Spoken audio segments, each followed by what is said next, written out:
Ada yang menghubungi divisi hukum kayaknya bagus deh. Udah, saya chat.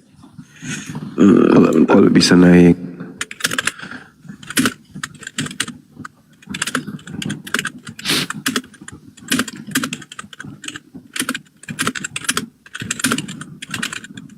Ya teman-teman, tunggu, stay tune, jangan lupa tap-tap layarnya. Ada hal yang mau disampaikan oleh Api, tentunya penting buat umat supaya kita harus menghindari hal tersebut ya. Sambil nunggu yang lain lengkap, terutama ada divisi hukum dari tim Apologet Islam Indonesia ya.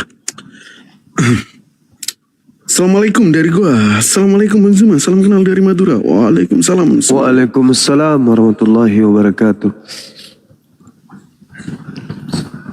Lagi di chatting teman-teman ya, divisi hukumnya. Sabar kan. Sabar. Bang Handi mana? Oke, kita pakai jurus pemanggil teman-teman ya, Bang Handi. Ketua kita mungkin sudah terinfo. Sekretaris Peta Lempu. Oke. Ahisugi. Langsung teleponin. Di chat aja deh. Siap guru. Start live.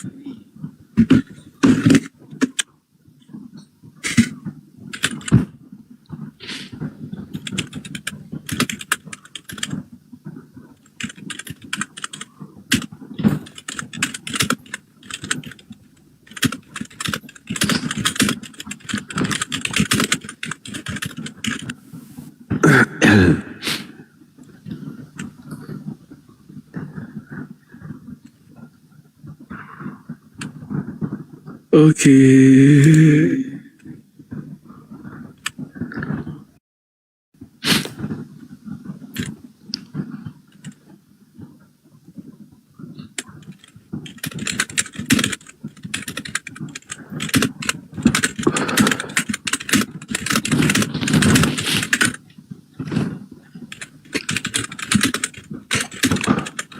Teman-teman lagi flu semua ini ya. Bom Dompala lagi live juga, boh. Dompala. Domplak.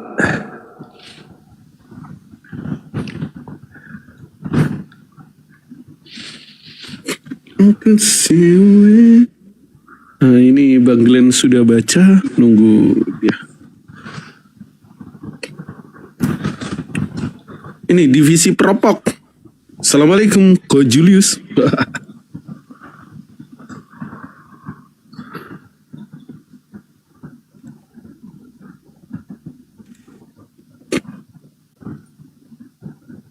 Oh iya ini Bang Glenn. Wah anjir namanya Nani. Assalamualaikum Bang Glenn. Waalaikumsalam warahmatullahi wabarakatuh. Iya. Kenapa Gol? Ada yang mau disampaikan untuk umat dan tentunya berhubungan dengan hukum dan Gurunda minta divisi hukum stay tune di sini, gitu. Halo. Gak sibuk, Dinda? Wah, hebat kali namanya, Masya Allah. Keren kali. Suaranya beliau putus-putus kayaknya. Waalaikumsalam. Tumben kecil Bang Glenn suaranya. Waalaikumsalam. Iya lagi di luar ini ada apa? Oh lagi di luar. Jadi gini Bang Glenn, dengar suaraku Bang Glenn. Dengar suaraku kan. Dengar. Jadi kita kumpul ada yang mau disampaikan untuk umat. Wabil khusus berbicara masalah hukum, Gurunda dan kita semua butuh divisi hukum di sini. Kira-kiranya begitu. Oke. Ya, di ini aja. Apa ini? Yang terkait dengan video yang ada di Komal, Dinda. Kita hanya ingin tegaskan saja bahwa batasan-batasannya dalam berapologet ini untuk jadi pelajaran gitu. Oh iya iya iya iya. Paling ini sementara juga lobet bang. Paling saya nggak bisa ngomong lama-lama bang Jum. Oke, Lobet oke. pula ini. Nggak apa-apa, nggak apa-apa. 10% lagi karena lagi di luar soalnya. Eh, Diinfokan aja mungkin ada Ya, begini. kesempatan. Iya, silakan. Iya, kalau buat kita ini kan lebih ke arah bagaimana cara menghindari delik itu kan begitu ya. Iya, Kita betul. menghindari delik-delik yang mengancam. Jadi memang kadang-kadang ada yang kata berkira kalau kita ngomong santun itu tidak kena delik itu salah juga gitu loh. Kita bukan masalah santun tidak santun di sini. Yang bermasalah itu apa yang kita omongin ini tidak melanggar unsur-unsur ITE itu pertama. Satu, apa aja unsur ITE itu deliknya kan kita menyebarkan hoax. Apa yang dimaksud hoax itu? Hoax itu adalah berita bohong atau berita yang tidak sesuai dengan fakta. Jadi kalau kita mengatakan sesuatu, misalnya kita bilang tikus itu kambing, ya, tikus itu binatang membawa biak misalnya. Nah, itu kalau dia menyinggung ras, menyinggung sara, agama, antar golongan itu bisa masuk. Walaupun kita konteksnya bercanda, itu satu. Walaupun kita ngomongnya santun, kita ngomongnya pelan-pelan, kita hanya memancing opini, itu sudah masuk deliknya. Jadi usahakan apa yang kita bicarakan, apa yang kita omongkan di ranah online ini, apalagi namanya online ya kan, ITE. ITE ini adalah pidana yang melewati batas ruang dan waktu. Maksud saya kita tidak ada namanya tempus, tidak ada namanya locus. Tempus itu waktu yang diduga terjadinya tindakan pidana tersebut. Locus itu adalah lokasi. Nah, jadi walaupun kita berbuat VT tahun 2005, tetapi baru didapati VT itu dilihat orang, menyadari ada tindakan di 2020, tetap akan bisa dilaporkan. Walaupun secara umum pidana memiliki waktu daluarsa. Tergantung dari masa hukumannya, ada yang daluarsa 2 tahun, ada yang daluarsa 5 tahun, ada pun yang daluarsa 12 tahun. Nah, tetapi karena ITE ini menembus ruang dan waktu, jadi daluarsa itu tidak lagi berlaku di Undang-Undang ITE. Jadi buat rekan-rekan semua yang memiliki VT, memiliki video-video yang diposting di medsos, coba dicek-cek lagi. Kira-kira apa ada yang melanggar? Apa ada yang istilahnya kita bilang tepi jurang lah, tepi jurang. Kalau memang tepi jurang, sebaiknya kalau Anda tidak mengerti itu bahaya atau tidak, dihapus saja. Karena perkataan-perkataan ini walaupun kita keseleo lidah dapat dijadikan unsur. Kita belajarlah, kita bercermin sama yang kejadian sama selatu rekan kita yang di Sibolga itu. Walaupun beliau ngomongnya santun, beliau ngomong ada data, tapi karena keseleo satu kata, beliau masuk. Beliau sekarang juga bermasalah dengan hukum. Walaupun cuma satu kata dari ribuan kalimat dan ratusan kalimat, cuma satu kata dia salah, dia sekarang bermasalah dengan hukum. Dia hanya menggeneralisir satu masalah itu jadi delik hukum sekarang. Jadi buat rekan-rekan yang sering berapologot tiap malam, yang membela Islam tiap malam di ranah TikTok ini, di ranah manapun, di YouTube, dimanapun, tolong diperhatikan delik-delik ini. Itu baru satu delik, hoax. Belum kita ngomong ujaran kebencian. Contoh, kita tahu, kita pada dasarnya kita punya fakta bahwa memang Bibel ini adalah karangan manusia. Kita punya fakta, kita punya sejarah. Bibel ini adalah buatan tangan manusia, ya. Tetapi kalau kita mengajak, contoh ya, ayolah kita benci mereka. Ngapain kita senang sama mereka? Mereka itu punya kitab suci aja buatan manusia. Itu ada ajakan di situ. Ajakan untuk membenci satu ras, satu agama, satu golongan, itu pun kena delik. Jadi jangan ajak membenci. Jangan pernah ada namanya ajakan membenci, ajakan untuk mempersekusi, ajakan untuk melakukan sesuatu yang melawan hukum di ranah TikTok ini. Kecuali kita bilang, udah kita tangkap aja dia, kita datangin, kita tangkap, kita bawa ke kantor polisi, itu nggak masalah. Kenapa? Karena kita melakukannya secara hukum, tidak berlawanan dengan hukum. Tetapi untuk melakukan itu juga perlu lagi diperhatikan, apakah yang kita duga itu adalah pelanggaran, itu sudah memiliki bukti dan dasar yang kuat. Jangan lemah, kita hanya berasumsi dengan bukti yang lemah, kita tangkap, kita geruduk, salah juga. Nanti kita bisa serang balik. Itu juga perlu diperhatikan. Ya, kita siapkan dulu kekuatan bukti kita, fakta-faktanya kita siapkan, bukti, fakta, saksi, semua kita siapkan, baru kita datang, kita bawa di kantor polisi. Itu nggak masalah. Tetapi jangan sampai main tangan, jangan sampai main kekerasan, jangan sampai kita melakukan sesuatu yang menimbulkan delik pidana baru. Itu perlu diperhatikan juga. Nah, apalagi kira-kira gambar juga jangan. Satu gambar yang memprovokasi, gambar yang menghina, gambar yang menyinggung agama, ras, golongan lain juga dihindari saja. Kenapa? Karena kita tidak tahu siapa yang bakal melihat TikTok kita. Kita tidak tahu siapa yang bakal membuka video kita tidak tahu, karena kita ini kan online, kecuali ya kalau akunnya mau di privat ya terserah, itu beda lagi, tapi pun hindari saja. Kita tidak tahu apa yang terjadi ke depan. Lebih baik kita sedia hujan sebelum payung. Sedia payung sebelum hujan, maaf. Sedia payung sebelum hujan. Sedia payung sebelum hujan. Ya, jadi itu juga gambar. Jangankan itu bang, ya sekarang lagi nama, nickname aja, ID kita di TikTok ini, kalau memang ada ujaran yang membenci, kan ya kita juga banyak lah kita lihat. Ujaran-ujaran nama-nama orang yang netizen kita ini kan beraneka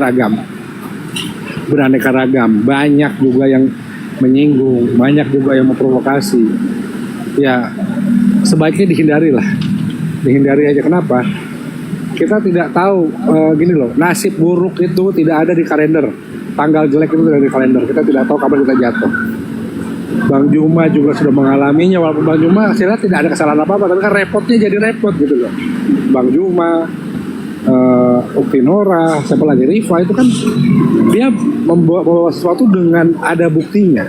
Tetapi yang jadi permasalahan untuk menampilkan bukti itu kan kita butuh repot, harus bolak-balik, kita harus keluar biaya, kita harus membuktikan sebaliknya. Itu kan butuh waktu dan butuh biaya, butuh juga repot sendiri.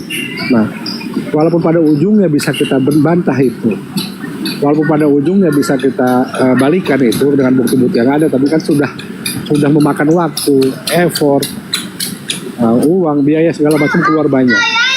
Apalagi ya ini rahasia umum kita tahu sendiri kalau kita mau berurusan ini kan bawa pengacara apa segala macam, sendiri juga kadang-kadang susah. Ya itu juga harus dihindari. Kenapa? Karena gini, kita tidak tahu siapa yang melihat siaran kita tidak tahu siapa yang menonton live kita tidak tahu. Itu yang paling penting. Anggap saja semua yang menonton live kita, semua yang menonton siaran kita itu adalah musuh kita, orang yang menjatuhkan kita.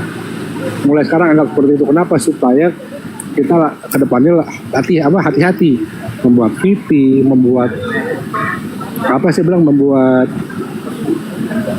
lagu-lagu juga sekarang udah mulai marak Bang Juma. Lagu-lagu sudah mulai marak nih dibuat oleh AI ini. Kulihat udah banyak yang menyinggung, sudah banyak yang sedikit menyenggol ke ranah sana. Ya walaupun itu lagu AI, tapi kan bisa dibuat, yang buat siapa, yang menyiarkan siapa. Jeleknya ini Bang Juma, jeleknya dalam ITE ini, yang menjadi pelaku utama, yang dianggap sebagai pelaku adalah orang yang mentransmisikan hal itu. Contohnya di Komal ini Komal apologet Islam, tapi yang memutar lagu misalnya saya. Nanti yang dianggap mentransmisikan itu saya pertama, penyertaannya pasal 55-nya, pleasure-nya, penyertaannya Komal ini Bang, itu jadi masalah nanti. Kita yang punya Komal nggak tahu apa-apa, kita yang punya Komal tidak tahu apa mensrea, apa niat orang yang naik ke Komal kita naikkan, dia memutar lagu itu, kita ke bawah-bawah repot. Gitu. Itu juga harus dihati-hatikan. Jangan, kalau memang mau buat lagu silakan, saya tidak membatasi. Saya tidak membatasi lagu apa yang kalian mau berkreasi, terserah. Tetapi tolong jangan ada situ kata-kata yang menyinggung, kata-kata yang merendahkan, kata-kata yang berupa hoaks. Jangan ada kata-kata yang untuk mengajak orang untuk membenci satu ras, golongan atau agama, itu jangan ada. Dihapus, kalau ada lagu itu segera dihapus, ganti. Mau ganti lirik silakan. Lebih baik ya kita balikan lagi pakai lirik analogi aja, walaupun beranalogi tafsirannya banyak, kita kan tahu artinya apa itu. Lebih baik begitu. Lebih baik membuat lagu-lagu, membuat kata-kata itu yang metafora, analogi, jadi penafsirannya luas. Jadi kalau sesuatu yang ambigu itu agak susah juga dijadikan delik. Gitu.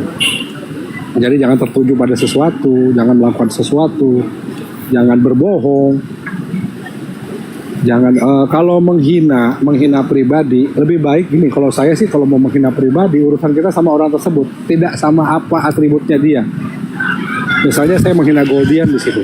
Kalaupun yang tersinggung Goldian, saya tidak menghina atribut dia. Maksudnya atribut, saya tidak menghina suku dia, saya tidak menghina agamanya dia, saya nggak menghina rasnya dia, tapi saya menghina personalnya dia. Jadi pun kalau kita berurusan dengan hukum, kita akan berurusan dengan orangnya saja, bukan dengan orang lain. Jadi kalau orang yang mau melapor silakan, nggak melapor, orang lain nggak punya hak melapor. Itu lebih bagus begitu. Walaupun sebenarnya tidak disarankan. Ya, kalau saya sih memang, kalau saya sifatnya begitu, saya akan menghina orangnya. Kalau saya, tapi saya nggak sarankan juga ke orang lain. Kenapa? Karena gini, takutnya kebablasan. Kalau saya bisa menahan diri hanya kepada orangnya saja, saya takut yang lain kebablasan dengan apa atributnya dia. Itu. Nah, untuk mungkin itu dulu Bang Bima sementara, karena kalau kita bahas panjang sekali, bagus tanya jawab aja lah. Iya, Masya Allah, luar biasa materinya. Singkat, padat. Iya. Ya, cukup untuk menggugah teman-teman para apologet Islam untuk memetik hikmah dari apa yang diuraikan oleh Divisi Hukum terkait dengan berapologet dengan cara sehat dan tidak melanggar kemudian hukum yang ada di negara yang kita cintai ini. Artinya bahwa koridor dalam agama Islam, ya, kita berapologet secara hikmah. Jadi hikmat itu bukan hanya sekedar berlembut saja. Hikmah itu tegas, keras pada saat dibutuhkan, namun tetap ya pada koridor batasan-batasan yang diatur oleh undang-undang di negara yang kita cintai ini. Mungkin selanjutnya kita serahkan kepada teman-teman yang lain untuk memberikan masukan, tanggapan sebelum kita masuk kepada ini pemberitaan inti daripada tujuan kita live saat ini. Silakan teman-teman yang lain. Oke, saya ambil alih dulu. Assalamualaikum yang baru bergabung, Bang Handi, Ustadz Alif, Bang Glenn, dan tentu teman-teman yang lainnya. Udah ada ketemu kita. Kita ke Bang Handi dulu. Gimana ini Bang Handi terkait menghujat di dalam dunia lintas agama yang terjadi di medsos? Fadol, Bang Handi, sebelum kita nanti menuju ke puncaknya, kita kasih kesempatan masing-masing. Silakan Bang Handi Celebes. Oke, makasih. Assalamualaikum warahmatullahi wabarakatuh. Waalaikumsalam warahmatullahi wabarakatuh. Waalaikumsalam. Kan jelas di dalam ajaran Islam itu kita nggak boleh menghujat. Ya kalau Kristen itu misalnya lawan debat kita menghujat, ya kita jangan berbalas pantun. Luruskan aja begitu. Kalaupun terpaksa ya serang personalnya aja. Seperti Mas Glenn tanyakan tadi. Beritahu di sini ya, itu nanti delik aduan. Jadi jangan menyinggung sara dan menyinggung agama. Serang aja personalnya, kan itu. Sekali lagi gitu ya, hujat menghujat itu tidak ada dalam ajaran Islam, nggak diperbolehkan. Kan kita dakwah. Ud'u ila sabili rabbika bil hikmah, kan gitu. Tapi kalau terpaksa ya itu tadi yang kita lakukan. Gak apa-apa, sekali-kali memberi pelajaran kepada personalnya yang brutal itu. Tapi jangan secara umum, karena mereka juga tidak mewakili itu agamanya naik, kan gitu. Yang kedua, ini menyangkut mengenai fenomena yang berkembang selama ini bahwa tidak semua komal itu terafiliasi dengan apologet Islam Indonesia. Sekali lagi diulang ya, tidak semua komal terafiliasi dengan apologet Islam Indonesia. Nanti kalau diizinkan saya sebutkan aja. Tapi di situ ada tandanya, pasti ada logonya API di sana dan seterusnya begitu. Nah ini fenomena yang berkembang ini semakin ruwet. Semua ditumpahkan atau dilimpahkan kepada bahwa ini orang api, ini orang api, ini orang api gitu ya. Nah itulah memang kalau kita api ini memang lagi daun, selalu diririk. Ibarat kata bidadari ya selalu dilirik oleh pemuda-pemuda. Itu kira-kira api seperti itu. Untuk itu kita di dalamnya ya memang perlu konsolidasi sih. Harus ada pemimpin seperti Bang Juma, ada Mas Glenn sebagai orang hukum, ada Ustaz Alif sebagai ustaz kami, dan seterusnya dan seterusnya. Itu sih dari saya, kita jaga sikap. Jangan sampai kita terpancing oleh mereka, terutama gurunda kita ya, Bang Juma gitu. Kira-kira begitu dari saya, semoga kedepannya lebih baik. Makasih. Diterima pesannya Bang Hadi, mantap, singkat, padat, lugas, jos. Lanjut Bang Glenn. Sebentar kok, gua baterai gue 4% lagi, ini cuma omongan terakhir aja. Tadi kan di bawah netizen banyak bicara soal penghujat OTEN bebas berkeliaran. Jadi begini, kalau memang ada yang kita duga, yang kalian duga melanggar atau ada penghujat itu rekam, tolong dilaporkan di daerah masing-masing. Ya, laporkan di daerah masing-masing. Kalau bisa semua daerah melapor. Saya sudah berapa kali bilang, jangan hanya berbangku tangan, jangan hanya menganggap cuma API melaporkan. API ini juga belum sebesar itu. API ini juga tidak bisa merangkul semua daerah, belum bisa. Jadi tolong, kalau memang ada netizen di bawah ini yang mendapatkan bukti bahwa si A, si B, si C diduga menghujat, laporkan aja pribadi. Kalau nggak ngerti caranya, DM saya langsung. Saya bisa langsung, saya bantu, nggak apa-apa. Saya ajarkan caranya. Jadi jangan bilang kiamat kok nggak tangkap, sini nggak tangkap. Bukan begitu. Di Indonesia ini butuh gebrakan, butuh class action, butuh mass action, masa yang beraksi. Tapi jangan geruduk juga, lapor semua daerah. Dari Jawa Timur lapor, Jawa Tengah lapor, Jawa Barat lapor, Lampung, Palembang lapor. Satu aja laporan. Nanti laporan itu dikumpulkan, baru kita serahkan ke Mabes, pasti jadi atensi. Ya, jangan hanya berpangku tangan pada satu yayasan, jangan berpangku tangan sama API, jangan berpangku tangan sama AMI, berpangku tangan sama yang lain-lain, nggak perlu. Kalau memang di bawah ini ada melihat hujatan, ada melihat pelanggaran, diduga pelanggaran, laporkan saja, bawa bukti videonya. Kalau memang ada tangkap layar, silakan tangkap layar, buktikan, bawa ke polisi. Ini bukti saya. Dia berkata pada menit sekian. Ini perkataannya. Kasih flash disknya, kasih rekaman di handphone, tunjukkan ke polisi, laporkan. Itu yang penting. Ingat, walaupun laporan kalian ini tidak ditanggapi, ingat, burung pipit dulu mencoba memadamkan api yang membakar Abi Ibrahim. Tidak ada artinya, tapi yang penting Allah tahu kalian di pihak mana. Itu yang paling penting. Jangan lihat hasilnya, lihat apa yang kalian kerjakan, lihat apa yang kalian buat kebesaran agama ini. Ambil sikap, ambil pihak mana yang kalian bela. Kalau emang berkoar-koar aja gampang. Saya tidak menyalahkan orang yang berkoar-koar di bawah ini. Saya nggak nyalahkan. Tetapi kalau memang menemukan hujatan, laporkan di daerah masing-masing. Nggak ngerti caranya, tanya saya. Itu aja. Jadi jangan berpangku tangan hanya satu yayasan aja. Bukannya kami tidak mau, bukan. Tapi kami juga masih mengurusi yang lain-lain. Banyak yang kami urusi. Ya, kita juga masih terbatas. Di API ini juga hukum baru saya saja kesana sini. Saya juga nggak bisa membelah diri kayak Naruto gitu loh. Ya, jadi tolong kalau memang ada penghujat, laporkan di daerah masing-masing. Itu yang paling penting. Oke, lanjut. Oke, diterima divisi hukum Prof. Glenn. Selanjutnya, Fadl, petuah dari Ustadz Alif. Gimana nih, Ketum API, terkait yang maraknya terjadi hujat-menghujat di medsos ini, supaya teman-teman apologet Islam Indonesia terhindar dari hal itu.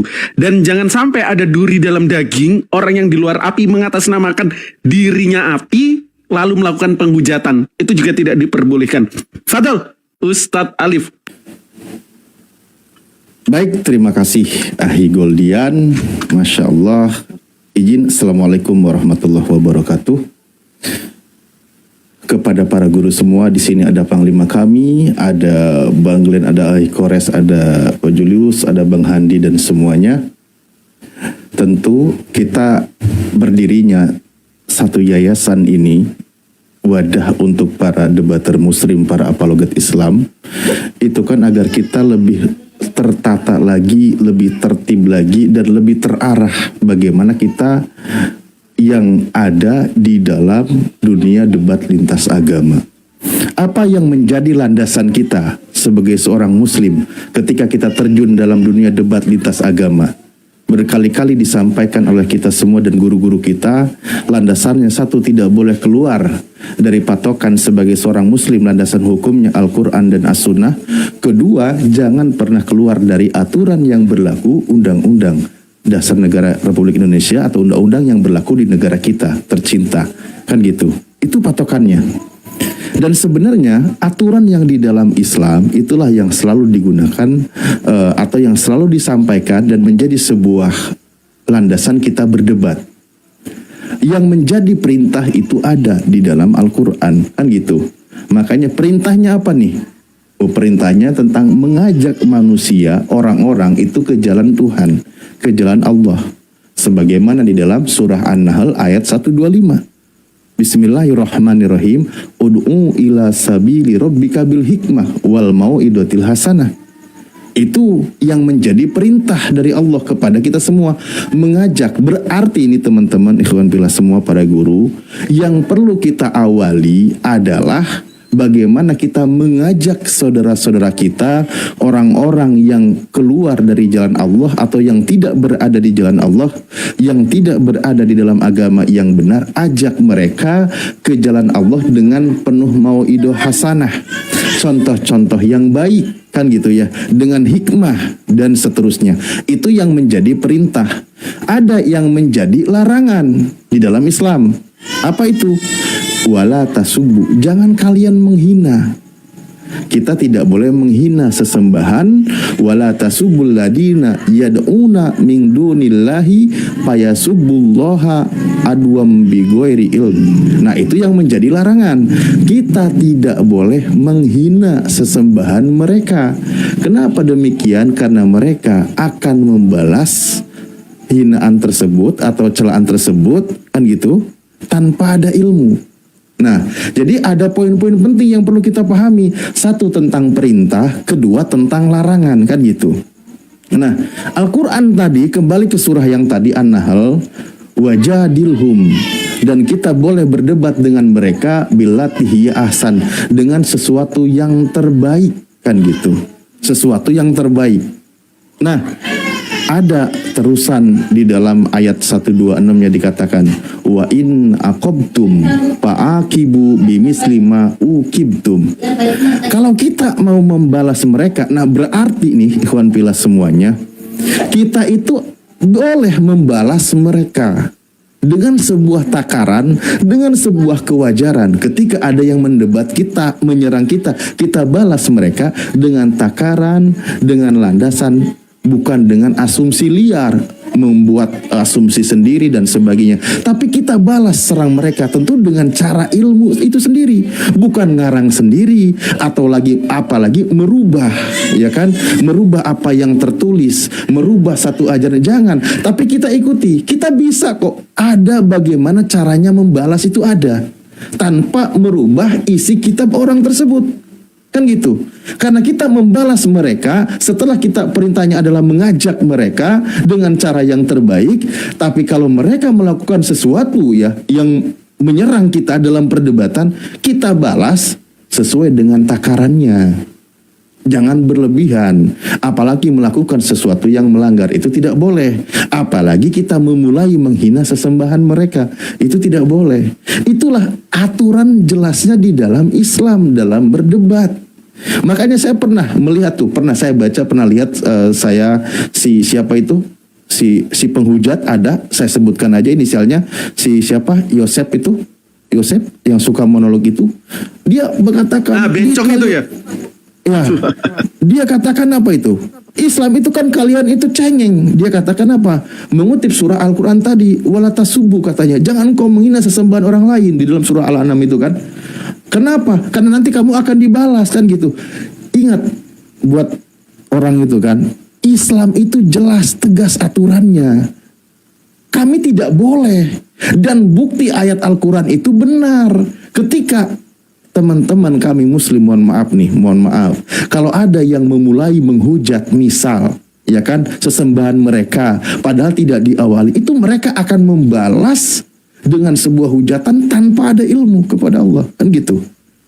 Itu sebenarnya tentang aturan. Ada yang diperintahkan, ada yang dilarang. Itu jelas aturannya di dalam Islam. Dalam hal berdebat, mujadalah, jidal, dalam hal berapologet, pembelaan terhadap iman. Nah, jadi itu teman-teman ikhwan fillah semuanya.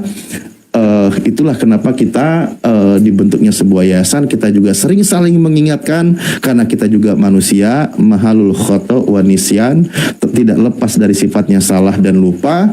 Di sini kami juga sudah sering saling mengingatkan ketika terjadi kesalahan atau khilaf dan sebagainya, kan gitu. Itulah pentingnya sebuah yayasan. Tapi kembali bahwa sebagai bentuk komitmen dari Yayasan Apologet Islam Indonesia, sama sekali, apalagi yang sifatnya dia itu sendiri, monolog, bukan ranah debat, tapi dengan leluasa dia mengolok-olok, merubah ajaran, menghina dan sebagainya, itu sama sekali tidak ada sebuah kalimat dukungan dari Yayasan Apologet Islam Indonesia. Karena apa? Karena itu satu, melanggar etika, melanggar aturan, melanggar undang-undang, bahkan melanggar ayat suci Al-Quran. Jadi kami sama sekali tidak mendukung. Itulah kenapa tempo hari kita dengan tegas, dengan lugas melarang tindakan yang dilakukan oleh saudara kita yang muslim yang bernama si Logika itu ketika melakukan menginjak Bible. Itu kita sama sekali menyatakan sikap. Kita tidak setuju, kita melarang mereka. Sikap kita seperti itu. Terlepas nanti mendapatkan perlawanan itu lain cerita. Tapi itu sebagai bentuk komitmen kita. Kita debat aja debat. Jangan sampai simbol-simbolnya itu dilakukan. Apalagi lagi sendiri gitu loh. Bukan ranah perdebatan. Dalam perdebatan aja dilarang. Apalagi lagi monolog gitu. Jadi untuk teman-teman muslim, sekiranya melakukan tindakan yang pelanggaran-pelanggaran, kami himbau, kami sarankan, hentikan tindakan demikian. Dan kita ikuti kaidah-kaidah yang ada yang menjadi aturan di dalam agama Islam. Mungkin itu saja dulu. Terima kasih host, moderator dan semuanya. Kembali standby. Mantap ketum. Woi. Teman-teman, 742 mata memandang, jangan lupa tap-tap layarnya dan posting ulang. Para mujahid garda terdepan kita sudah ngumpul di sini dan ada yang mau diberitakan kepada umat supaya kalian terhindar dan tidak mengikuti hal-hal itu. Sebelum ke inti pokok, Ko Julius monitor, jangan rekam doang. Detektif AMC. Oi. Nah, cakep. Lanjut. Kasih dulu sepatah dua patah kata. Wah, oke, kita balikan ke Kores Kris yang megang datanya, Pak Peraistar. Selamat datang dan silahkan eksekusi kegiatannya. Fadl, aku kembalikan. Megang data apa? Yang tadi di grup gimana sih? Megang data yang tadi di grup. Gurunda ini ditampilin nggak Gurunda kira-kira?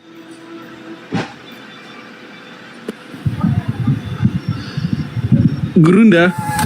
Nggak, maksudnya gini, arahnya mau ke arah mana? Kalau memang arahnya kita mau ke ada tindakan selanjutnya, silakan ditampilin. Kalau nggak ada tindakan ya nggak perlu lah. Nah, itu Bang Kores, silahkan diatur. Aku mau itu. Nah, Gurunda, Fadol. Ya, saya rasa tidak perlu ditampilkan ya. Cukup disampaikan aja teman-teman sekalian terkait dengan para debater Islam ini. Terutama yang terciduk gitu kan. Jangan Anda menganggap sepele karena Anda punya kemampuan berargumentasi, kemampuan debat, sehingga kemudian menjatuhkan diri Anda pada sebuah tindakan penistaan. Saya sendiri menganggap itu adalah sebuah penistaan ketika Anda membaca dalil kitabnya saudara kita Kristen dengan Anda menggunakan bahasa yang tidak sesuai dengan bahasa yang seharusnya, dengan memelintir bahasa yang ada di dalamnya dengan kata-kata yang tidak senonoh. Saya sebagai ketua pembina itu mengutuk keras tindakan seperti itu. Ya, Anda membacakan dalil kitabnya saudara kita dengan serampangan, membaca dalam bahasa original teks katanya, tapi kok jatuh-jatuhnya menghina, menista. Gak boleh begitu. Kalau ada yang tertulis, itu aja yang kamu baca. Saya sering mengatakan batu zakar, karena memang tertulis begitu. Zakar kuda, memang tertulis kayak gitu, mau kayak mana. Tapi kalau sampai Anda baca dengan niatan mengolok-ngolok, lalu kemudian tertawa, terbahak-bahak di situ, itu nggak boleh. Saya tidak membenarkan. Itu nggak boleh. Saya sendiri mengutuk keras kalau ada yang kayak begitu. Bagaimana kalau Al-Quran dibaca orang? Orang mengatakan azan dengan cara-cara plesetan aja saya ngamuknya minta ampun. Ya. Ada yang membacakan kemudian dalil kitabnya orang dipelintir sedemikian rupa menggunakan bahasa Yunani katanya. Terus ada lagi menggunakan bahasa India katanya. Janganlah seperti itu. Apa tujuan Anda kayak gitu? Apa hadiah apa yang Anda dapatkan dengan gaya seperti itu? Keras boleh keras. Keras dalam menyampaikan kemudian kebenaran itu juga adalah hikmah. Tapi jangan terlalu euforia, menganggap sepele. Ya, sama seperti menggunakan nama-nama orang yang gelar-gelar yang disucikan oleh mereka, itu nggak boleh. Gelar-gelar Romo lah Anda pakai, gelar-gelar pendeta, ngapain? Pakai aja namanya bapakmu, namanya kakekmu, itu lebih bagus kan? Daripada kau pakai gelarnya orang. Belum kau diskusi orang udah sakit hati kau buat. Tidak boleh itu. Saya sendiri sekali lagi mengatakan bahwa ada ini sementara viral, ya, seorang pendebat Islam membaca kemudian dalil kitabnya orang Kristen, lalu cara membacanya itu menggunakan bahasa entah bahasa apa, bahasa kotor kok begitu caranya. Siapa yang ngajarin? Coba. Di mana Anda dapat pembekalan materi kayak begitu? Hah? Di mana Anda pernah mengadakan kemudian pertemuan dengan para apologet Islam? Dengan serampangan kemudian Anda membaca. Itu dia baca surah apa tadi itu? Kitab apa dia baca itu? Ada yang ingat gak? Yohanes 1 nomor 1. NRK Hologos itu kan? Ya, NRK Hologos. Ya dibaca kayak membaca, ndak boleh kayak gitu. Saya ndak suka cara-cara Anda itu, saya nggak suka. Saya ndak suka. Anda di luar tanggung jawab apologet Islam Indonesia dan tindakan Anda. Saya mengutuk keras tindakan seperti itu. Silakan Anda keras dalam berdialog, baku hantam argumentasi, tapi ingat yang kita ajak berdiskusi ini bukan musuh dalam arti kata dari luar. Ini saudara kita sendiri.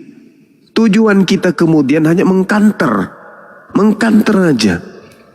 Bukan kemudian membalas sesuka hati, memuaskan diri kita untuk menghinakan, enggak. Kalau tujuannya mendidik mereka supaya mengenal kebenaran, enggak masalah. Ini tujuannya apa dengan gaya-gaya kayak begitu? Di mana Anda mendapatkan materi pembekalan berapologet begitu? Lulusan mana ini? Belum lagi dia menggunakan bahasa India, campur aduk dalam bahasa kitabnya orang. Kalau Anda ingin kemudian lucu-lucuan, bukan begitu caranya. Anda bikin lirik sendiri, tapi jangan mengatasnamakan kitabnya orang. Anda boleh membacanya dengan nada melanggeng, boleh, tidak apa-apa. Tidak ada larangan itu. Selama tujuannya adalah untuk edukasi, untuk kemudian memberikan asupan pengetahuan terhadap yang mendengarkan. Tidak masalah. Supaya orang tertarik mendengarnya. Tapi jangan merusak makna. Jangan pleset-plesetkan isinya. Tidak boleh begitu. Wallahi saya sampai meneteskan air mata ini. Kenapa ini? Kerasukan apa orang ini? Tak boleh kayak begitu. Di antara saudara-saudara kita orang Kristen yang mendengarkan itu, insya Allah ada yang dapat hidayah. Tapi dengan cara Anda seperti itu orang nggak dapat hidayah. Jatuhnya kepada penghinaan, penistaan, penghujatan. Tak boleh begitu, Bung. Kami dari apologet Islam Indonesia ini barisan keras terhadap penghujat. barisan yang keras terhadap penghina. Tapi nggak ada kami, insya Allah lisan kami akan selalu terjaga kemudian tertuntun untuk tujuan kita itu semata-mata untuk menyadarkan mereka, hanya sekedar sebagai pembawa peringatan saja. Gak boleh begitu, Bung. Jangan. Saya bolak-balik masuk ke dalam komal-komal Kristen. Saya masuk berdasarkan dalil. Ketika saya berbicara keras memang, mungkin sakit, memang sakit. Sebagaimana mereka menyakiti saya. Tadi saya masuk di komalnya seorang Romo besar. Saya mau bicara baik-baik. Sopannya aku masuk di dalam. Saya bercerita, saya bernarasi berdasarkan dalil. Cuman minta petunjuk, hanya ingin mendengarkan argumentasi dari orang yang terpelajar di kalangan mereka. Sibuk hari-hari berdiskusi dengan orang-orang yang tidak pernah mengerti tentang kekristenan secara mendalam dan mendetail. Saya mau kemudian naik ke sana untuk minta petunjuk penjelasan. Apa tanggapan mereka sebagai seorang tokoh agama yang tidak pernah terlibat dalam dialog, debat, tapi berkarisma, berwibawa, tapi romonya diam. Cuman pasukan-pasukan yang ada di situ yang menghujat. Tapi saya imbangi, saya tidak kemudian gelap mata, membabi buta, enggak. Saya hanya merangsang mereka untuk memberikan argumentasi terbaik berdasarkan keyakinan, kepercayaan, dan iman mereka, berdasarkan dalil. Saya ingin menimba ilmu, itu tujuannya. Nah ini tak ada lawan, tak ada musuh, nggak ada ngapa-ngapain kok monolog. Baca kitabnya, ingat Bung, itu meskipun kamu tahu itu terjemah, meskipun kamu tahu itu bukan firman Allah Ta'ala, meskipun kau tahu itu bukan sabda Nabi Isa alaihi salam, meski kau tahu itu, tetapi itu adalah kitab sucinya saudara-saudara kita, dihargailah. Dihargai. Dudukkanlah kitab itu sebagai kitab yang mereka jadikan sebagai pedoman dalam beragama. Jangan kau hinakan. Gak bagus itu, gak cocok. Gak cocok itu. Saya selaku bagian daripada apologet Islam Indonesia mengutuk keras tindakan saudara. Saya gak mendukung itu, saya benci. Benci sebenci-bencinya. Gak suka dengan cara itu. Ini kalau anak-anak saya di API melakukan begitu, langsung kumandikan air mendidih. Gak ada, gak boleh kayak begitu. Dalam ranah debat, maka seperti yang diterangkan dalam Al-Quran surah An-Nahl ayat 126, boleh melakukan pembalasan, boleh yang setimpal dengan kesakitan yang kita alami. Kenapa? Karena itu dilindungi oleh negara. Karena kita berhak menjalankan agama kita sesuai dengan kepercayaan kita masing-masing. Berarti kita berhak menegakkan isi Quran. Gitu loh. Ya, jadi saya kira ini pelajaran teman-teman, tidak usah ditampilkan. Cuman saya tidak suka aja cara-cara seperti itu. Dan kami apologet Islam Indonesia sebagai yayasan resmi dari negara berlepas tangan dari teman-teman yang berapologet ya, tanpa kemudian mengikat diri dengan koridor dan etika adab yang seharusnya sebagai orang yang menyiarkan kemudian seruan-seruan untuk menjadi orang yang benar. Sejatinya sebagai orang apologet, apalagi mengatasnamakan Islam, itu tujuannya adalah untuk membentuk kemudian karakter manusia untuk lebih beradab, bukan malah seperti orang kesurupan setan.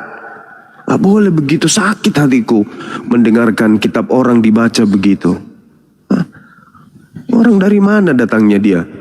Tiba-tiba aja muncul di tengah-tengah kita, entah apa-apanya dia setiap hari. Aku juga tidak kenal orangnya, orang dari mana. Biasa satu komal tapi gak kenal, gak simpatik sih caranya berdiskusi kayak gitu. Saya kira begitu sementara teman-teman sekalian. Saya rasa tidak perlu ditampilkan, ya, tidak perlu ditampilkan videonya. Nanti teman-teman tahu sendiri. Silakan. Oke, mantap Gurunda. Ingat ya teman-teman, jangan ada duri dalam daging di dunia dakwah ini ya. Apalagi nanti mereka mengatasnamakan API. padahal bukan golongan daripada kami. Kita semua di sini keras, tapi keras beretika. Seperti yang dikutip Gurunda An-Nahl 126, kita membalas mereka dengan balasan yang setimpal. Dan ingat serta catat, Islam tidak pernah memulai. Lanjut, Kores Chris. Lanjut Chris. Ya, assalamualaikum warahmatullahi wabarakatuh. Ikhwani fisabilillah, panglima kami yang kami cintai dan hormati, Guru Dazuma. Ada adek Goldian, Abang Handi, Ustaz Alif, ada Bang Glenn juga dan host. Ya, kalian pahami ikhwan ya, ini sikap kami terhadap sebuah fenomena yang sedang mencuat. Ini sikap api. Dan segala statement Gurunda, kami di sini mendukung dari belakang dan kami samina wa atona.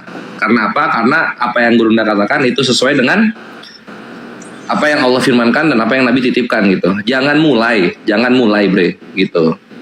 Dan ketika kita membalas, Ustaz Ali sudah menjelaskan, sesuaikan dengan koridor yang ada. Jangan melampaui apa yang tertulis karena jatuhnya fitnah. Kalau misalnya kita mainnya fitnah, apa bedanya kita dengan para taritung panghujat laknatullah alaihim gitu. Gak upgrade dong kita ikhwan, ya gak? Gitu. Jadi ini sikap kami. Itu kita menekankan saja gitu. Untuk yang nanya siapa sih? Itu bisa disebut nggak ya siapa sih? Ya, ketum hukum Glenn. Ya, enggak, biar mereka nebak-nebak dan sadar. Oh gitu. Oh ya, oke.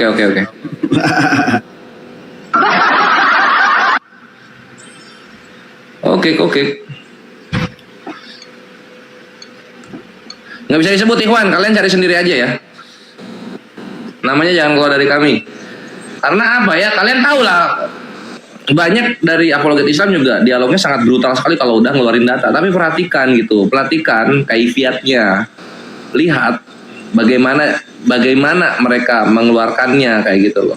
Nggak pernah memulai, kita nggak pernah memulai dan kita nggak pernah melintir apa yang ada tertulis gitu. Itu jatuhnya kan fitnah gitu. Ya masa kita muslim mainnya fitnah kan itu mabre, ya nggak? Nah itulah yang ingin aku tekankan pada kalian ikhwan. Semoga menjadi pembelajaran bersama dan aku harap sih dari yang bersangkutan mengeluarkan statement permohonan minta maaf bukan kepada API, bukan kepada umat muslim ya, tapi ditujukan terkhusus kepada saudara-saudara kita yang Kristen terutama. Itu. Oke, lanjut silakan Ikhwan. Mungkin gini maksudnya, Ikhwan bila semua ya, kita ini kan ranahnya pernyataan sikap.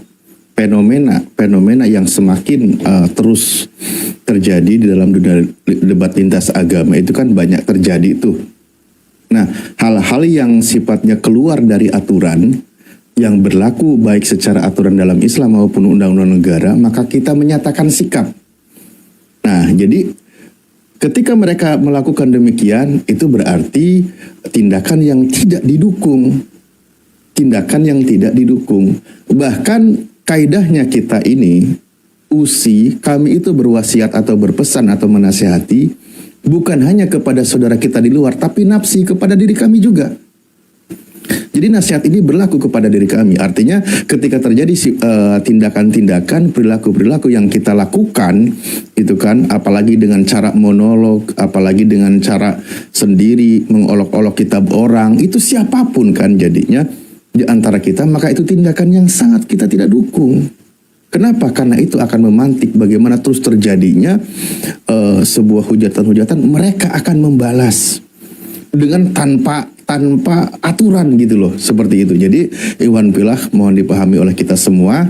Itulah kenapa kita hanya menentukan dan menyatakan sebuah sikap seperti itu ya.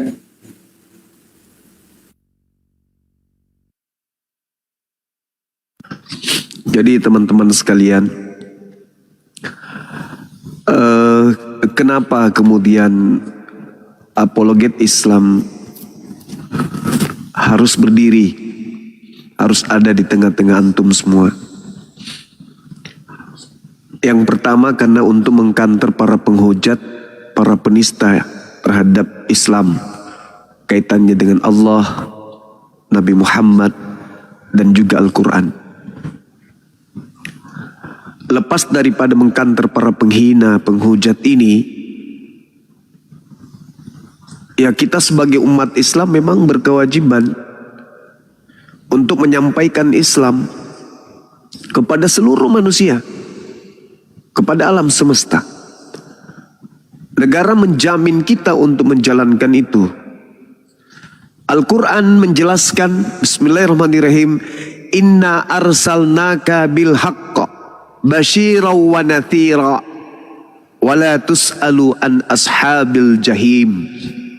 Sungguh aku Allah telah mengutusmu dengan kebenaran sebagai pembawa berita gembira dan pemberi peringatan, dan engkau tidak akan diminta pertanggungjawaban tentang penghuni-penghuni neraka.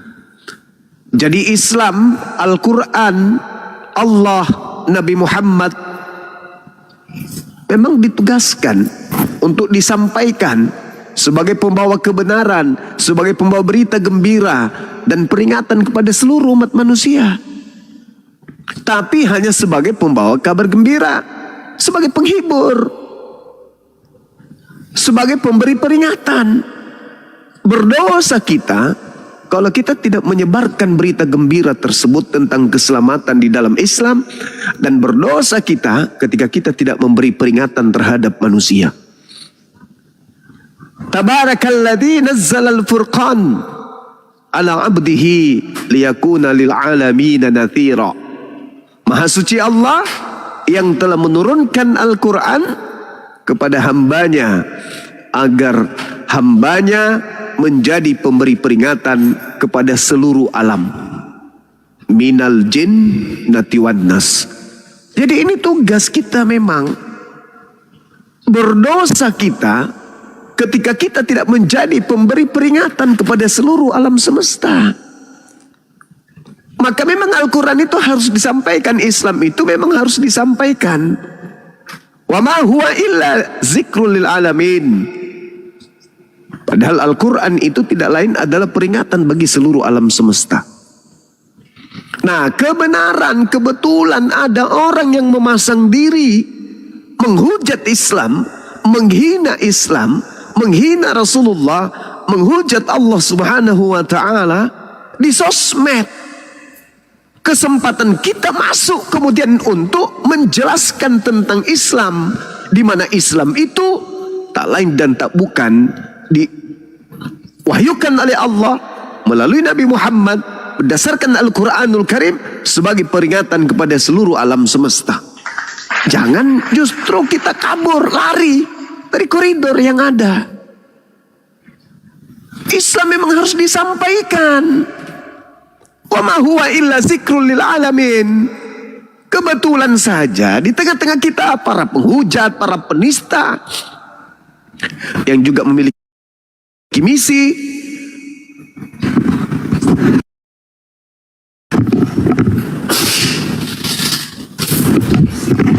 untuk mengajarkan ajaran agamanya dengan cara menghina, menghujat, menista, merendahkan, menghinakan, memfitnah dan seterusnya. Maka kesempatan itu kita manfaatkan untuk siar ud'u ila sabili rabbika bil hikmah. Kemudian di samping itu kata Allah, alladzina amanu yuqatiluna fi sabilillah walladzina kafaru yuqatiluna fi sabilit tagut faqatilu awliya asyaitan inna kaida syaitan kana dha'ifa. Perintah, perangilah saudara-saudaranya setan. Nah, ini kesempatan kita untuk memerangi mereka. Dengan cara apa? Perang argumentasi, perang pemikiran, perang dalil. Itu bukan perang hina, menghujat, menista, enggak. Adapun kaidah yang muncul kemudian dalam perjalanan kita berdebat, berdialog, berdiskusi, kan koridornya ada. Illal ladzina zalamu minhum. Kan ada perintah dalam Al-Quran. Ud'u ila sabili rabbika bil hikmah wal mau'idatil hasanah wajadilhum billati hiya ahsan. Ada perintahnya berdebat. Wajadilhum, dan berdebatlah. Dengan siapa? Dengan mereka. Billati hiya ahsan, dengan cara yang baik. Ini jelas, ini kaidah. Jadi ada legalitas kita untuk berdebat, ada legalitas kita untuk menyampaikan Al-Quran. Iya kan ya? Nah karena itu jangan sampai kemudian kita melakukan cara-cara yang tidak baik. Ya, jangan sampai kemudian kita melakukan satu tindakan yang merusak dan mencoreng justru agama Islam dan pergerakan kemudian apologet yang ada. Jadi ini teman-teman sekalian, nanti sebagaimana yang telah kita bicarakan tadi, dari kita ada yang sudah menyampaikan kepada oknumnya, karena kita nggak tahu semua nih kontaknya mereka yang berdebat mengatasnamakan Islam. Mengenai nomor teleponnya kita tidak tahu Pak, kita bukan kerja di Telkomsel, jadi kita tidak telepon orangnya Bapak. Nggak usah tahu siapa orangnya kalau nggak mau menebak, nggak mau pusing. Yang pasti bahwasanya ada di kalangan pendebat Islam membaca kitabnya orang Kristen dengan tujuan entah itu udah pasti menghina. Itu tidak boleh. Kemudian di sampingnya semua orang-orang yang di sekelilingnya itu tertawa, terbahak-bahak, tidak memberikan peringatan kepada yang lain. Nah, terus sahabat yang ada di bawah juga harus tahu bahwa saya sendiri sudah pernah memperingati orangnya.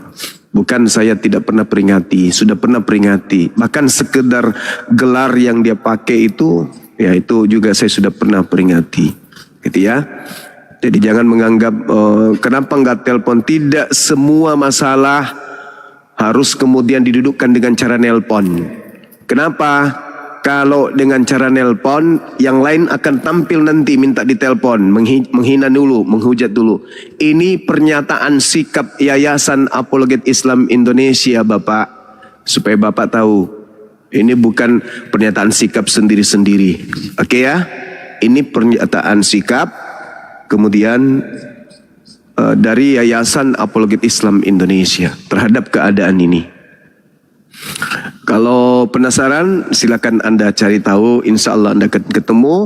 Karena PT-PT ini muncul kemudian dari kelompok Kristen. Kami juga kaget.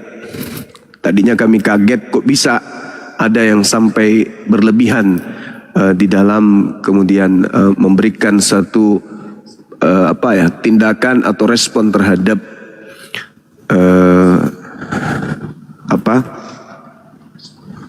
membaca dalil kitab agama lain dengan memplesetkan original teksnya kepada bahasa yang tidak senonoh. Itu intinya. Kalau kemudian saudara merasa ini keliru, kenapa harus dilakukan seperti ini? Anggap saja ini hukuman. Ya, anggap saja ini teguran dan juga pelajaran bagi kami para apologet Islam Indonesia. Kalau tidak ada yang tampil di antara kita sebagai pemberi nasihat atau teguran, ya bisa jadi semua yang lain juga akan melakukan hal yang sama. Makanya sahabat-sahabatku sekalian yang mendengarkan ini, adik-adik saya, anak-anak saya di bawah, kalau ilmu belum memadai, hanya modal congor, hanya karena dikenal di keluarga cerewet, hanya karena dikenal di lingkungan masyarakat banyak bicara, budak kadah, ya orang yang gemar berbicara, hanya dia ingin didengar. Di tetangganya sudah tak ada lagi yang mendengarkan ocehannya. Orang lagi beli HP baru, mulai dari blok A sampai blok Z diceritain kemana-mana. Orang pergi umroh diceritain kemana-mana. Karena hobi ngomong, begitu lihat dunia debat, wah tampil juga sebagai pendebat. Melampiaskan kemudian kegemarannya berbicara. Osronda dia yang paling banyak bicara. Sidang RT dia yang paling banyak bicara.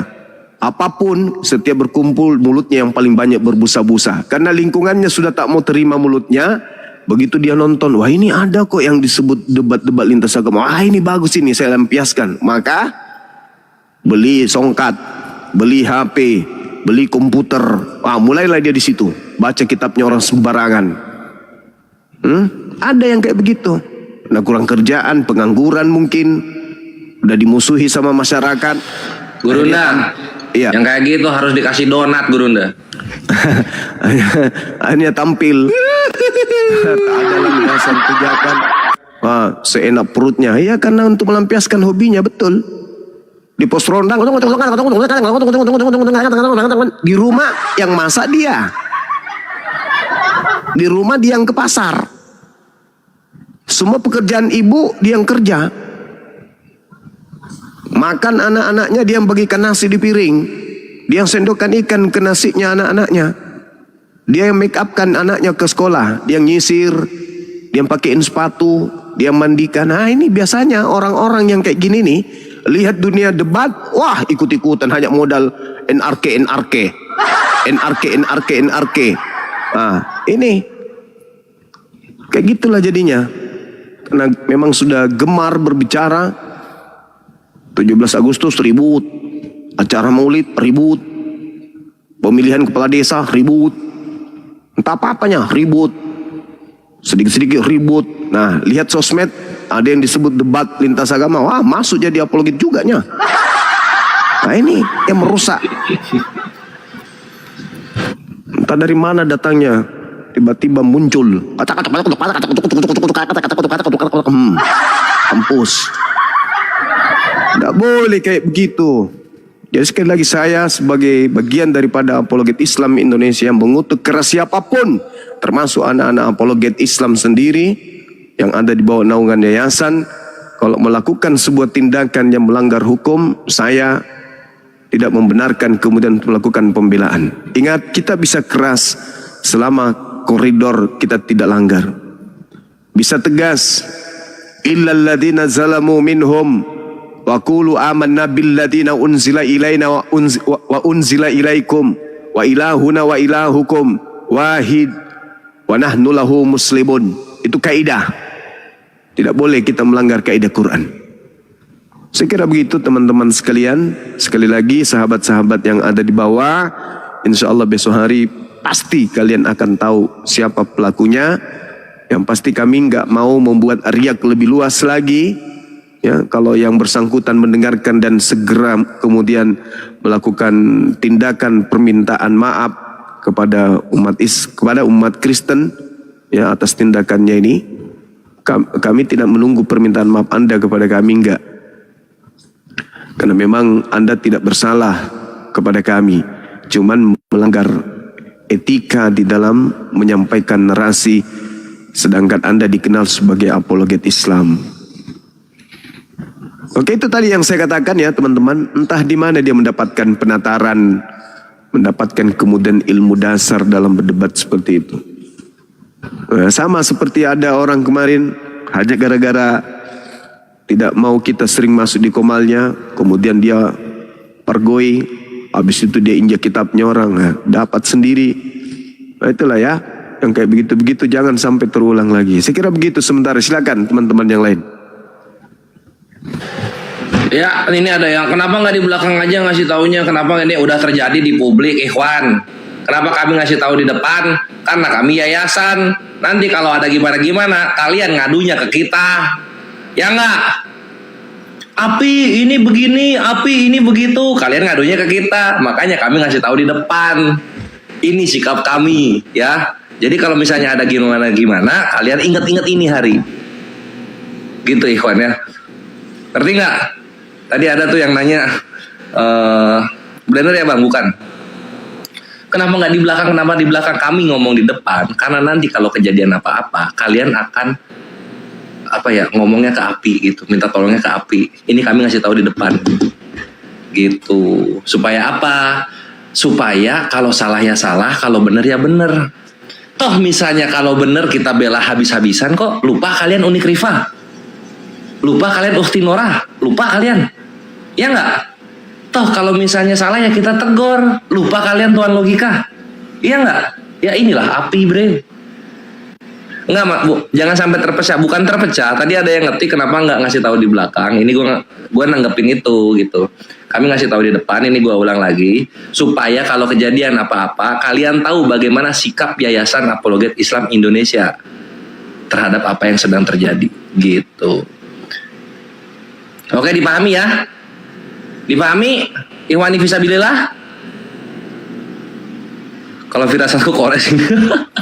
Kalau gue nggak mungkin gue di sini, Bre. Alhamdulillah kalau udah pada ngerti. Mantap. Thank you. Intinya gini loh, media sosial itu bukan hutan rimba. Media sosial itu cerminan bahwa yang berbicara itu yang bertanggung jawab. Jadi jangan, wah ini media sosial, bebas aja, nggak bisa begitu. Itu ada yang sekat-sekatnya, ada aturannya. Ada namanya juga polisi cyber kan gitu. Jadi tidak ada hutan rimba. Oh saya cuma di rumah ini, saya bisa bebas apa aja ngomong, ya nggak bisa. Berani berbuat, berani bertanggung jawab. Untuk itu memang harus ngerti hukum sih sedikit, basic hukum itu. Ya perlu memang kita edukasi hukum ya sekali sebulan mungkin. Sampaikan kepada netizen pengguna media sosial bahwa ya mulutmu adalah harimaumu itu. Itu sangat berbahaya, apalagi mengolok-olok kitab yang dianggap suci oleh saudara kita Kristen itu sangat. Kalau kami itu tidak pernah memberikan toleransi sedikit pun. Seperti kata Banyuma tadi itu sangat merusak. Ajaran Islam nggak ada kayak gitu. Mengolok-olok kitab suci orang, nggak enak banget didengar. Saya juga heran tuh mendengarkan itu. Kok bisa gini orang berdua nih? Sebutlah inisialnya Ibes, gitu ya. Sebutlah inisialnya PS Loading. Nggak boleh kayak gitu. Banget gitu. Membaca original teks kitabnya orang kok ada bahasa nggak banget gitu. Apapun itu gitu, siapapun itu nggak bisa ditolerir itu. Ini kalau saudara kita Kristen mengambil sikap itu pidana itu. Ya, no ya. Bisa itu kalau dia LP kan masuk itu barang. Tadi Divisi Hukum udah menjelaskan barang ini masuk. Ini sudah penista agama. 156 sertai 28E ITE, ancamannya 6 tahun ke atas. Masuk itu barang kalau teman-teman Kristen mau melaporkan itu. Kita lihat ke depannya aja sih. Ya, mudah-mudahan kasih efek jerah lah. Jangan sampai satu yang berbuat kita semua yang terlibat kan gitu. Nah, untuk itu di sini malam ini hasil kesepakatan bahwa itu bukan bagian terafiliasi dengan Apologet Islam Indonesia. Tidak semua yang buka komal itu seperti itu. Ya, jadi saya sudah menyebutkan tadi ya, inisial apa saya sebut nama tadi ya. Kurang lebih begitu, teman-teman. Termasuk juga Anda ketik-ketik pakai nama gitu ya. Adalah haji inilah, adalah PDT inilah, ngapain sih? Kan ada nama lu gitu loh, nama sendiri udah dipakai gitu kan. Itu kan baru naik kan sebagai bentuk mengejek. Nah, bentuk mengejek kepada orang lain ya. Artinya apa ya? Berbalas pantun lah. Itu kira-kira dari saya, teman-teman. Semoga kedepannya lebih baik. Terima kasih.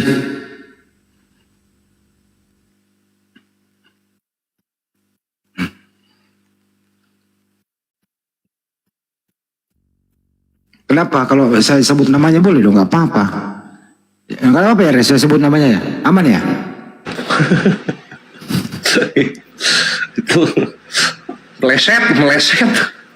Ya daripada ditahan-tahan, emang dikasih tahu netizen gitu loh.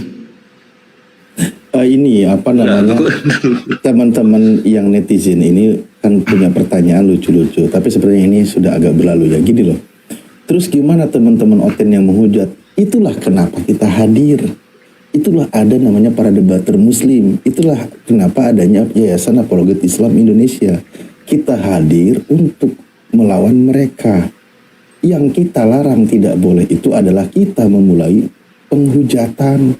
Itu yang kita tidak mau. Karena kita sedang hadir melawan mereka yang selalu menghujat Islam. yang selalu memancing kemarahan terhadap umat Islam. Bagaimana kita ada aturan ketika melawan mereka. Begitu Iwan Pula. Jadi jangan bertanya lagi, terus gimana para oten yang suka menghujat? Justru itu kita hadir.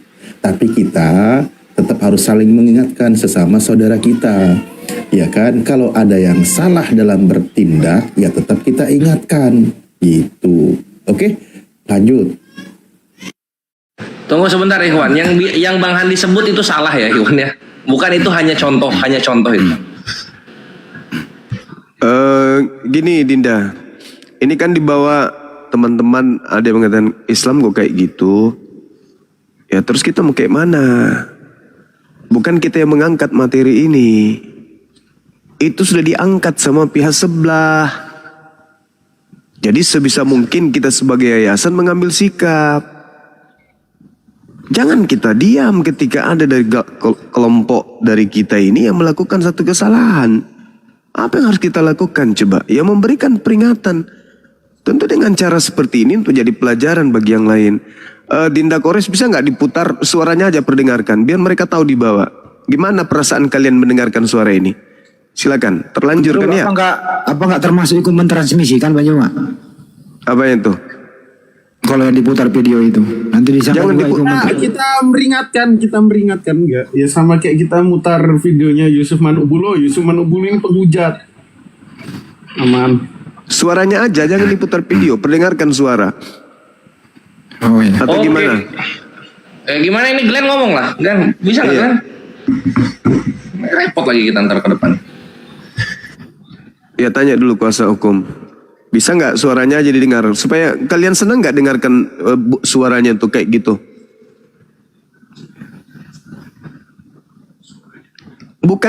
Mereka nggak bicara, mereka sedang membaca dalil kitabnya orang menggunakan bahasa original teks, tetapi mereka oknumnya itu menyebut penis. Gimana sih? Mana ini si Glenn? Woi Glenn. Oh itu udah di bawah, boleh lanjut katanya ya. Sip, nih. Kata siapa? Dinda Udah Glenn? Sondi. Oh iya.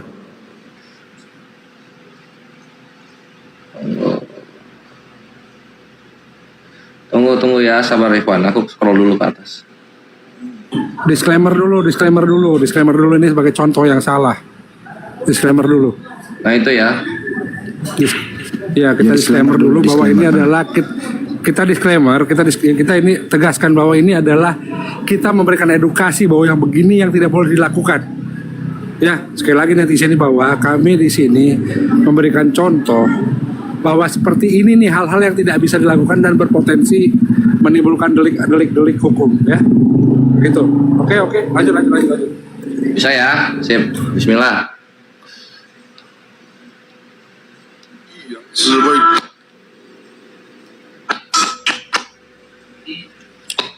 Adalah firman itu perkataan. Berarti pada mulanya adalah perkataan. Siapa yang berkata? Dia bilang, itu saya juga bingung. Nah, kita kembali ke original teks. En arke en hologos, kai hologos pro kontol teos, tronton teos. Kita hafalnya, saya bilang, kau tidak tahu. Kalau kita pakai bahasa India juga, kita Lukas 1:31. Engkau akan mengandung dan melahirkan seorang anak laki-laki dan engkau namakan dia Yesus.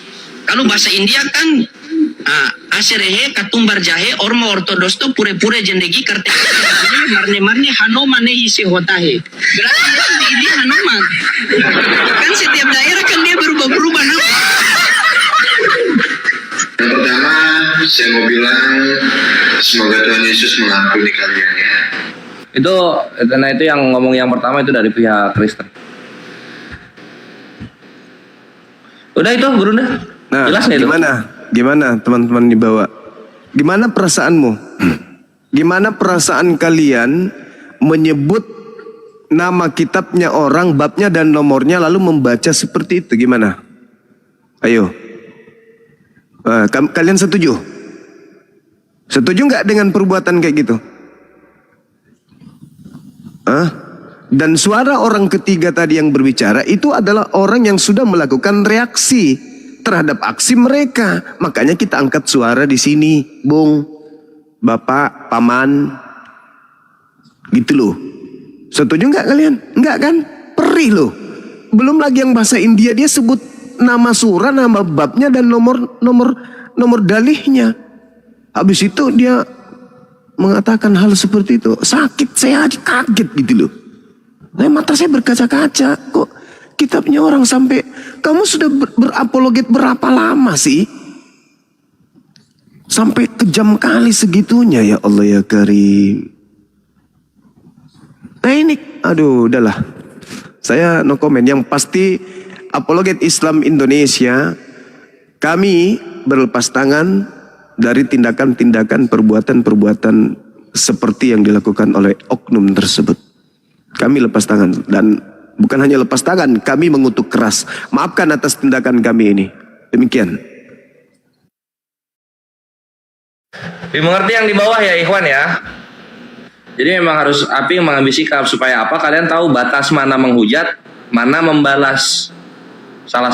Mana menghujat, mana membela gitu loh. Supaya kalian tahu batasannya gitu. Anehnya lagi tuh berkongkok-kongkok ketawa gitu loh. Bukannya ditegur kalau salah. Izin Bang Handi, Saudara Iya. Bang Ali Aceh, maafkan saya Bang.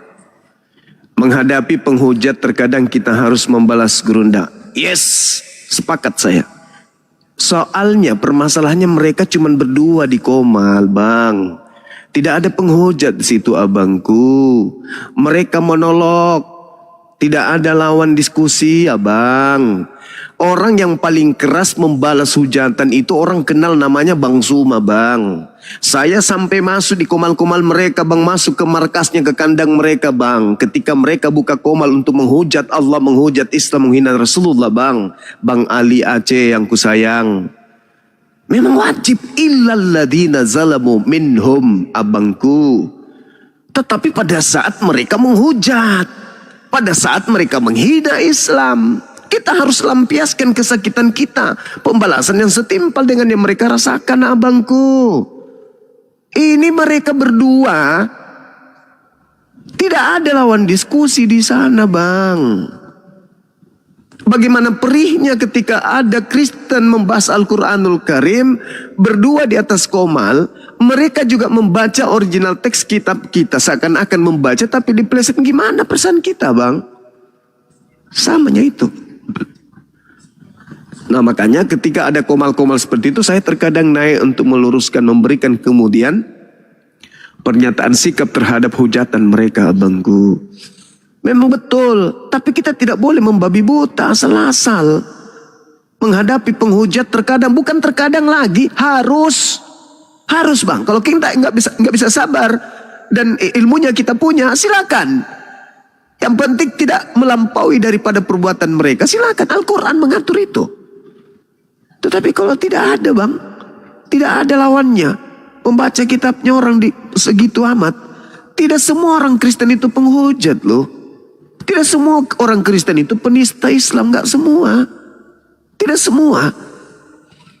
Jadi tidak perlu kita kemudian membaca dalilnya orang sesakit itu, sebenci itu, tanpa ada lawan Kristen di situ, nggak perlu kan? Karena kita menyakiti saudara-saudara kita Kristen yang lain. Orang Kristen itu banyak loh, yang dekat dengan kita dalam kehidupan sehari-hari, berbisnis dengan kita, bermuamalat dengan kita. Maka masa iya semuanya harus dihantam membabi buta kayak begitu? Ya enggak lah. Kalau Anda merasa jagoan, merasa hebat, masuk ke dalam komal-komal mereka. Jangan buka komal habis itu melakukan hal kayak gitu. Enggak, saya enggak setuju. Maafkan saya Bang Ali, saya enggak setuju dengan tindakan seperti itu. Silakan yang lain.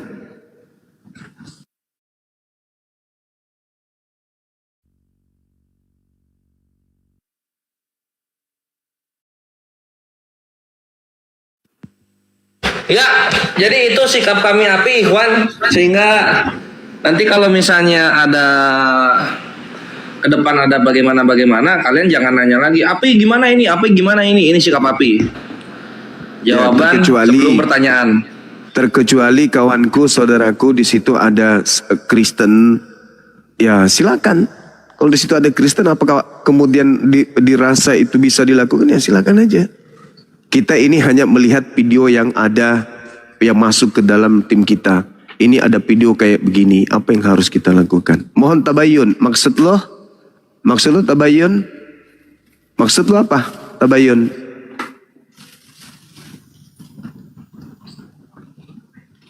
Maksud lo apa tabayun? Nanggepin yang mana Gurunda? Gak ada di bawah. Oh, Harusnya tabayun katanya.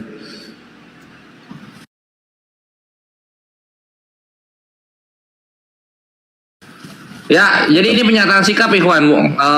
Yang bersangkutan nggak ada salah ke API. Yayasan menyatakan sikap.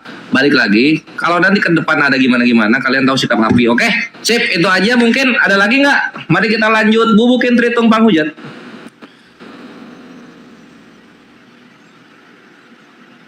Kesimpulannya intinya ini semoga tidak terulang lagi. Kita berusaha panggil kok, tapi saya nggak tahu teleponnya.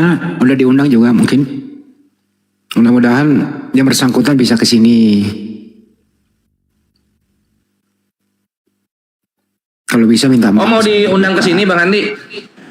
Bagusnya mungkin diundang aja. Oh, ya udah kalau gitu Ikhwan tolong di DM atau yang punya kontaknya dikontak gitu. Kita tungguin.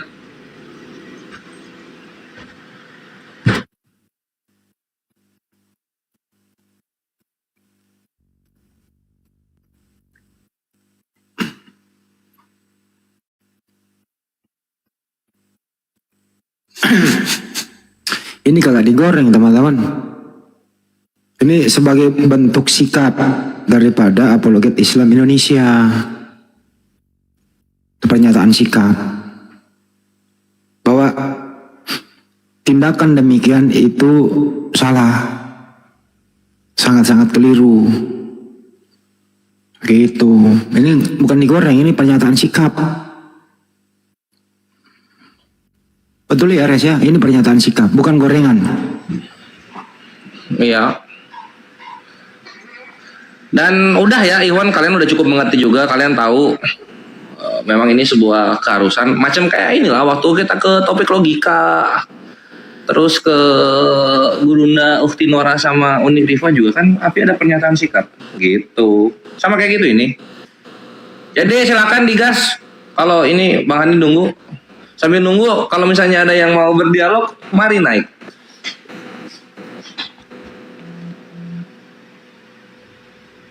Dan saya rasa memang ini Bang Handi dan para guruku semua, karena tidak bisa kita semua reaksi saudara-saudara kita, karena kita paham pasti selalu ada pro kontra dalam menyikapi sebuah pernyataan kan gitu ya. Tapi intinya semua apa yang kita sampaikan dan sikap kita ini tujuannya baik dan bukan hanya untuk diri sendiri, tapi untuk semua, untuk kita semua, dan nasihat juga untuk semua para debater Muslim ya di luar sana gitu. Jadi mohon juga dipahami dan kita juga mungkin akhirnya oke, kita akan tahu karena apa, setiap langkah yang kita lakukan memang selalu ada yang namanya pro, ada juga yang namanya kontra. Hal itu biasa terjadi. Jadi ya sudah, kita ini mau nunggu dia atau gimana nih, kita lanjut. Assalamualaikum warahmatullahi wabarakatuh. Waalaikumsalam warahmatullahi wabarakatuh. Jibril bersuara nih. Menurut saya kita nggak usah tunggu dan nggak usah dikasih panggung juga. Kita udah menyampaikan apa yang kita perlu sampaikan. Biar waktu aja yang menjawab. Jadi untuk penasaran netizen di bawah, untuk penilaiannya dan seterusnya bisa ditabung aja. Ini akan jadi, ya mudah-mudahan beliau yang mendengar bisa disampaikan. Kalau enggak juga bisa tabayun, bisa ngobrol. Sementara Bang Zumaul bilang udah pernah ditegur juga langsung dan seterusnya. Dan kalau ada yang bilang di bawah, oh enggak itu lagi debat dan seterusnya, kita ada videonya, dia nggak lagi debat, dia lagi monolog. Dan kami sesama Muslim hanya bisa mengingatkan. Kami nggak bisa ngambil handphonenya, kan dia bukan anak kecil dan bukan tanggung jawab kami untuk mendidiknya gitu loh. Jadi ya itu yang tadi Bang Kores bilang, Bang Zuma bilang juga, ini hanya pernyataan sikap. Jadi kedepannya kalau ada netizen-netizen yang kalau ada sampai LP, ada pemanggilan polisi dan seterusnya, netizen nggak bisa nanya, oh API kemana kok nggak bantuin, API kemana kok nggak, oh kami sudah mengingatkan sebelum kejadian gitu loh. Jadi sampai situ aja. Ini ada, kita mau tetap topik ini atau kita mau panggil kapir-kapir di bawah aja bang? Gimana nih bang? Ya tadi di awal kan kita cuma pernyataan sikap. Lalu sebut namanya dong. Disebut namanya kejang-kejang ini di bawah. Kalian yang minta di spill. Kalian yang mau dikasih nama. Tadi kita nggak mau menyebut nama. Nah, sekarang kalian, oh begini ya Islam itu, kami semakin tidak simpati dengan API. Silakan sahabatku, silakan. Silakan, Anda nggak mau simpatik sama API, nggak akan merubah niatan kami untuk berjuang. Ya, kalian nggak simpatik lagi sama kami, ya silakan aja. Insya Allah kami tidak kemudian kehilangan kekuatan untuk selalu menjaga marwah Islam. Ya, kalau misalnya hanya sekedar mengingatkan seseorang untuk tidak melakukan satu tindakan yang tidak baik, lantas kalian mau menghukum kami, silakan. Wallahi kami ikhlas. Justru itu jadi tanda sayang kita nggak sih sama dia bang? Betul nggak sih? Ya entahlah, orang punya penilaian masing-masing. Tapi saya hanya mengatakan bahwa silakan sahabatku, wallahi Anda tidak mau simpatik lagi dengan API, silakan. Kami doakan semoga sahabat-sahabat sehat, panjang umur, dan esok hari setelah kami kemudian tak ada di API, akan lahir kemudian apologet Islam yang jauh lebih baik daripada kami ini yang duduk di API untuk menggantikan kemudian gitu ya. Amin. Kapasitas kami di sini bukan untuk membenci antum yang tidak simpati dengan kami. Kapasitas kami hanya meluruskan niat bahwasanya ketika esok hari saudara kita dari pihak sebelah mengambil sikap, mengambil tindakan, ya apologet Islam Indonesia berlepas tangan dalam hal ini, bahwasanya tidak ada mata rantai pengajaran, pembekalan materi di dalam apologet Islam untuk melakukan tindakan-tindakan seperti yang dilakukan oleh teman kita. Itu ajanya. Ya, terlepas apa akibat daripada tindakan kami mengambil sikap seperti ini, kami ingin dijauhi, silakan sahabatku, silakan. Tapi ingat, tetaplah cinta kepada dinul Islam, tetaplah cinta kepada Allah, kepada Al-Quran, kepada Islam, kepada Nabiullah. Boleh benci kami, boleh, silakan. Yang penting tetap jaga ibadah antum, jaga semua hal-hal yang menjaga marwah Islam kita. Ya, sahabatku, lanjutkan perjuangan. Kita akan tetap berdiri di sini dengan API, meskipun yang ada hanya tinggal bom-bom sendiri sebagai pendukung. Allahu Akbar. Takbir. Allahu Akbar. Silakan ganti tema. Sisa bom-bom. Naikkan kemudian orang yang ingin berdiskusi tentang lintas agama. Silakan. Bismillahirrahmanirrahim. Pir, naik Pir. Yuk kita ngobrol malam-malam nih, asik. Mana udah ada yang DM belum? Loh, ini tapi kalau formasinya kayak gini siapa yang berani naik bang? Alah, itu dia.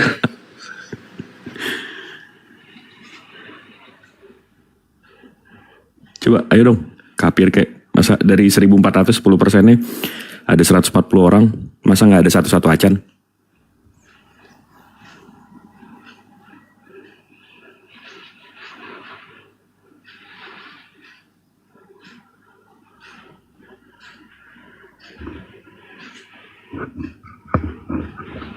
Nah, ini ada yang request nih.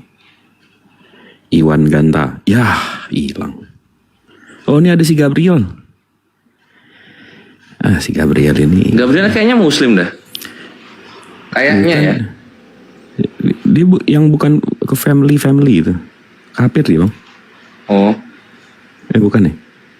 Iya, muslim ini.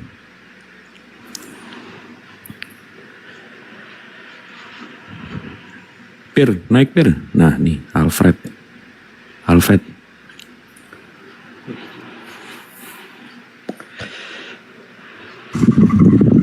Assalamualaikum warahmatullahi wabarakatuh. Mantap. Waalaikumsalam warahmatullahi wabarakatuh. Saya hormati Bang Zuma.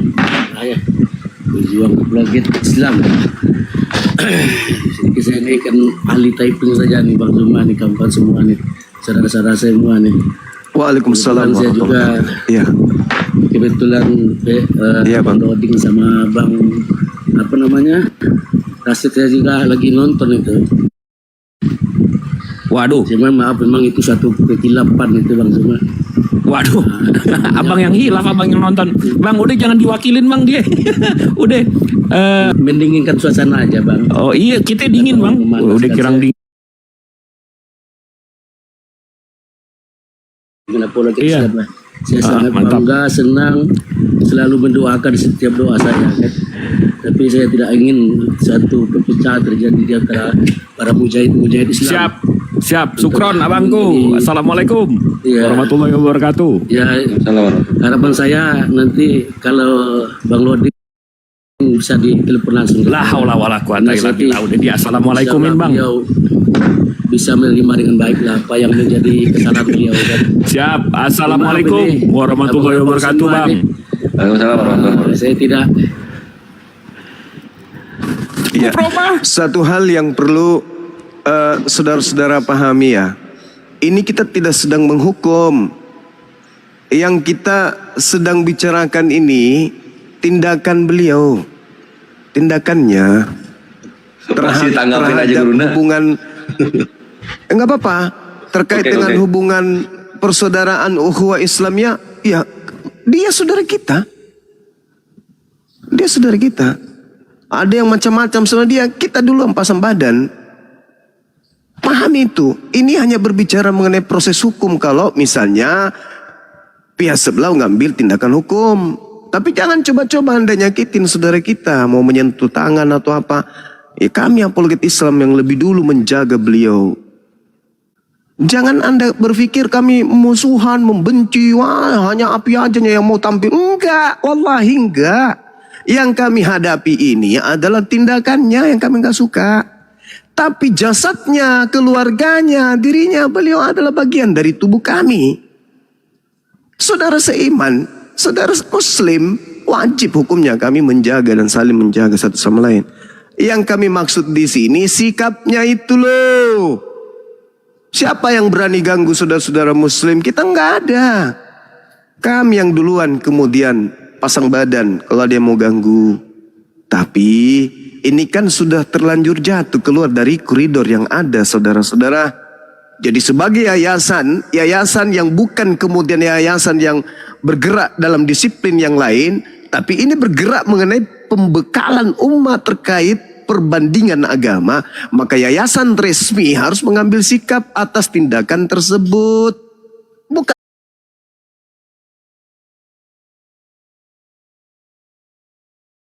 begitu tujuannya. Beda itu sahabat-sahabatku. Ini hanya terkait dengan hukum dan apa tindakan dari pihak sebelah terhadap ini. Maka kita mengambil sikap. Sama seperti ketika ada yang menginjak Bible, kita mengambil sikap. Kan begitu. Bukan memusuhi, enggak. Bukan membenci juga enggak. Cuman sikap ini yang harus kami ambil ketika ada kejadian seperti ini. Supaya nanti pihak sebelah yang sedang mencari kesalahan demi untuk menjerat kami yang ada di apologet Islam ini, itu tidak sapu rata, tidak mengambil sikap bahwa ini seluruhnya. Enggak, bukan begitu maksudnya. Paham enggak? Dan efek positifnya adalah ya orang yang melakukan itu nanti akan merasa, oh ini ternyata enggak didukung kita, ternyata tidak benar kalau kita seperti ini. Nah itu, kalau kita membiarkan, diamin saja atau seterusnya, ya nanti yang lain juga akan melakukan lagi tindakan begitu. Semakin banyak melakukan tindakan, apa yang terjadi? Keributan. Mau? Enggak kan? Nah itu dia.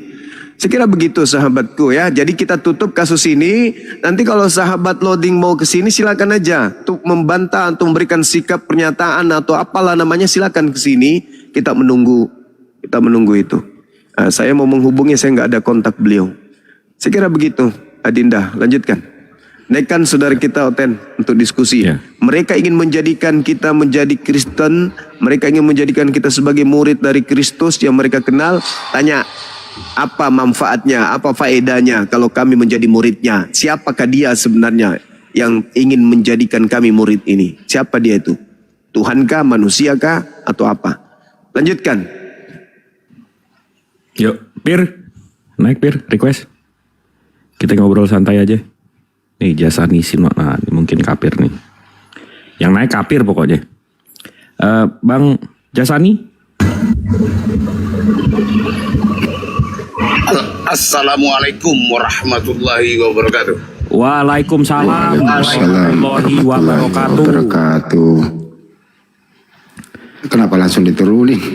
Ntar dia ngomong Udah salam, udah dapat sunahnya, udah salam. Nanti dia ngomong lagi, kita bahas lagi. Yuk, Pir.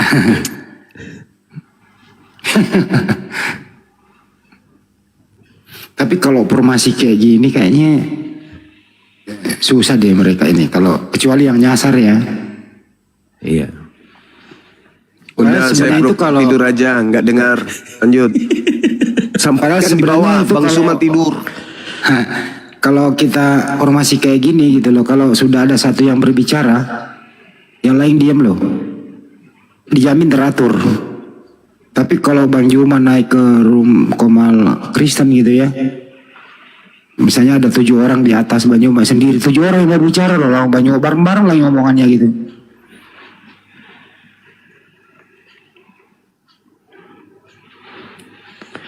Jadi formasinya begini tetap naik aja, aman kok, 1 lawan 1.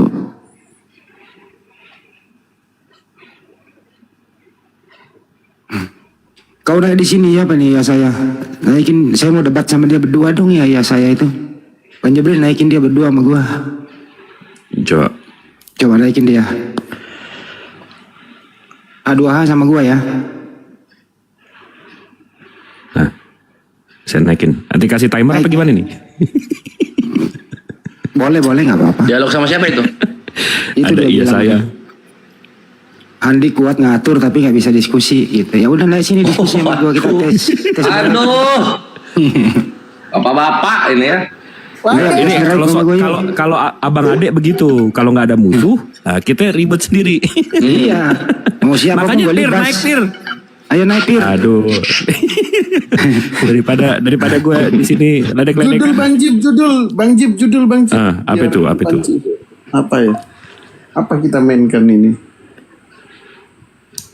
Yesus Emang mana palsu. dia? Wih, mana dia kok nggak naik? Enggak, di reject. Apa judulnya? Yesus palsu tanda tanya. Ini judulnya Patriarki Penyelamat Rumah Tangga. Das. Yeah. Apa sih? Yesus palsu. Apa sih? Terus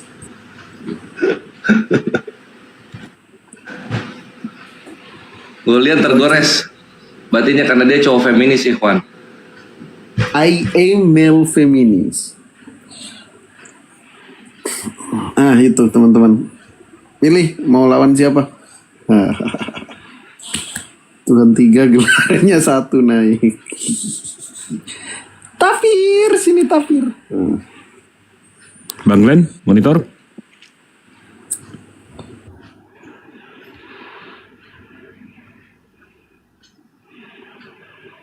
Oke, gue switch dulu ya. Biar ada 2 room kapir ya. Assalamualaikum, Kang Dito. Waalaikumsalam warahmatullahi wabarakatuh. Ada Burunda, ada Totali pada Forest. Waduh, ngeri ay. Assalamualaikum semuanya. Waalaikumsalam.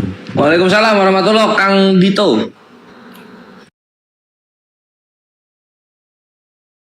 Masih di Bali kan? Ya wabarakatuh beli. Masih. Main. Saya habis dari Bali beli. Main. Baik. Di Bidan. Ini ada tamunya, bentar, keburu kabur. Night first, selamat malam. Night first. Cukurukuk. Ya, hilang. Sambung tadi Bali gimana? Gimana Bali? Balinya di mana beli? Iya saya itu kau aja jadi Kristen aja sini lawan gua. Gua murtadkan lu dulu kalau lu muslim ya. Nah sini. Lu murtad dulu baru lawan gue gitu. Aduh. Ini dari 1.200. Kalau 6% itu udah 100-an loh. Nggak sampai sih, 80-an loh. Masa nggak ada satu-satu acan? Habis hotel itu Bang Jip, susah cari. Masa Tuhannya 3 masih takut sama yang Tuhannya 1?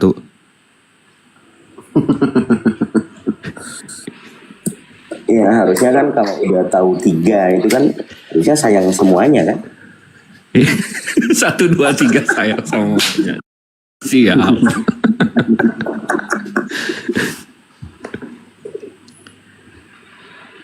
Masa Tuhannya udah kayak boy band gitu rame-rame masih takut sama yang punya 1? Oh nggak ada berarti Kang. Bang ini animut dulu tuh, bocor tuh lagunya. Basubat aja, basubat daripada nggak ngapa-ngapain. Ini aku mau tanya, udah ada yang naik. Disapa dulu, Gulian. Halo, selamat malam Lail. Malam, Kursi Bang. Muslim Kristen Bang, waduh. Langsung turun. Udah jadi komal rumpi, nggak ada kita rumpi yang kita sampaikan selalu bermanfaat ya. Oke, Gordon, selamat malam Gordon. Halo, malam Bang. Muslim Kristen Bang. Waalaikumsalam. Muslim Bang. Bang boleh nanya Bang? Nanya boleh. Ya, nanya bikin panjang konten. Itu apa namanya? Terkait yang Lukas 22. Lukas 22, apa? Yang apa? Yang ayat 69 ya, pasal 69 itu. Kenapa tuh Bang? Saat ini anak manusia duduk di sebelah kanan yang Maha Kuasa. Kenapa itu? Itu pada saat itu kan ada penangkapan. Itu gimana ya Bang maksudnya? Maksudnya yang ngomong banget tuh data itu. Yang ngomong itu yang orang yang disalibkan atau Yesus itu sendiri ya Bang?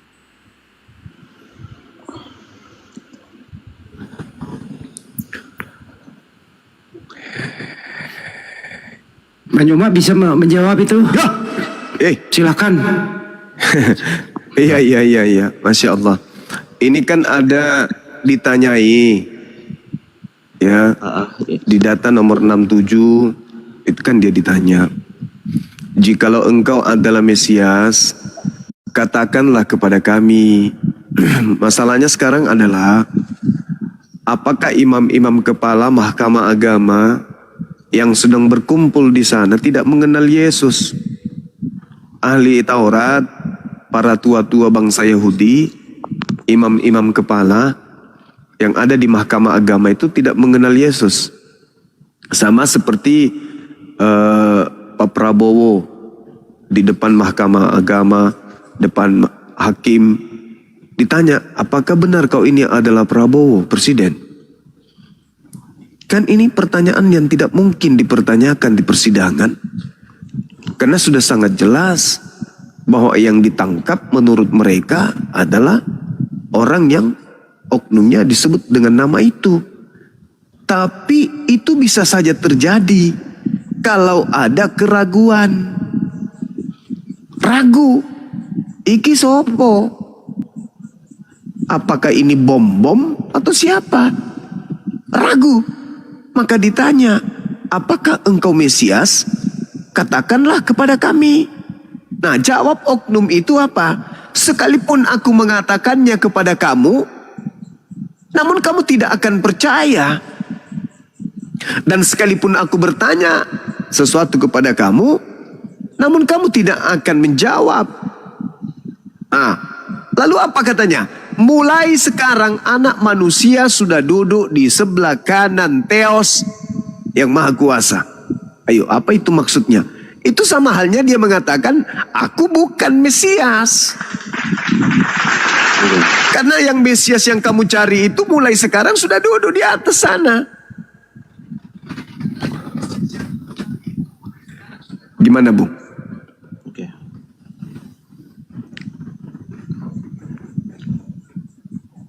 Gimana? Berarti yang ditangkap itu berarti apa namanya, yang tentara Romawi itu yang dibawa ke dalam hadapan mahkamah itu, berarti mereka nggak tahu ya Bang ya kalau itu adalah bukan Yesus atau Yesus sendiri gitu Bang.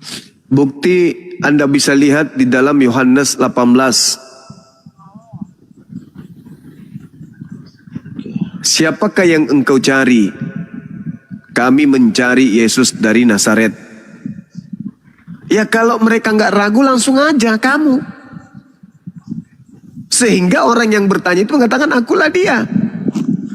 Nah sedangkan ketika ada orang yang mengatakan akulah dia, kita datanya ada di Lukas 21:68. Waspadalah kepada penyesat yang datang kepadamu dengan memakai namaku dan berkata akulah dia. Tergenapi enggak tuh? Tergenapi. Sehingga orang yang mengatakan akulah dia ini ya ditanya dengan narasi yang aneh, dengan penjelasan yang aneh dari penanya. Siapakah yang kalian cari? Lah kalau yang dicari adalah Bang Suma dan mereka telah mengenal Bang Suma, ketika Bang Suma bertemu dengan mereka, hei kalian, siapa yang kalian cari? Ya jelas mereka akan mengatakan, Anda yang saya cari, ente. Karena orang-orang yang mencariku sudah tahu saya Bang Suma. Masakan ada Kores datang membawa kemudian orang-orang ingin menangkap saya. Bang Kores, saya tanya, Saudara Kores, kau cari siapa? Lalu Kores mengatakan, saya mencari Bang Suma dari Makassar. Kan aneh. Padahal beliau kenal saya loh. Iya kan? Iya. Dia kenal, tapi malah dia katakan, ya akulah dia itu, akulah dia yang kau cari itu. Kan aneh. Nah Yesus mengatakan, waspadalah kepada penyesat yang datang kepadamu dengan memakai namaku. Dan berkata, akulah dia. Tergenapi enggak? Apa yang terjadi? Ditangkap. Setelah ditangkap, diadili. Setelah diadili, disalib. Setelah disalib, bangkitlah dia. Kan begitu poinnya.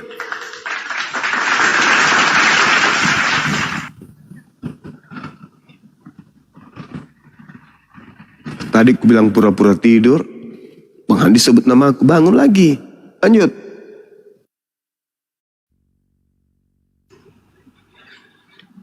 Bir, masa gak ada yang mau naik nih, aduh. Golian, Iya Bang Jip, monitor. Stand. tolong di moderatorin. Oke, yuk teman-teman tapir. Bentar, mirroring akun gue satunya. Yuk teman-teman tapir yang mau tanya seputar Islam silahkan. Nggak, aku tanya balik deh. Kalau mau debat yuk naik. Tadi udah dijawab ya, bro. Siapa tadi? Lukas 22 nomor 69 ya. Aman-aman. Lama nggak dengar suara Bang Jibril itu tadi. Ya. Oten di ambang kepunahan. Iya loh. Ayo tap-tap layarnya ya teman-teman sampai 200k dulu supaya berita firman ini tersampaikan kepada tapir. Kita cari tapir-tapir di bawah. Bang Gores monitor. Izin Bang Gores. Lanjut. Saya tadi mendengar suaranya Gurunda kita, Masya Allah. Terasa terobati, kangen. Assalamualaikum Gurunda. Lagi menyimak nunggu tapir dulu nih. Waalaikumsalam warahmatullahi wabarakatuh, Dinda.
melihat apa yang telah diperbuat Paulus, mereka itu berseru dalam bahasa Likaunia, dewa-dewa telah turun ke tengah-tengah kita dalam rupa manusia. Dewa-dewa di situ bahasa Yunani apa, Dek? Bahasa Yunaninya dewa-dewa, saya buka dulu bedah layar. Ini harusnya host nih. Aki Jibril, monitornya yang gede. Bentar gue rendah izin. Teos. Hah? Teos harusnya. Iya, Teos ini harus kita tampilkan kan. Kalau bisa ditampilkan biar ndak jadi fitnah kan gitu. Siap. Biar tidak ada dusta di antara kita. Oke. Saya buka.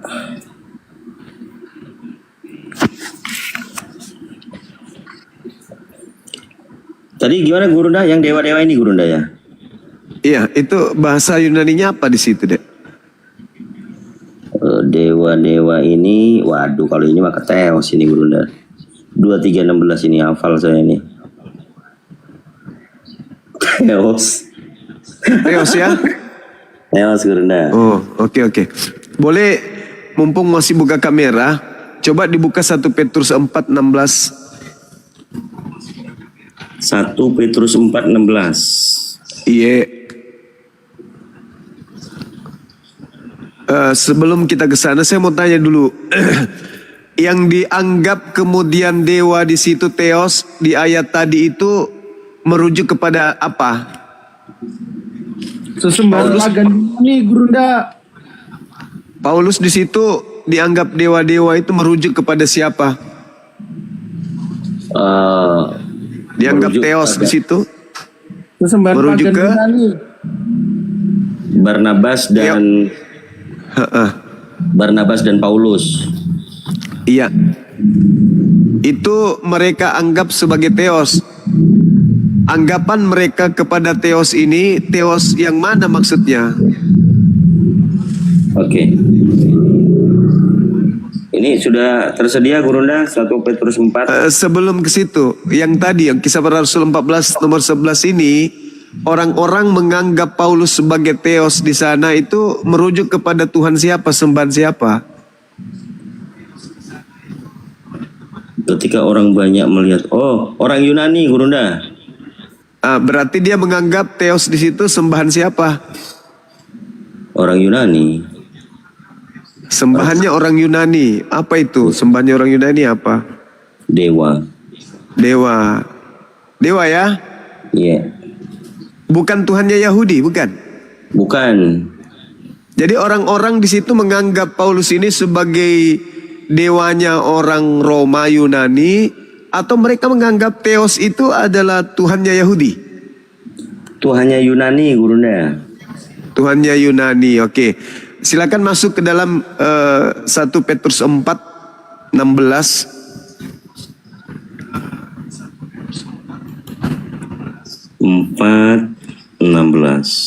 Iya. Tetapi kurang gede ya. Tetapi jika ia menderita sebagai orang Kristen, maka janganlah ia malu, melainkan hendaklah ia memuliakan Theos dalam nama Kristus itu. Nah, Theos yang dimaksud di situ siapa? Theos ini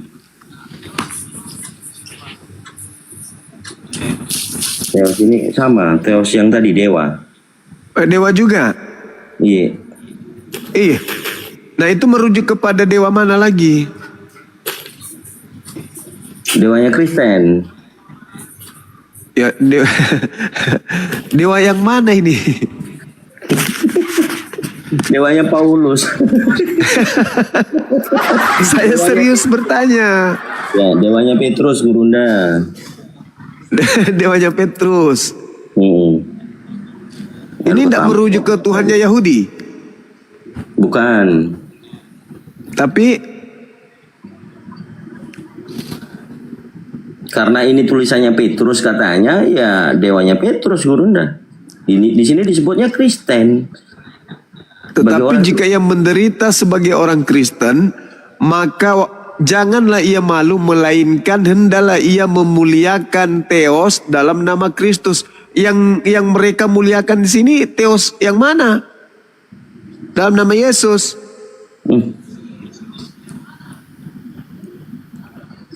Waduh. Ya Kristus yang mana dulu ini, Gurunda? Setahu saya Kristus ya, orang Kristen memang pernah diajarkan kemudian tentang Elohim? Enggak pernah, Theos. Enggak pernah. Jadi kalau berbicara mengenai mereka ini rujukannya ke mana? Theos ini rujukannya ke mana? Orang Yunani tadi, orang Kristen juga, Gurunda. Orang Kristen, orang Yunani. Berarti ini dalam nama Theos, memuliakan Theos, berarti memuliakan yang ada di kisah para rasul tadi itu maksudnya? Iya. Waduh.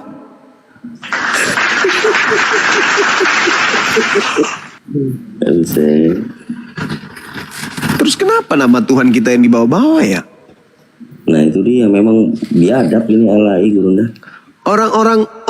Orang Yahudi ini memang kalau menyebut nama Tuhan mereka menyebutnya dengan Theos.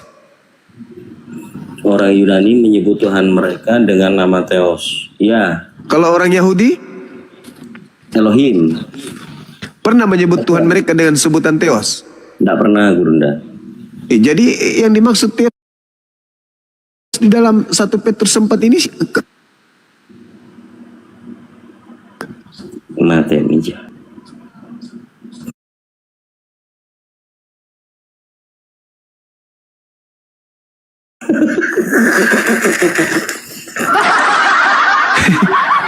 Jadi Theos mana yang disebut dalam nama Yesus ini? Theos mana? Memuliakan nama Theos dalam nama Yesus Kristus. Jadi siapa di belakang Kristus ini? Elohim atau Theos? Theos, Gurunda, Theos. Nah, tolong bantu saya dong. Theos yang dimaksud di situ gimana ceritanya, merujuk pada Tuhan Yahudi atau merujuk kepada Tuhannya Romawi? Waduh. Please. Ya panggil cuplis saja lah, Gurunda. Saya mumet ini saya. Itu merujuk kepada siapa? Kalau merujuk kepada Tuhannya Yahudi, Tuhannya Yahudi pernah mengatakan, jangan kau menambahi firmanku, jangan kau mengurangi. Mana sih ini dulu? Kasuma. Sementara malam Yesus berpesan kepada muridnya, jangan ke bangsa lain. Berarti mustahil kemudian mereka memperkenalkan, kalau murid Yesus memperkenalkan dewa Theos. Iya, nggak pernah lah. Bahkan Paulus mengatakan tuh di dalam suratnya Galatia 2 nomor 8. Petrus diutus hanya kepada orang-orang yang bersunat. Bagaimana dong? Betul. Ya ini berarti merujuk kepada Theos yang dimuliakan sama orang Kristen ini, yang Theos Yunani, Gurunda, bukan Elohim. Nah, kemungkinan. Makanya mereka yang harus menjelaskan ketika pula. Mereka harus menjelaskan bagaimana benang merah Tuhannya Yahudi kok bisa lari ke situ gitu loh. Nah, itu dia. Ayo naik, Ten. Jelaskan, gimana ceritanya? Naik. Jangan kita. Seru ini. Tetapi jika dia menderita sebagai orang Kristen, maka janganlah ia malu, melainkan hendaklah mereka atau ia memuliakan Theos dalam nama Kristus itu. Theos yang mana yang mau dimuliakan sini? Theos yang mana yang mereka harus muliakan?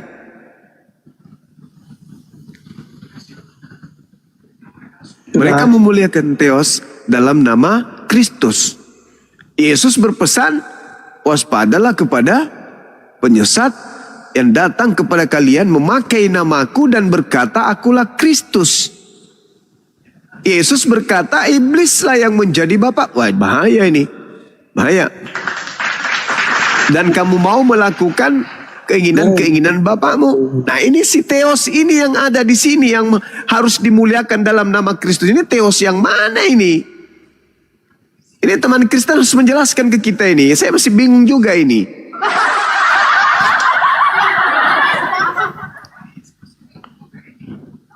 Allah. Keluar, ayo keluar. Semua. Ini sepupunya Paulus ini. Ya, gimana saudara? Iya, kan kau bahas Kristen. Kenapa ini Indo-Buddha? Kenapa enggak naik? Hah? Kenapa? Karena hanya agama Kristen yang mengambil istilah Islam. Itu masalahnya. Dan hanya Kristen yang memiliki misi memurtadkan Islam untuk masuk ke Kristen. Hindu, Buddha enggak.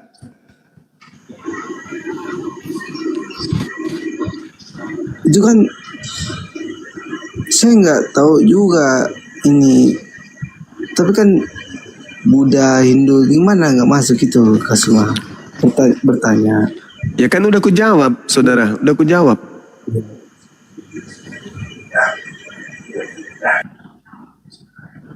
Ada suara anjing di sini. Kenapa?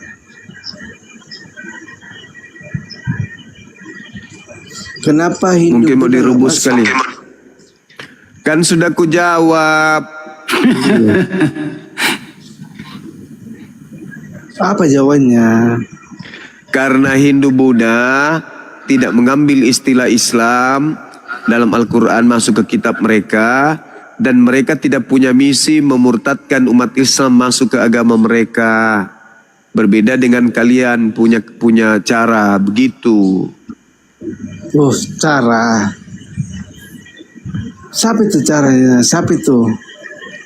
Siapa Paulus. Ini anak kandungnya Paulus ini kayaknya. Jangan, biarin aja. Dia kurang ngerti bahasa Indonesia banyak. Siapa itu yang mau itu gitu? Siapa itu? Ini kan kita bahas Tuhan Kasuma. Jangan main-main loh.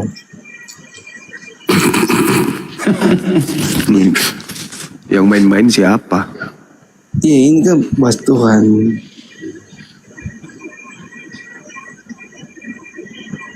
Ini kan Tuhan loh. Dan main-main loh. Kalau deh kamu masuk dalam perkumpulan organisasi mana kalau deh? Katolik. Selain itu ada perkumpulan lain? Loh, saya minta maaf, saya nggak bisa bilang juga bidat. Kan bukan itu. Iya, maaf. Kamu masuk nggak perkumpulan organisasi senam? Misalnya perkumpulan senam, masuk nggak? Ini saya bertanya, kau senam Andi? Nggak nyambung. Kau bahas Kristen. Kalau kau bahas Hindu, Buddha, nggak mungkin saya Kristen naik. Gimana sih lo? Ya tahu.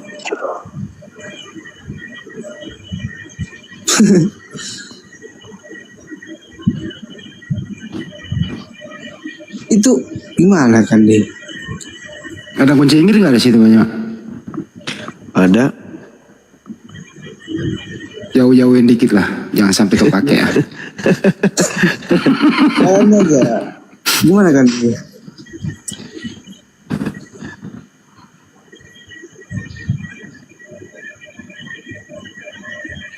Itu malah sih.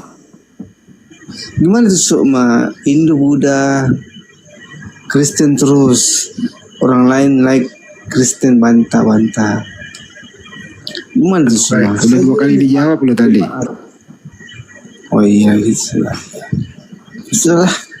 Ini jawabannya dengar baik-baik ya. Karena menurut nih dari Badan Meteorologi dan Geofisika itu memang seluruh Indonesia itu mengalami musim hujan. Itu sih jawabannya. Jadi tetap harus waspada. Itu jawabannya teman-teman. Jawabannya. Seriuslah bos Tuhan. Seriuslah, ini Tuhan loh. Jangan main. Gimana ini? Coba kau jelaskan dulu konsep bertuhan di agamamu, coba. Kami pingin dengar. Aduh. Iya. Tuhan itu Bapa. Bapaknya Yesus.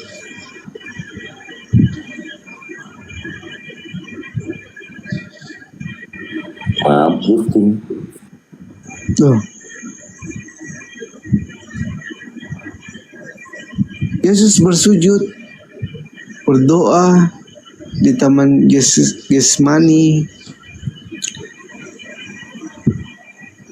Gimana itu? Itu dia bersujud untuk membuktikan dia sebagai hamba atau dia sebagai Tuhan? Hamba, sudah hamba. Hamba, pintar. Berarti Yesus bukan Tuhan ya? Itu kalau LI gimana Kak? Yohanes 1:13. Aku guru dan Tuhan. Sembaran tom piti kana-kanai bawanu. Mana ada Yohanes 1:13? Aku guru dan Tuhan.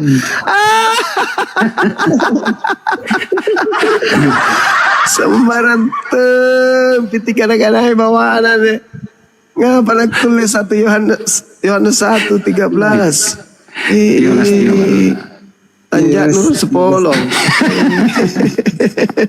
Gimana tuh? Yohanes 13 apa itu? Aku guru dan Tuhan. Itu kan LI. Yohanes berapa itu? 1:13. Itu malah asa. Berapa ini Alkitab? Coba saya buka Alkitab dulu ya. Bertanya semua salah kah? Itu salah kah bertanya? Ini dia langsung menyebutnya di dalam Yohanes 1:13. Ini salah dulu. Ini bukan Alkitab. Saya yang LI ini gusur dulu sedikit. Sabar. Saya jawab.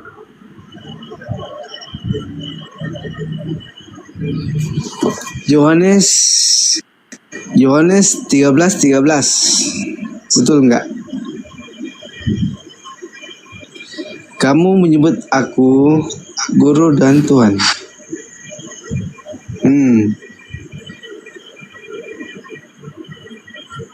Terus Yohanes 13:13. Betul enggak? Ya itu kau baca itu. Iya.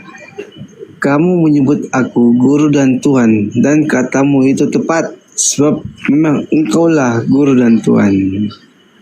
Itu gimana? Di situ bukan Tuhan tapi Tuhan. Iya, ini kan Elai. Elai itu orang mana sih? Elai orang mana? Hah? Lembaga Alkitab Indonesia. Oh, lembaga. Kamu setuju gak dengan itu terjemahannya? Ya, itu dari, saya nggak sebut nama.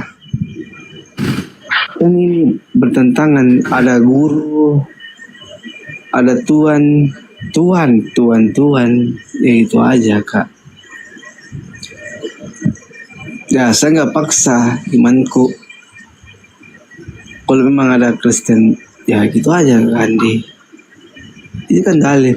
Kalau Yesus kemudian, ya. Klode. Ya silakan. Klode. Kalau Yesus kemudian berdiri di tengah lapangan, lalu Claude dan Bang Suma berdiri jaraknya sekitar 200 meter dari Yesus. Kita uji penglihatan siapa matanya yang masih sehat, matamu atau mata saya. Astaga Sumas. Saya melihat Yesus berdiri.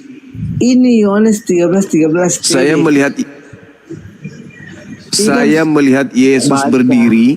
Ini kita baca. Kamu menyebut dan mata saya melihat Yesus. Lalu mata saya memberikan kemudian sinyal kepada akal saya. Akal saya memberikan instruksi kepada lisan saya untuk berkata, yang saya lihat berdiri di lapangan itu adalah manusia. Bagaimana dengan matamu? Kau lihat apa berdiri di lapangan saat itu? Ayo, tes mata dulu. Yang kau lihat berdiri itu apa?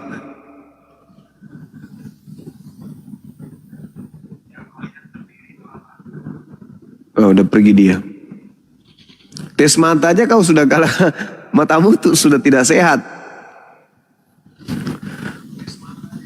Kau udah gagal. Dari segi penglihatan, kamu sudah kalah.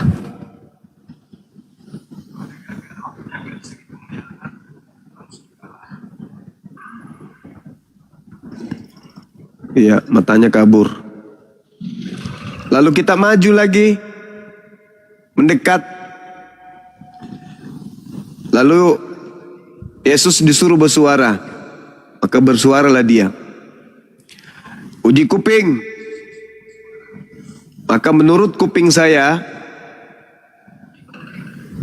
mendengarkan suara manusia. Bagaimana dia menurut kupingmu? Yang kau dengarkan suara apa? Kau mengatakan suara Tuhan. Rusak. Telingamu juga rusak rupanya. Maju lagi kita pegang tangannya. Saya memegang tangan manusia. Ketika kau memegangnya, kau megang tangan apa? Tangan manusia apa tangan Tuhan?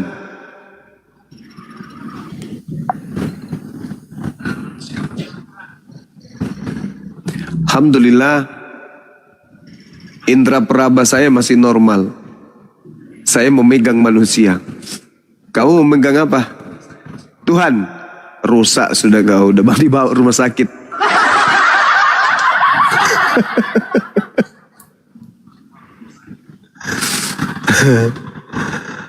Dari sana aja udah ketahuan siapa yang layak dipercaya ajarannya, siapa yang tidak.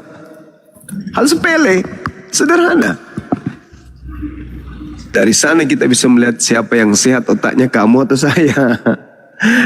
Pada kesimpulannya, hasil akhir dari ujian kita, saya mendapatkan nilai 100. Kira-kira kau nilaimu berapa? Kau melihat Tuhan, kau mendengar Tuhan, kau memegang Tuhan. Masalah generasi. Sesederhana itu menguji kebenaran daripada ajaran agamamu, saudaraku. Ya, simple bukan? Itulah pentingnya otak, akal. Oke, saya tidur lagi. Lanjut. Ya, Panji, selamat pagi. Pagi Bang. Ya, Kristen Denom apa Bang? Iya, menonton aja Bang. Pertanyaannya Kristen Denom apa? Bukan mau nonton, mau apa? Oh, bukan Muslim Bang. Oh, Muslim. Assalamualaikum warahmatullahi wabarakatuh. Waalaikumsalam Bang. Oke. Nyimak atau kalau nyimak di bawah ya Bang? Tapi kalau gitu apa juga. Ini ada ayat ini. Bentar lah Bang. Oke. Ayat. Ya Bang, malam Bang. Ya, pagi. Kristen atau Muslim? Nasrani Bang. Nasrani? Ya Bang. Nah, tuh temanya Yesus palsu. Bagaimana pandangan Nasrani katanya? Lanjut.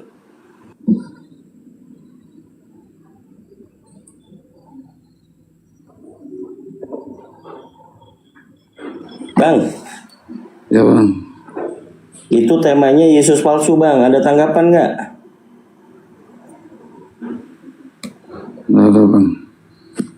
Nggak ada. Ya. Nah, jadi di Nasrani siapa bang? Kami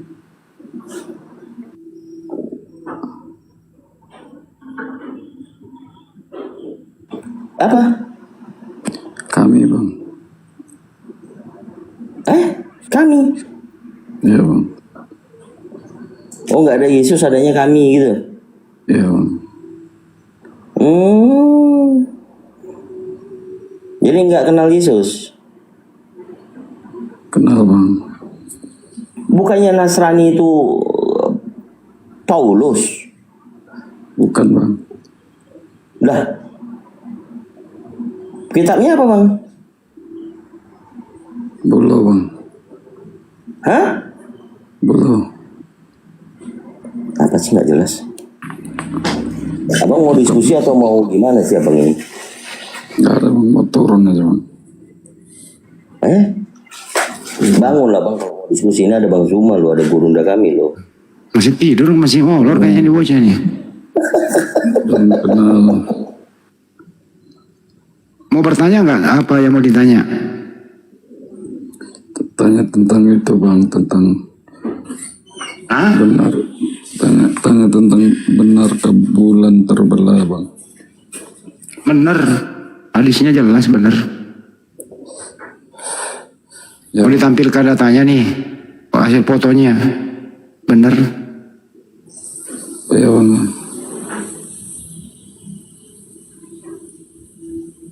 Bener. Siap bang. Apalagi mau ditanya? Tentang berdusta dalam 3 hal itu benar ke bang? Boleh berdusta dalam hal untuk kemaslahatan kebaikan boleh. Contoh nih ya. Ya. Ada orang Jepang nih masuk cari orang tuamu yang pejuang misalnya, tapi orang tuamu ini masuk ke rumah saya untuk berlindung. Datang orang Jepang, mana orang tuanya si Ayat? Kalau ada di dalam, aku pengen pindah alam lihat orang tuanya. Saya terpaksa membohongi Jepang. Tidak ada di sini. Kimoto, nah, kan gitu namanya. Siapa sih namanya? Ajinomoto lah namanya kan. Tidak ada di sini. Ah gitu. Itu berarti boleh. Daripada orang tuamu pindah alam bagaimana? Atau saya jujur aja? Bagaimana? Bang, soalnya aku ketemu roomnya Ahmadi, katanya itu hadis tidak betul. Siapa yang ngomong kayak gitu? Kitun bang, Kitun. Saya udah kasih analogi lo tadi. Kitun bukan Muslim. Dia Ahmadi bang, Ahmadi. Kitun bukan Ahmadi. Iya, udah tahu bang, dia ngaku. Tampil lu udah tanya Bang Jibril, itu bulan pernah terbelah. Wah, ini matanya aja nggak kebuka bang. Enggak, soal 3 tadi, soal 3 yang berbohong itu kita mesti lurus. Oh ya udah. Bang Ayat. Yang berdusta tuh salah katanya. Iya, dia bukan Muslim bang. Jadi kalau abang nanya sama dia salah. Siap bang, makanya tanya sama mereka. Nah, kita dikasih tahu bang bahwa kita boleh berdusta dalam 3 hal. 1, dalam perang. Contoh, abang ketangkep. Kita lagi perang sama Malaysia bang. Abang ketangkep. Habis itu abang ditanya sama orang Malaysia, rumah keluarga abang di mana? Kira-kira abang jawab jujur apa enggak? Enggak bang, enggak. Nah, itu Islam menyelamatkan kita di situ bang. Jadi jangan karena gila-gila jujur nyelakain orang gitu bang. Itu 1. Kedua, untuk menyenangkan pasangan kita bang. Contoh, abang punya istri, dia baru beli dress warna hijau bang, tapi ketat banget bang, kayak lemper begitu dipakai. Terus ditanya nih bang, sayang, aku cantik gak? Abang jawabnya gimana bang? Oh, kalau ketat cantik bang. Tapi ketat kayak lemper bang. Jelek. Tapi nggak mungkin abang bilang, jangan pakai baju itu yang kayak lemper kamu. Nggak mungkin kan? Iyalah, nanti disuruh tidur di luar. Bukan cuma tidur di luarnya, tapi menyakitinya bang. Dia kan orang yang kita sayangi, orang yang kita cintai, yang mestinya kedamaian kita, bukan tempat kita perang, ya nggak? Iya betul. Masa kita sakitin hatinya? Ntar kita lagi tidur, betul nggak? Itu nomor 2. Nomor 3, untuk kemaslahatan umat, Bang, untuk mendamaikan.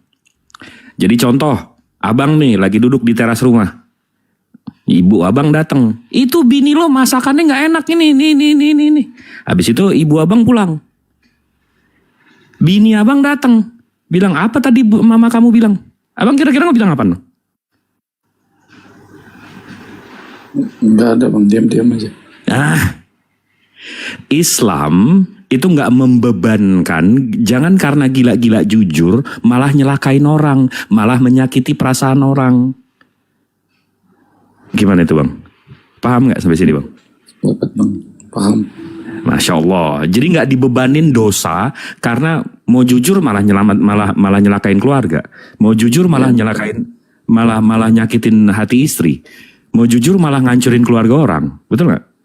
Betul. Sama itu Masya bang, Allah. kata Nabi bukan buta huruf, Nabi bisa tulis baca. Di dalam Al-Quran dijelaskan bahwa Allah Subhanahu Wa Taala bilang bahwa Nabi Muhammad ini adalah orang yang ummi terhadap kitab-kitab sebelumnya. Ummi di situ artinya buta huruf terhadap kitab-kitab sebelumnya. Di abad Rasulullah hidup di tahun 571, meninggal di 632. Waktu itu bang, di tahun itu Bible abang belum ada dalam bahasa Arab bang. Dan perjanjian lama itu masih dalam bahasa Hebrew. Jadi untuk Rasulullah, Rasulullah mempelajari kitab sebelumnya, dia buta huruf bang. Sama seperti abang, sekarang saya tunjukin original teks abang, bahasa Yunani. Abang buta huruf nggak sama kitab abang? Ya kalau huruf selain Indonesia buta bang. Nah, begitu abangku. Siap. Ada lagi yuk. Serangan terhadap Islam ya bang. Buka semua bang, serang kami bang, biar kami di sini bisa luruskan. Itu bang, kenapa ayat harus diturunkan bang? Wahyu secara definisi itu adalah firman dari Tuhan yang maha besar, maha suci. Ini dalam keislaman ya bang ya. Kalau saya tunjukin ke abang, ini ayat Al-Qurannya. Saya berdasarkan ayat Al-Quran aja.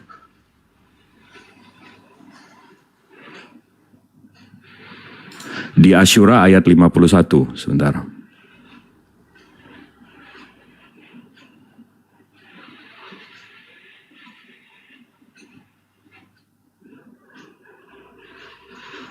Ini bang,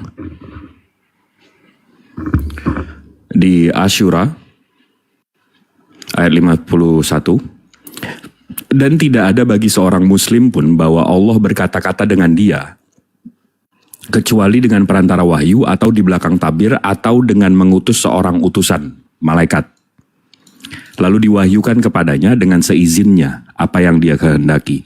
Jadi dan ini selaras dengan ajaran nabi-nabi bahwa Tuhan Allah Subhanahu Wa Taala, Tuhan pencipta langit bumi beserta isinya, itu berkomunikasi dengan makhluknya itu dengan 3 cara bang. 1, dengan wahyu. Wahyu itu ada firman yang tiba-tiba ada di hati kita atau hati nabi. Kedua itu di belakang tabir. Nabi Musa, Nabi Musa itu abang kalau tahu di Bible abang itu ngomong sama api. Nah itu apinya itu dijadikan tabir bang. Sama seperti saya ngomong sama abang sekarang. Handphone itu kan bukan saya bang, tapi handphone abang itu menjadi tabir untuk saya, betul nggak? Betul.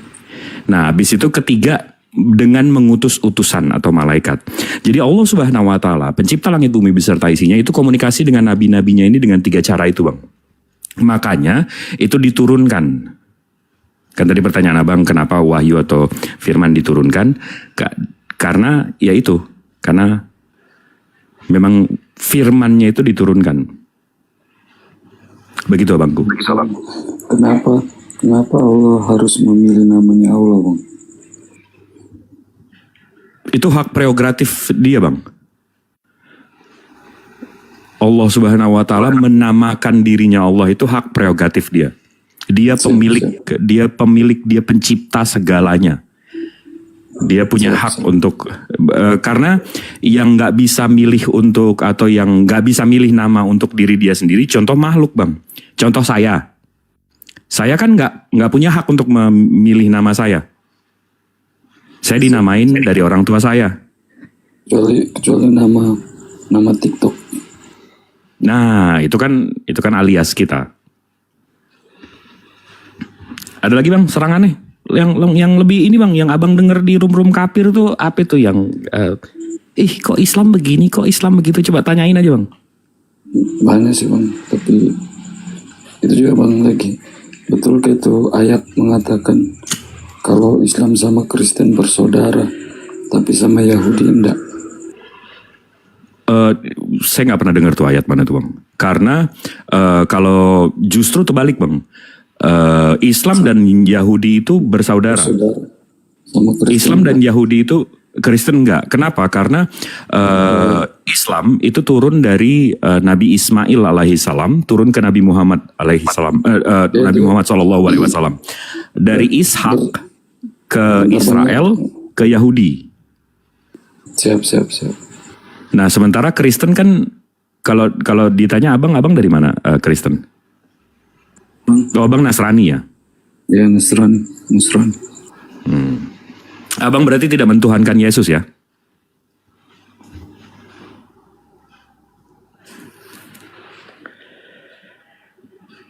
Bentar, Bang, aku ambil ayatnya, Bang. Siap. Bang Zuma masih monitor? Ini kayaknya masih santun nih, enak nih.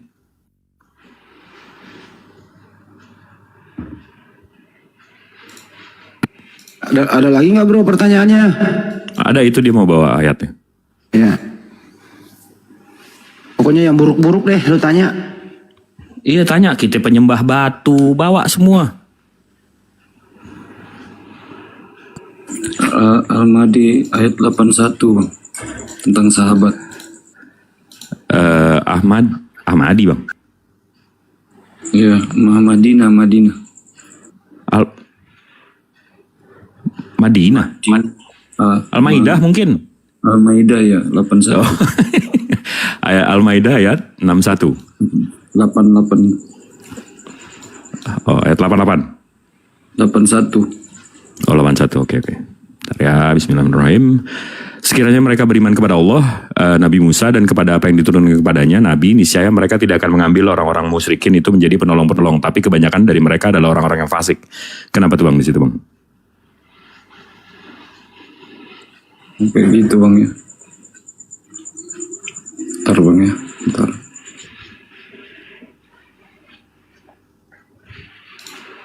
Ini jarang-jarang nih, mestinya hostnya nggak ikut jawab nih, mestinya narasumbernya. Kalian, Bang Zuma.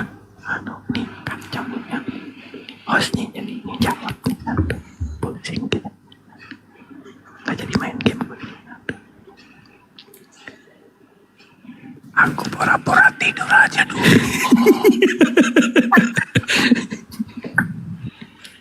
Cepet kabur kalau suara abang. Tapi enak nih, Bang, ini santun nih, Bang, asik nih, Bang. Salah, Bang, bukan di situ dia. Nah, jadi Al-Maidah ayat berapa nih, Bang? Nah, itu dia. Pokoknya ada pembahasannya kemarin tuh tentang sahabat, katanya bersahabat. Nanti lah, Bang. Wah, saya bukan hafiz Quran, saya nggak hafal Al-Quran, Bang. Afwan, maaf. Siap, Bang, siap. Oke, yang lain, Bang, yang lain. Nyembah batu apa coba serangan terhadap Islam yang... Aku nggak sampai di situ, tapi katanya itu Mahdi tadi itu kiblatnya itu salah, sudah dipindahkan. Katakitun. Ya. Oh, katakitun. Oh, gini, Bang. Kalau katakitun dia itu ini saya buka aja datanya ya. Dia baca bukunya dari mana? Kita Muslim kita udah tahu semua itu. Sebentar ya. Dan Gibson. Ini saya buka ini ya.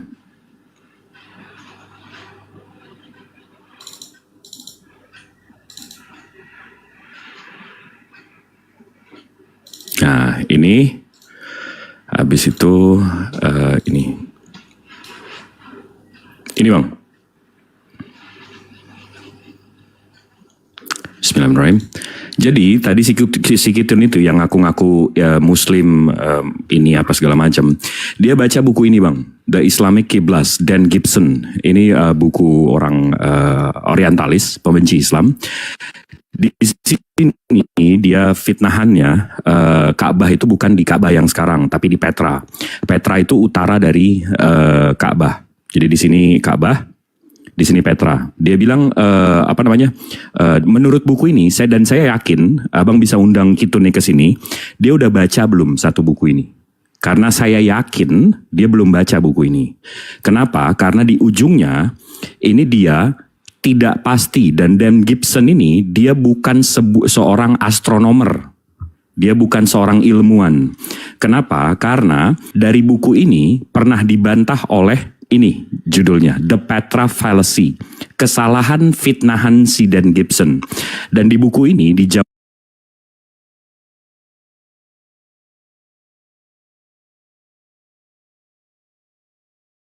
jelas bagaimana orang-orang Muslim di abad ke-6 dan saya udah tanda-tandain ini. Kalau memang dia mau datang ke sana, dia mau datang ke sini dan mau melakukan fitnah ini.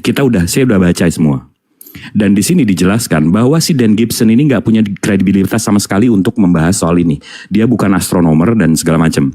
Jadi di sini Kings yang membantah, dan ini orang kafir juga. Jadi ini orang kafir sama orang kafir bang. Orang kafir yang bukan astronomer bilang Ka'bah bukan di Mekah. Habis itu ini kafir yang astronomer bilang ya memang itu betul. Jadi memang si Dan Gibson nggak punya pengetahuan sama sekali bagaimana kiblat waktu itu perhitungannya dan bagaimana Ka'bah dihitung. Nah jadi di situ bang.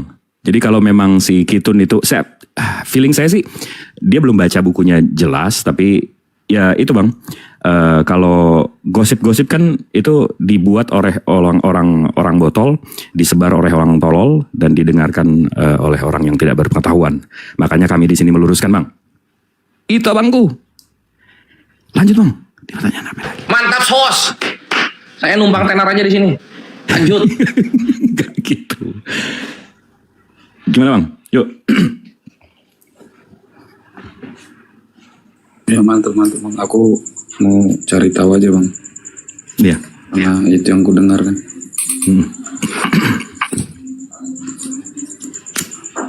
Bang Ayat, kenapa nadanya kok sedih-sedih begitu? Baru tertimpa musibah. Orang-orang pada tidur di sini bang. Oh oke. Lanjut. Tidak sanggup. Mau masuk Islam? Enggak, mau tahu aja. Insya Allah katanya. Insya Allah. Mantap. Yuk. Sah.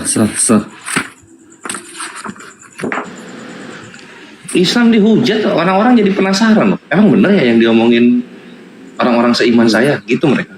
Loh, justru perang di Palestina itu kan makin banyak orang Amerika yang masuk Islam. Karena kok bisa sih umat muslim ditindas seperti itu tapi tetap menyebut nama Tuhan?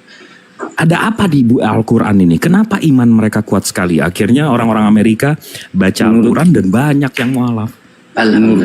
Menurut abang mereka ini sudah akhir zaman ke belum? Oh sudah bang. Jadi ada hadis Rasulullah menyebutkan bahwa antara zamanku dengan akhir zaman itu seperti jari tengah dan jari telunjuk bang. Segitu jaraknya. Jadi memang dekat sekali bang. Ya kita bisa lihat lah sejarah akan di tanah Arab begitu pencakar langit. Itu satu. Kedua, kita bisa lihat bang, history will repeat itself. Sejarah akan selalu berulang. Zaman Nabi Job atau Lut, Nabi Lut itu kan laki-laki sama laki-laki, perempuan sama perempuan. Akhirnya kotanya ditebalikin bang. Sekarang terulang lagi bang. Nih kaum pagan ini akhirnya membolehkan lagi pernikahan sesama jenis. Padahal udah diceritakan di kitab-kitab suci bahwa itu nggak boleh. Tapi malah ada nih kaum pagan penyembah makhluk. Betul. Diulang lagi. Terus habis itu Nabi Nuh bilang sama penyembah berhala ini Berhala ini abang jangan berpikir berhala ini cuma batu yang berbentuk manusia ya.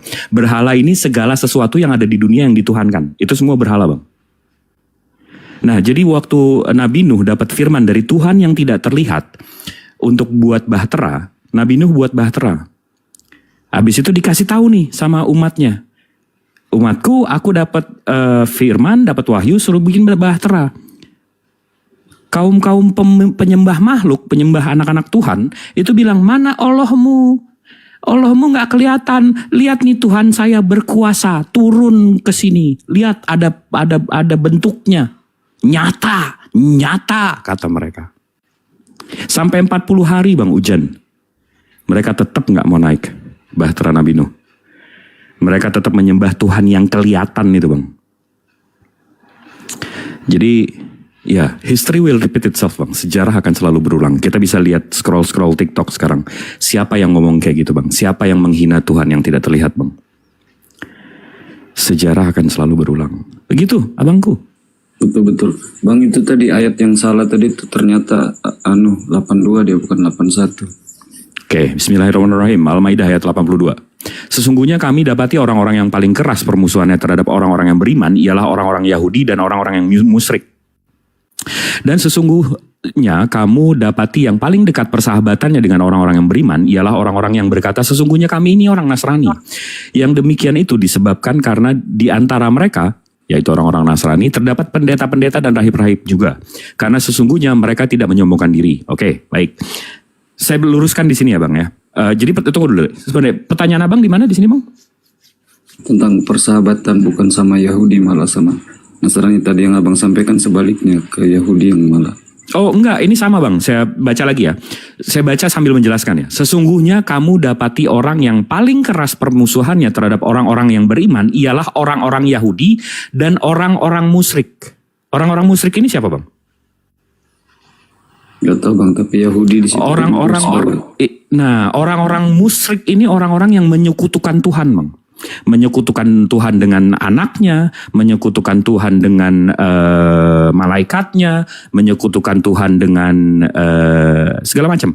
Jadi dari perspektif sini bang, musyrik di sini itu yang Tuhannya lebih dari satu bang, yang menyekutukan Tuhannya.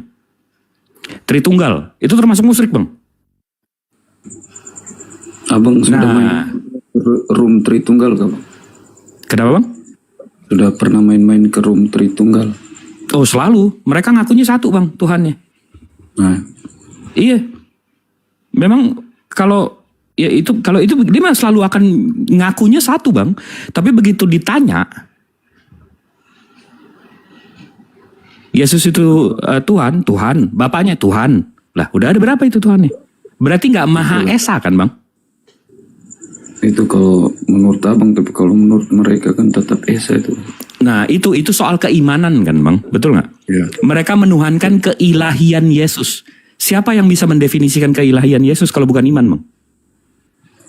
Ya, jadi yang pertama tadi Yahudi, habis itu yang kedua musyrik. Orang-orang yang musyrik, yang menyekutukan Tuhannya, itu berarti Tritunggal juga. Habis itu ada Trimurti. Trimurti itu ngaku satu juga bang. Kalau abang ngobrol sama orang-orang yang penyembah Brahmana. Kalau J only itu tetap, menurut saya itu justru ya musyrik, itu definisi musyrik. Menyekutukan Tuhan. Abang paham nggak menyekutukan Tuhan itu gimana? Mensyarikatkan. Oh iya. Terus kalau yang Nasrani bang? Dan tunggu, sesungguhnya ini abang paham dulu sini ya, karena ini di sini ada tanda titik. Sesungguhnya kami dapati orang-orang yang paling keras permusuhannya terhadap orang-orang yang beriman ialah orang-orang Yahudi dan orang-orang musyrik. Orang-orang musyrik itu tadi yang menyekutukan Tuhannya. Dan sesungguhnya kamu dapati yang paling dekat persahabatannya dengan orang-orang yang beriman adalah orang-orang yang berkata sesungguhnya kami ini orang Nasrani. Nah, abang mesti paham di sini definisi di sini. Nasrani dalam bahasa Nasrani ini artinya Nazareth, bang. Dalam bahasa Inggris itu Nazarethians. Ya, dan kata di sini iya betul, pengikut Yesus dari Nazareth. Mereka ini adanya di abad pertama bang. Kenapa? Karena di abad kedua, abad ketiga, Bapak Gereja Papias dan seterusnya itu sudah mengatakan bahwa Nazarethians ini udah nggak ada bang. Jadi Al-Quran Allah Subhanahu Wa Taala menarasikan di sini kaum Nasrani yang di abad ke-1 pengikut Yesus yang tidak menuhankan Yesus, Bang. Karena kaum Nazarethians ini mereka tidak menuhankan Yesus. Kalau abang tahu Ebionites, abang bisa Google Ebionites namanya. Itu juga pengikut Yesus yang tidak menuhankan Yesus. Nah, jadi di sini maksudnya, dan sesungguhnya kami dapati yang paling dekat persahabatannya dengan orang-orang yang beriman ialah orang-orang yang berkata sesungguhnya kami ini orang Nasrani. Jadi mungkin contohnya pas sama seperti abang. Abang orang yang tidak menuhankan Yesus dan abang bilang sesungguhnya kami ini Nasrani. Jadi nubuatan dalam Al-Quran ini abang aminkan. Setuju, Bang? Setuju, tapi kalau abang tadi bilang Yahudi tidak, ayat itu mengatakan Yahudi. Yang paling keras. Ya. Yang paling keras. Nah, kalau Nasrani kan kalau orang-orang seperti abang yang tidak menuhankan Yesus, kan nggak terlalu keras permusuhannya terhadap Islam, Bang. Tapi orang-orang Yahudi, orang-orang yang menyekutukan Tuhannya, yang mentigakan Allah, yang menduakan Allah, itu yang paling keras sama kami, Bang.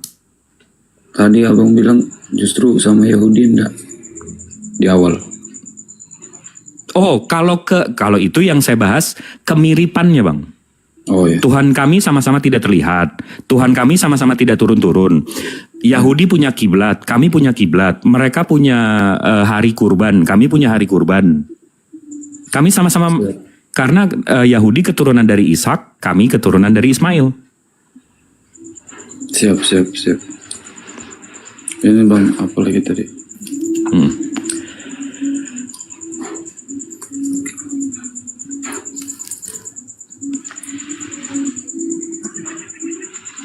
Bang Zuma, izin kalau mau masuk. Atau kalau mau pura-pura tidur juga nggak apa-apa. Itu Bang, yang tentang tidak ada hadis yang berpegang pada dua hal, Quran dan Sunnah. Oh, Rasulullah. Masih tidur, lanjut. Jadi Rasulullah sebelum meninggalkan dunia ini, Bang, Rasulullah bilang yang dia tinggalkan yaitu Islam, selama kami berpegang teguh terhadap Al-Quran dan hadis atau sunnahnya, kami tidak akan tersesat. Dan Rasulullah juga pernah bilang, umatku tidak akan tersesat secara ramai-ramai, secara mayoritas. Itu ayatnya di mana tuh? Oh, itu hadis, Bang, sebelum dia meninggal. Kata itu Bang Kitun, dia bilang bukan Quran tapi Kitabullah. Kitabullah itu kan kitab Allah, Bang. Kitab Allah itu kan Al-Quran. Oh ya, sama. Apalagi satunya itu bukan sunnah atau apa? Kayak sejenis wasiat. Ahlul Bait. Ada disebut ya, Ahlul Bait nggak? Nah, Ahlul Bait itu artinya keturunannya. Jadi Rasulullah menitipkan keluarganya. Diperpegang kepada Kitabullah dan keturunannya gitu. Iya, dan untuk menjaga, Bang, untuk menjaga keluarganya. Terus tuh nanti ada kisah para sahabat itu sampai kayak bakar rumahnya begitu atau apa gitu. Ada keturunannya. Oke. Jadi, Bang, waktu Rasulullah meninggal, sahabat-sahabatnya ini berkumpul di luar rumah Rasulullah. Di situ ada Abu Bakar, ada Utsman, ada semuanya, Bang. Semuanya ini sedih berkabung di luar rumah Rasulullah, dan mereka harus memilih siapa khalifah selanjutnya. Abang tahu nggak kenapa? Karena dalam perspektif Arab, dalam kultur Arab, kita nggak bisa menguburkan pemimpin kalau pemimpin selanjutnya belum dipilih, Bang. Nah, jadi kejadian waktu itu, waktu Rasulullah meninggal, Ali bin Abu Thalib itu menantunya langsung, anak angkatnya, sepupunya langsung, itu menangisi Rasulullah di dalam rumahnya. Sementara sahabat-sahabat lain, karena sunnahnya kami kalau ada mayat, kalau ada orang meninggal, itu harus segera mungkin dikuburkan. Jadi sahabat-sahabat itu langsung buru-buru, ayo kita pilih siapa yang mengganti Rasulullah, jadi kami bisa menguburkannya. Nah, dari cerita ini Bang, ada orang-orang di luar sana yang berpikir, oh berarti sahabat Rasulullah cuma Ali, karena cuma Ali yang sedih. Paham gak Bang sampai sini? Paham. Jadi sahabat-sahabat yang memilih pengganti Rasulullah itu nggak benar-benar sahabat. Padahal sahabat-sahabat yang di luar memikirkan untuk melakukan apa yang Rasulullah perintahkan. Kalau ada orang meninggal, kubur cepat. Jangan ditunda-tunda. Sahabatnya justru yang di luar ini memikirkan Rasulullah. Sementara Ali, keluarga kerabat terdekatnya, justru paling sedih. Tapi malah diadu domba. Ya biasa lah Bang. Tapi nggak ada masalah kok di situ. Jadi ada orang-orang yang berpikir, oh berarti kita cuma harus mendengarkan hadis dari Ali. Tapi ada yang, oh enggak, semuanya sahabatnya. Begitu Abangku. Jadi kalau si Kitun-Kitun itu, dia itu Bang. Saya pikirnya saya mesti sebut itu si Kitun tuh Kitun 2 baris Bang. Dia baca buku 2 baris, habis itu cerita. Baca buku 2 baris, habis itu cerita. Kitun 2 baris namanya Bang. Selama aku ikuti dia Bang, aku belum lihat orang yang bisa bantah dia Bang. Ya, coba dia kemarin dia di sini saya angkat dia nggak mau naik Bang. Mungkin dia pikir room ini tidak beradab. Ya dari tadi nih 30 menit kita ngobrol. Sangat beradab. Beradab nggak menurut Abang? Beradab. Masya Allah, maha benar Allah dengan segala firman-Nya. Terus Bang, apa lagi pertanyaannya? Serang lagi Bang, serang lagi. Ini Bang, ada kan ayat itu mengatakan, biarlah Nasrani dan Yahudi akan diselamatkan sama Tuhan mereka. Berarti Tuhan ada banyak Bang? Ada di ayat Al-Quran itu Bang? Saya nggak tahu sih ada ayat itu. Ada kayak gitu. Pernah dengar? Mungkin kok Bang Kores bisa jawab, tapi ini yang saya tahu nanti di akhir zaman waktu kita dihadapkan terhadap Allah Subhanahu wa taala, waktu di hari penghakiman nanti Bang, Allah itu akan contoh nih, Abang contohnya Abang menyembah Yesus, contoh, saya tahu Abang enggak, tapi contoh Abang menyembah Yesus atau Abang menyembah Brahmana. Nanti di akhir zaman Allah akan memanggil Tuhan Abang. Coba Bang Ayat, ini Tuhan lo, coba minta tolong sama dia, diselamatin gak? Allah akan gitu kan Abang. Karena di riwayatnya itu kalau gak salah diceritain juga di Al-Quran, betul Bang Kores ya? Ada ayatnya ya Bang Kores? Oh mantap buat itu salah satu ayat favorit terbaru gua, surah Maryam 82. Nah, bawa berhala-berhala kalian, sekarang kalian minta tolong di hadapanku. Apakah Tuhan-Tuhan kalian akan menolong kalian? Kalau enggak, masuk neraka kalian semua. Mungkin itu ayat yang lain Jips. Kalau yang gue bawa itu Maryam 82, kelak orang-orang kafir dan sesembahannya akan berantem di hari penghakiman. Habis itu diapain habis berantem? Masuk neraka dua-duanya bre. Udah berantem nih, masuk neraka dua-duanya. Anjay. Itu berantemnya pakai ring kah Bang, kayak MMA? Enggak, saling menyalahkan. Maksudnya, ya, contoh nih, Abang kalau menyembah Yesus, Abang kan akan bilang, Sus, lo kok gak bantuin gue? Yesus bilang, lah kapan gue bilang gue Tuhan? Enyahlah kau. Kan gitu. Kan jadi berantem Abang berdua. Baru dia bilang, kau kan sudah menyangkal aku kan bisa berdusta dalam 3 hal. Enggak begitu. Emang Abang berdusta dalam 3 hal maksudnya? Ini rokok gue habis lagi.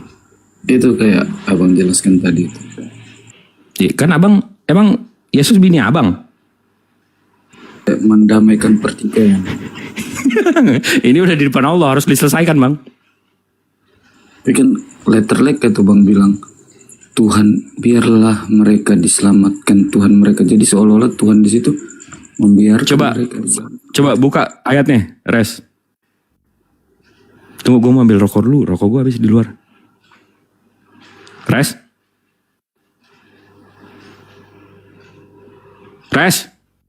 Oi.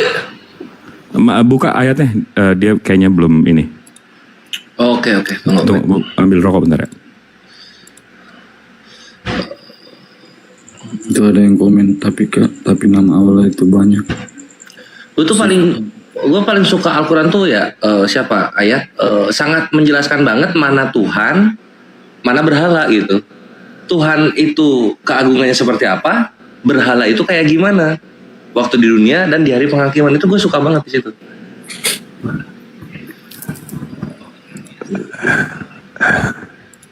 Aduh, Maryam. Jadi gimana kami mau, ketika kita mempelajari Al-Quran, gimana kami mau pindah agama gitu ketika Tuhan kami saja sudah benar-benar menjelaskan mana Tuhan, mana berhala gitu kan. Nah tunggu, ini surah Maryam, aduh, surah Maryam 80. Back, gue back ya. Ada hadis, mantap Panglima, yang mengatakan gini, bahwa para nabi itu adalah bersaudara. Mereka itu adalah sekeluarga, serumpun para nabi itu. Maka ketika saudara kita bertanya, sama seperti di dalam ayat suci Al-Quranul Karim, wa ma utiyan nabiyyuna min rabbihim. Allah berfirman kepada Nabi Muhammad, lalu kemudian Allah mengatakan bahwa apa yang diberikan kepada para nabi, Nabi Ibrahim, Ismail, Ishak, Yakub dan anak cucunya, dan juga yang diwahyukan kepada Nabi Musa dan Isa, serta kepada apa yang diberikan kepada nabi-nabi min rabbihim, dari Tuhan mereka. Dan ini adalah pernyataan Allah. Bagaimana kemudian orang Islam menyikapi ayat tersebut? Apakah berarti Tuhan itu banyak? Karena Tuhan Allah Subhanahu wa taala menjelaskan beribadah, menyembah, beriman kepada Tuhan mereka, para nabi-nabi. Nah, tadi hadisnya mengatakan nabi itu bersaudara. Begini, ada kemudian anak saya 3 orang. Yang pertama namanya Aji Maulana. Dia hidup di tahun 90-an misalnya.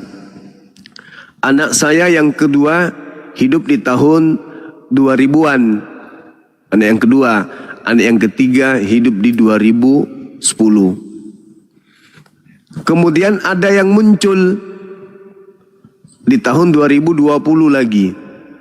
Saya bertanya jawab tentang anak saya yang pertama yang tahun 90, tahun 2000, 2010 dan 2020. Saya sebagai bapak menjelaskan kepada anak yang bungsu bahwa sekiranya kemudian mereka memahami apa yang bapak mereka sampaikan itu, mereka akan sampai kepada kebenaran. Nah, bapak mereka yang saya maksud di sini adalah diri saya sendiri. Karena bapak-bapak mereka itu adalah saya.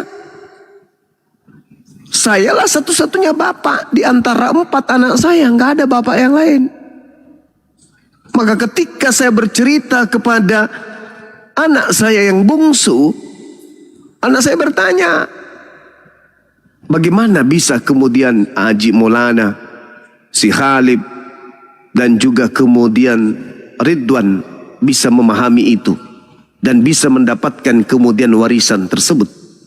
Saya menjawab, kalau mereka taat kepada bapak mereka, ya inilah yang terjadi, mereka mendapatkan warisan yang mutlak.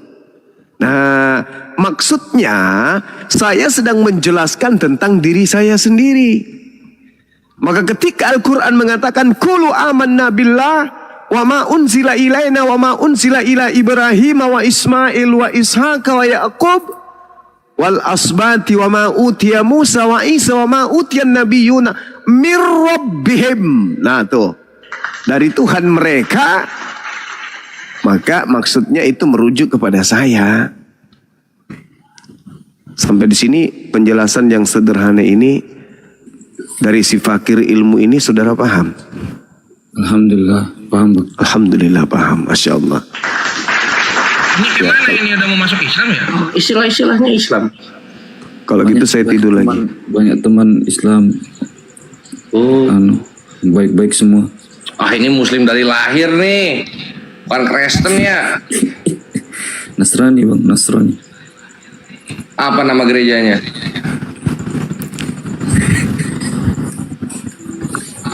Jangan bang, nanti di grup. Grup.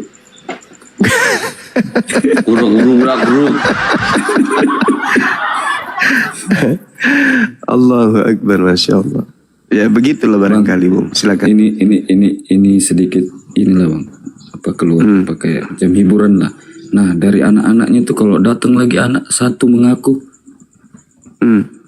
Merujuk kepada bapak yang satu. Dia tidak terdaftar tapi tiba-tiba tahu kayak kasusnya Mario Teguh tuh. Wah beda lagi itu mah. Ini bercerita bapak yang satu Bung. Ketika kemudian di anak yang satu tahun 90 bapaknya dikenal sebagai atlet sepak bola. Berjalan waktu, karena waktu akan terikat kepada para nabi. Nabi yang diutus, anak yang diutus, ini kita identikkan itu supaya mudah dipahami. Kemudian bapaknya sudah mulai main golf. Jadi antara masa pengutusan daripada nabi yang pertama dan masa pengutusan nabi yang kedua itu memiliki cerita yang berbeda, keadaan yang berbeda, sehingga berbicara mengenai Tuhan mereka. Sekiranya mereka kemudian mengikuti apa yang diperintahkan kepada Tuhan mereka, tidak dikatakan dalam Al-Quran Tuhan-Tuhanan mereka, itu nggak ada dalam Al-Quran, kecuali berbicara mengenai ilah-ilah di luar daripada pencipta langit dan bumi. Jadi sesederhana itu memahami itu Bung. Di Islam itu cuma ada satu Tuhan ya. Soalnya kata Bang Kitun tuh Nabi Muhammad sudah menubuatkan tentang kedatangan Imam Al-Mahdi. Nah ini Imam Al-Mahdi anak baru nih yang ngaku sebagai juga punya bapak yang sama. Iya, dibuktikan aja kalau misalnya ajarannya itu identik, ya maka itu pasti terjadi. Makanya dikatakan kepada Nabi Muhammad Rasulullah wa khataman nabiyyin. Dan itu sudah diberitakan kemudian dalam Al-Quranul Karim ketika Allah mengambil perjanjian kekal ya di masa pra eksistensi para nabi. Allah mengangkat perjanjian ketika Allah mengatakan kepada para nabi di zaman mereka belum menjadi manusia, masih di alam ruh. Allah mengatakan wa is ahazallahu mitsaqa nabiyyin lama ataitukum min kitab wa hikmah thumma ja'akum rasulun musaddiqun lima ma'akum la tu'minunna bihi wa la tansurunnah qala a aqrartum wa akhaztum ala dhalikum isri qalu aqrarna. Jadi para nabi di zaman praeksistensi mereka di bumi, mereka telah mempersaksikan akan datangnya seorang rasul. Maka mereka mengatakan, ya kami semua adalah bersaksi. Kami bersaksi, kami berjanji. Kami berjanji, fashhadu wa ana ma'akum minasyahidin. Maka Allah mengatakan, oke, kalau begitu, maka bersaksilah kalian semua wahai para nabi, aku Tuhanmu pun bersaksi bersama dengan kalian bahwa aku akan mengutus khataman nabiin baginda Rasulullah Muhammad sallallahu alaihi wasallam. Apakah kalian bersaksi wahai para nabi? Apakah kalian mau mengambil perjanjian yang agung ini? Manakala aku nanti akan memberikan sebuah kitab, manakala nanti aku akan berikan hikmat kepada kalian, lalu datang kepada kalian seorang rasul yang membenarkan apa yang ada pada diri-diri kalian, berupa kenabian, berupa kerasulan, berupa kitab suci ketetapan yang akan kuberikan kepada kalian, niscaya kamu akan sungguh-sungguh beriman kepadanya dan akan menolongnya. kalian akan tidak melencengkan ajarannya, pesan-pesan yang aku sampaikan kepada kalian, untuk kalian nubuahkan, untuk kalian sampaikan kepada umat kalian, bahwa kelak aku Tuhan yang mengutusmu, nanti di kemudian hari akan mengutus seorang yang setelahku. Apakah kalian bersaksi akan hal itu? Para nabi pun mengatakan, aqrarna, ya, kami berjanji atas semua itu. Kami berjanji, kami setuju, kami paham. Kami satu misi visi kemudian untuk menyampaikan akan datangnya kemudian roh kebenaran yang akan membawa risalah terakhir, yaitu Rasulullah. Yesus pun mengatakan itu. Nabi Musa juga mengatakan, Daud alaihissalam, Nabi Salomo Sulaiman juga menyatakan hal tersebut. Bahkan Nabi Ibrahim alaihissalam juga menyatakan akan datangnya penutup para nabi. Dan itu Allah sudah mengambil perjanjian yang mulia, perjanjian yang sangat agung di antara para nabi di masa praeksistensi mereka di alam ruh. Itu. Jadi kedatangan Nabi Muhammad itu sudah diperjanjikan. Wahai Nabi Isa, wahai Nabi Musa, wahai kalian para nabi, Nabi Ibrahim alaihissalam, dapatkah kalian kemudian mengambil perjanjian agung bahwa kalian sepakat nanti kalau akan datang seorang rasul di kalangan nabiyin yang akan membenarkan ajaran kalian dan kalian membenarkan ajaran beliau? Apakah kalian setuju? Aqrartum wa akhaztum ala zalikum isri. Para nabi mengatakan, aqrarna. Yes, kata mereka. Nah ini. Jadi saudara, ya, semua nabi sudah mempersaksikan akan datangnya nabi terakhir baginda Rasulullah Muhammad SAW, termasuk Yesus. Nabi Muhammad menubuatkan tentang kedatangan Imam Al-Mahdi. Terus Bang Host bilang ini sudah akhir zaman. Jadi mungkin dia sendiri ini sudah datang. Imam Mahdi sudah datang. Tanda-tanda sudah ada, Bung, tapi belum sepenuhnya. Siap. Iya.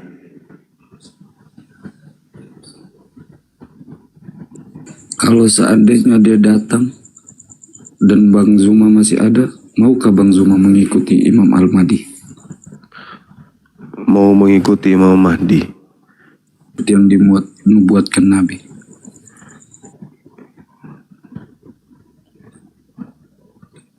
Mengikuti Imam Mahdi untuk memerangi Dajjal.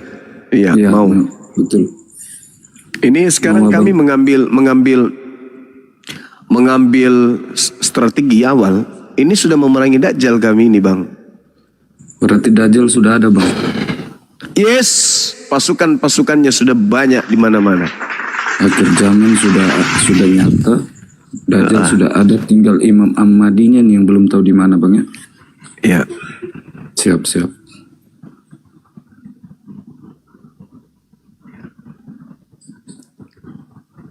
Mungkin itu aja dulu, Bang. Terima kasih banyak, Bang. Sama-sama. Terus semua teman-teman yang lain bisa gantian dengan yang lain mungkin. Oke, bosku. Bang. Ye. Malam. Hati di jalan.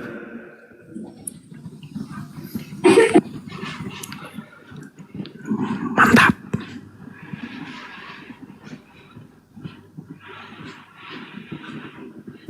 Tidur lagi kah? Pulang. Ada dua lagi. Ada dua lagi. Assalamualaikum Gurunda Bang Zuma. Waalaikumsalam warahmatullahi wabarakatuh. Waalaikumsalam warahmatullahi. Ada umatnya agama baru tadi ya. Iya, gimana Bang? Iya, ngajak Gurunda dia. Yakin kali dia Mahdi itu udah datang ya kan. Sementara kita percaya sama Nabi Muhammad. Macam mana pula itu? Agama baru berarti ya? Iya. Imam Mahdi itu tuh dia meneruskan apa ya kan Gurunda kan? Dia melawan Dajjal, memerangi Dajjal, sementara dia nggak menyalahi syariat Islam kan itu. Iya. Sementara dia ini kayak Kitun itu kan dia tidak percaya hadis itu. Jangankan hadis bang, kota Mekah aja dia nggak percaya. Mana pula dia itu Gurunda, istilahnya dia itu menyatakan percaya Imam Mahdi. Sementara dia dengan Nabi Muhammad. Sementara Imam Mahdi itu tuh meneruskan membulatkan syariat Nabi Muhammad lagi. Iya, mempraktekkan. Iya. Ya itulah orang-orang seperti itu, orang sekte. Zaman kan aliran itu udah banyak Gurunda ya. Istilahnya udah banyak yang nggak mengikuti ajaran Nabi Muhammad lagi. Makanya Imam Mahdi itu turun untuk mengentalkan sekalian memerangi Dajjal. Kan begitu Gurunda kan? Iya betul. Masya Allah. Itu ngajak-ngajak Gurunda pula ada. Aku pengen naik jadinya. Itu aja Gurunda. Masya Allah. Sehat selalu ya Gurunda ya. Iya, Masya Allah. Ya. Assalamualaikum. Waalaikumsalam warahmatullahi wabarakatuh.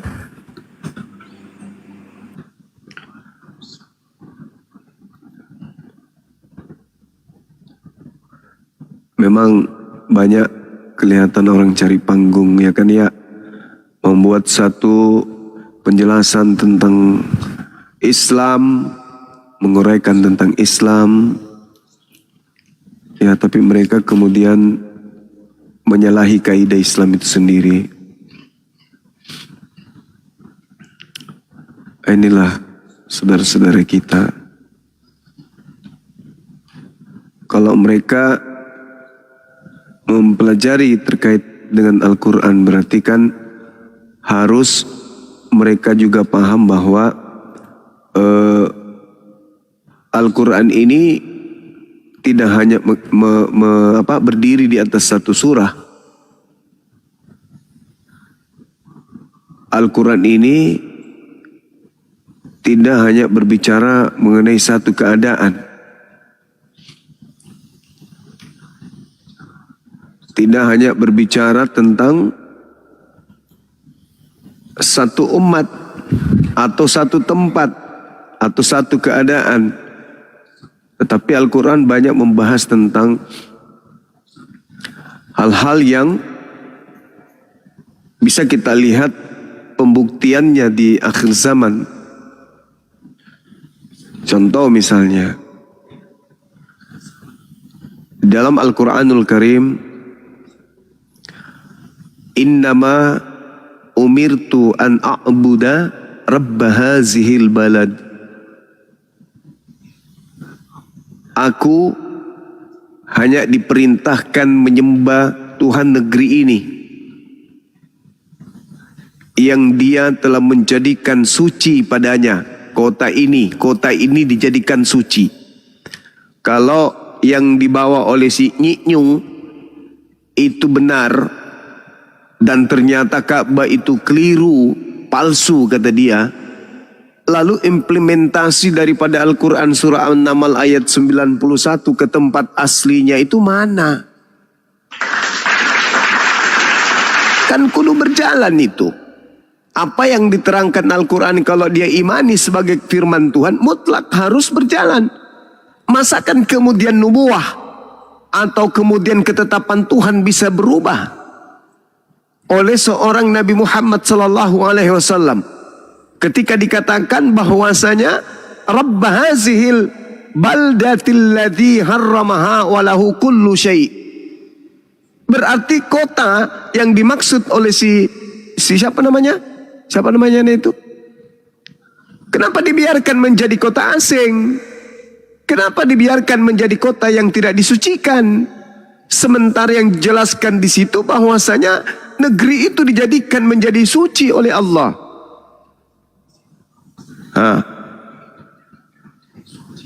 Coba Bagaimana ceritanya?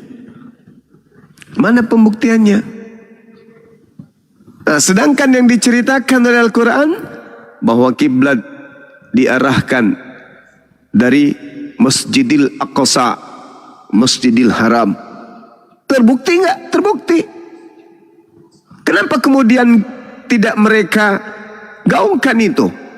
Kenapa tidak mereka kemudian jadikan ini loh buktinya orang-orang terdahulu yang hidup pada zaman Nabi Muhammad, yang hidup pada zaman Nabi Abraham, Ismail dan seterusnya masih sampai hari ini mensucikan kota yang dimaksud sama si kucuk itu, si kucuk.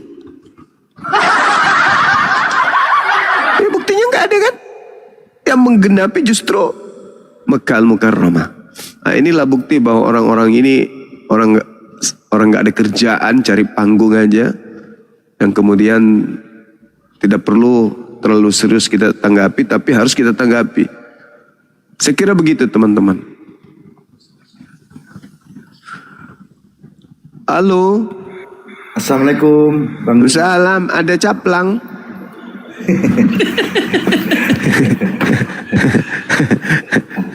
Bang Zuma, saya dari Pekanbaru Bang. Boleh tanya Bang? Boleh. Mengenai Nabi Isa Bang Zuma. Iya. Begini Bang, kita tahu Nabi Isa kan untuk Bani Israel ya Bang ya. Eksklusif ya Bang ya. Siap. Jadi yang untuk dakwah ke itu Bang Zuma, ke tentara Romawi itu, apakah mereka dihukum fatrah? Karena kalau Musa kan sama Fir'aun ya kan udah diingatin. Jadi pengingat siapa dakwah untuk Romawi gitu Bang Zuma. Makasih Bang Zuma. Iya, jadi tidak seluruh nabi itu diceritakan dalam Al-Quran. Tidak seluruh rasul juga diceritakan di dalam Al-Quran. Enggak. Kita hanya berbicara Torah. Dalam hal ini ketetapan-ketetapan Tuhan yang datang kepada kaumnya Nabi Musa, kaumnya Nabi Daud, kemudian Nabi Isa alaihissalam. Nah, kepada mereka di luar, sesuai dengan kaidah, tak ada bedanya dengan Arab jahiliyah, patrah. Makanya saya sering menyinggung ketika saudara-saudara kita non-muslim mengatakan bahwa tidak berlaku lagi Torah itu bagi kami. Maka muncul pertanyaan, memang Torah itu kapan berlakunya untuk kalian? Sekarang kami sudah tidak makan babi. Sekarang kami sudah bebas makan babi. Memang sejak kapan kalian dilarang makan babi? Gak ada kaitannya. Baik menurut Al-Quran maupun menurut Bible mereka. Hukum Torah hanya mengikat kaum Yakub, Bani Israel. Begitu juga dalam Al-Quran Nabi Musa diperintahkan hanya untuk kaumnya. Wa iz qala Musa liqaumihi ya qaumi lima tu'zunani wa qad ta'lamuna anni rasulullahi ilaikum. Tapi apa yang terjadi? Falamma zagu azagallahu qulubahum. Akibatnya Allahu la yahdil qaumal fasiqin. Itu. Ingatlah ketika Nabi Musa berkata kepada kaumnya, wahai kaumku. Nah, kaumnya kan? Ya qaumi. Wahai kaumku, mengapa kau menyakitiku? Padahal kamu sungguh mengetahui bahwa sesungguhnya aku ini adalah utusan Allah kepada kalian. Maka ketika kemudian mereka berpaling dari ajaran Nabi Musa, Allah memalingkan hati mereka. Dan Allah tidak memberi petunjuk kepada kaum yang fasik. Datang lagi kemudian Nabi Isa alaihissalam. Wa isqala Isa bin Maryam ya Bani Israel. Lagi-lagi Israel. Keturunan Israel. Inni rasulullahi ilaikum. Aku utusan Tuhan untuk kepada kalian. Ada nggak Al-Quran kemudian menyatakan wahai Bani Roma? Nggak ada. Artinya bahwasanya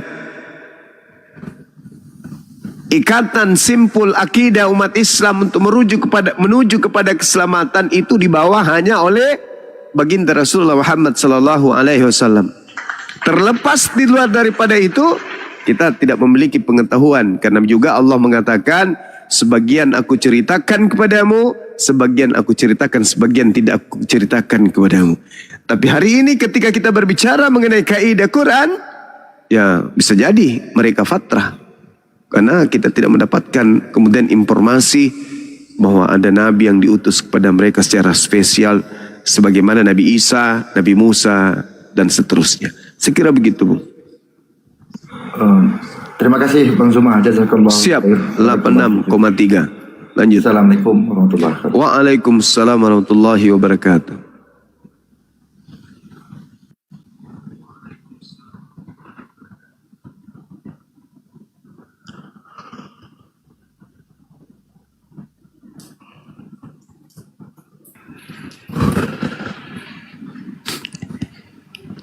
Masih kan? Ini kayaknya yang naik. Nih coba kita lihat dulu nih.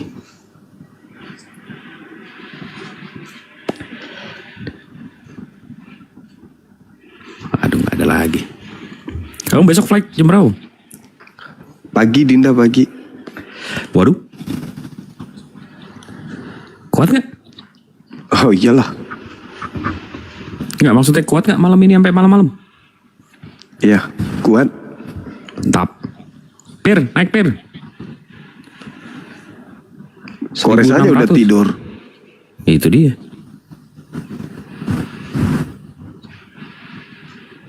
Res.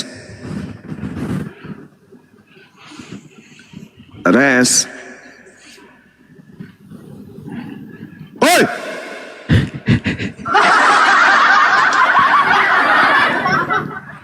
Kang Dito. Iya, saya Gurunda. Bang Handi jam segini mana bisa bangun dia. Udah tidur dia tuh. Apalagi besok dia mau puasa. Puasa Rabu. Puasa Daud. Oh.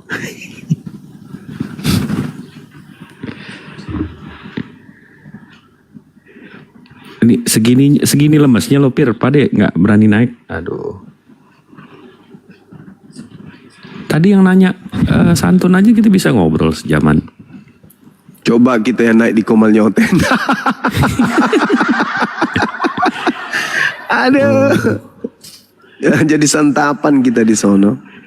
Saya tadi. Ayo, serang Islam. Tanya apa? Tadi saya coba itu di Komalnya si siapa, si Romo Patria siapa namanya itu? Goldeon atau apa gitu ya? Pedro. Iya, saya ke situ serius ingin diskusi baik-baik sama Romonya terkait dengan benang merah antara pengajaran Yesus kepada Katolik. Tapi Romo lebih pilih diam. Jemaat yang ada di situ yang emosian, ngamuk-ngamuk dia. Dibilang gini, ini Nabi Muhammad dalam hadis dikatakan dia tidur menerima wahyu dalam mimpi. Saya mau kasih kitab bilangan 12:6. Tiba-tiba saya kena lapor. Naik lagi akun saya yang satu diblokir sama mereka. Jika di tengah kalian ada seorang nabi, maka aku Tuhan akan menyatakan diriku melalui penglihatannya dan aku akan berkata kepadanya melalui mimpi. Ya tidur dong. Lucu. Orang-orang ini apa ya, beragama tapi mereka nggak paham kitab yang mereka pakai. Iya betul. Begitu saya sudah diturunkan, sudah diblokir, di-kick, si Romonya baru bicara sopaten. Betul itu Bang, betul. Aku sempat dengar sebentar. Makanya saya tidak ini, bilang aja takut perpuluhan habis. Karena sampai dia ngomong, pas seandainya dia ngomong, kesempatan saya kemudian untuk mengulitinya. Ayo, sekarang kau Romonya, kau paling hebat kan di antara semua yang ada di sini, Kau jelaskan latar belakang kok ada bisa ajaran Kristen ajaran Yesus kok jadi Katolik. Di mana itu? Ternyata Romo lebih memilih jalan amankan perpuluhan daripada berdialog sama Bang Zuma. Yang lain yang kejang-kejang. Pasti dinaikin penghujat-penghujatnya kan? Iya, nggak tahu siapa namanya, nggak lupa saya tadi tuh. Para penghujat. Saya malah yang berikan nasihat, kamu nggak malu depan Romomu yang kita hormati, yang kita hargai ini, melakukan dialog kayak begini, sembuh pendek semua kalian. Saya kan datang sini baik-baik mau bertanya. Yesus itu memberikan kemudian jalan menuju kepada surga keselamatan dengan cara mengenal dia Tuhan atau Rasul utusan. Kejang-kejang semuanya. Aduh, parah. Tapi kalau di Qomal Islam naik, mereka dipuaskan bertanya. Ini malah kita ke tempatnya, begitu kita naik, udah mulai tanduknya pada keluar semua, gigi taringnya keluar. Iya betul kawan, namanya Jackson, klakson. Oten banyak angsuran, oh makanya mereka nggak naik ya. Iya, saya berharap Romonya yang ngomong tadi betul. Berharap kali Romo ini angkat bicara. Ternyata enggak. Kalau nggak salah Romo ini juga protes si Edis ya. Ada nggak pernyataan beliau itu yang memprotes Edis terkait dengan rencana iblis? Ya ada. Ada kan ya? Wah, murid saya dibantahnya.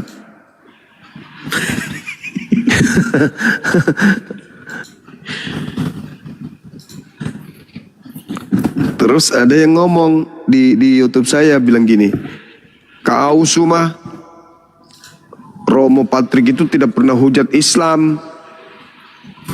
Kenapa justru kau naik ke situ? Sementara Edis yang hujat Islam, kau tidak pernah naik ke sana.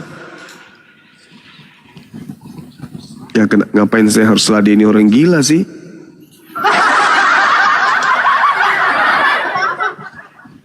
Kan Romo itu kesempatan. Kemudian orang Kristen belajar, ketika ditanya oleh Bang Suma benang merah antara ajaran Yesus yang tauhid dengan ajaran Katolik sebagai Kristen pertama, itu apa? Di mana? Unsur-unsur ajaran Yesus dari tinta merah semuanya itu ketika disusun yang menyebabkan kemudian lahirnya Katolik itu yang mananya?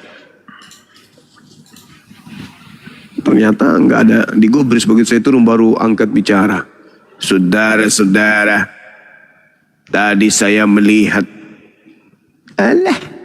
biasalah bahasa kau itu berbau-bau apa gitu.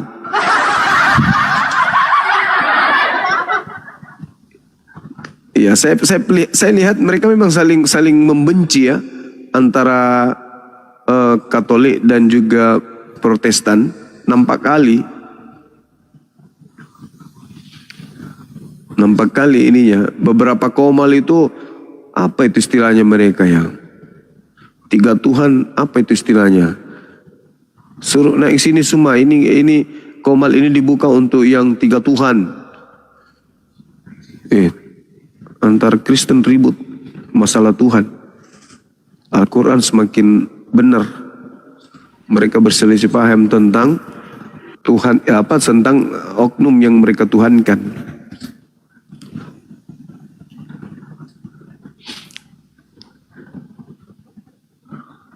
Rebutan Tuhan. Oh iya, Tuntung katanya. Tuntung, betul. Trik-trik. Tungtung kasarung Gurunda.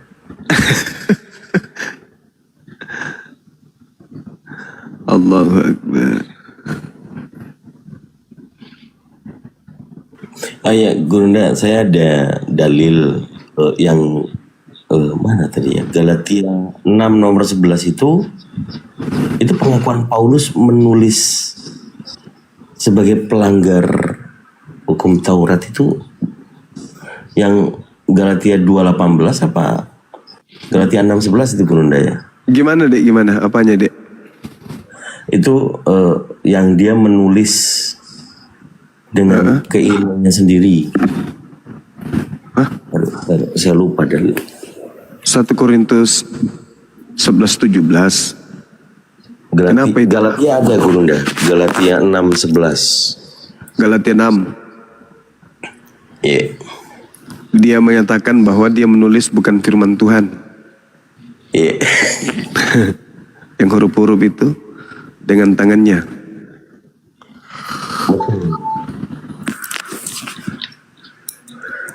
Nah itu di Galatia 2:18 kenapa dia takut? Karena merombak, kemudian menjadi takut dikatakan pelanggar hukum Taurat, Gurunda.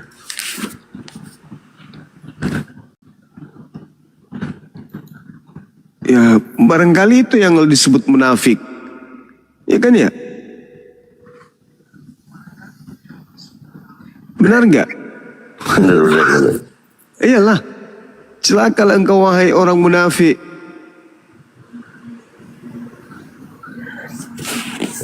Nah, kalau yang di Galatia itu kan pernah juga saya bawa. Yang Galatia 6 itu terkait Al-Quran. Celakalah engkau yang menulis kitab dengan tangannya sendiri. Itu kenanya itu di situ. Dia mengakui bagaimana dia menulis huruf-huruf dengan tangannya sendiri, kan gitu. Itulah yang dimaksud celaka. Apa buktinya celaka ya? Metong dipesak Allah, mata dipijak leher.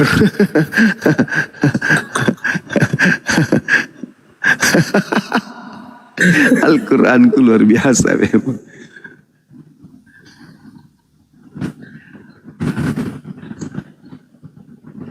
Ini nggak ada hotelnya loh, nggak ada tapirnya ini, Bos. Di bawah pun nggak ada.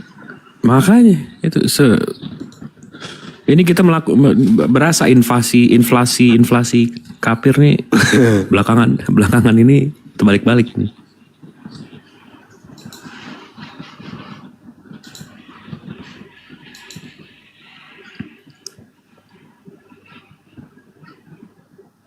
$1.600 loh, 10%-nya atau 6%-nya aja 80 orang, satu acan nggak ada. Menakutkan. Room api ketika live menakutkan. Ya, karena sebegitu menakutkannya api, mending kita jualan buku aja, Jip. Silakan. Gue mau masarin buku gue.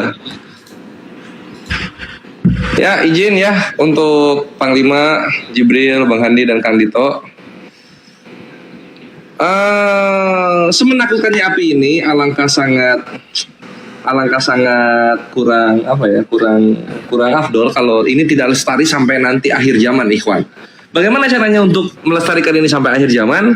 Kalian tinggal ikuti program Kores ini.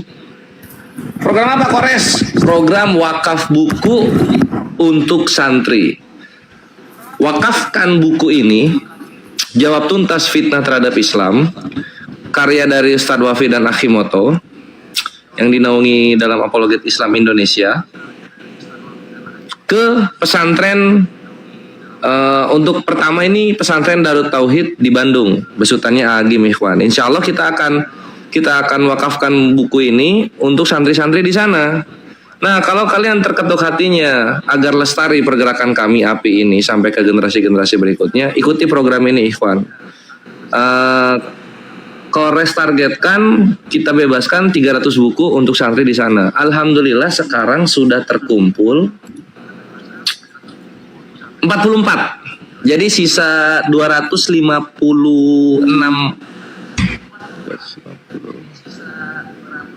Iya bener, 256 lagi, Ikhwan. Ayo. Ini kan kalian 1.600 nih. Ini satu bukunya 100.000. Kalau kalian bebaskan 100.000 per satu buku, 1.600, ini langsung ketutup, Ikhwan.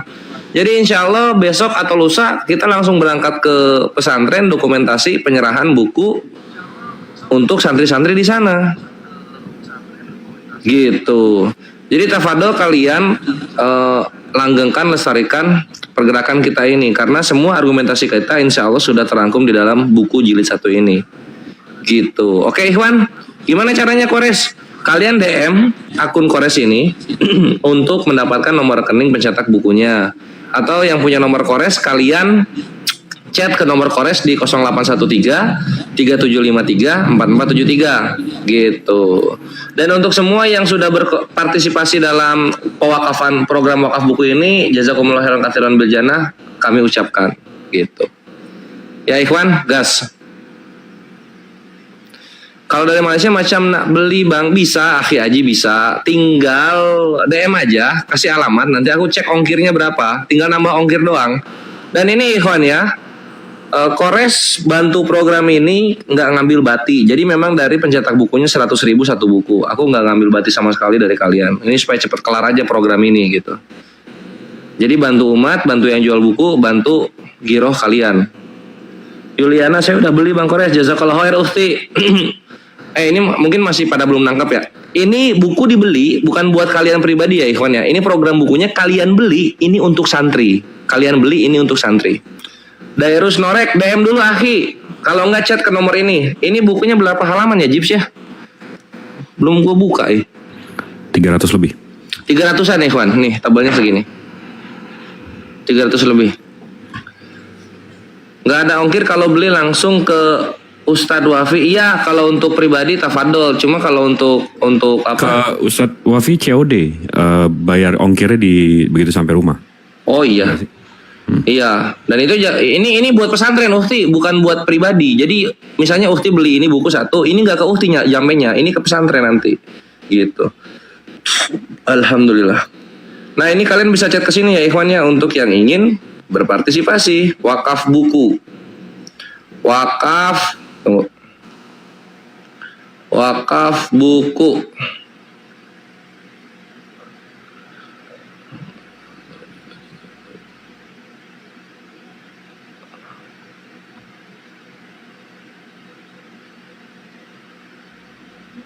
Salin. Cut.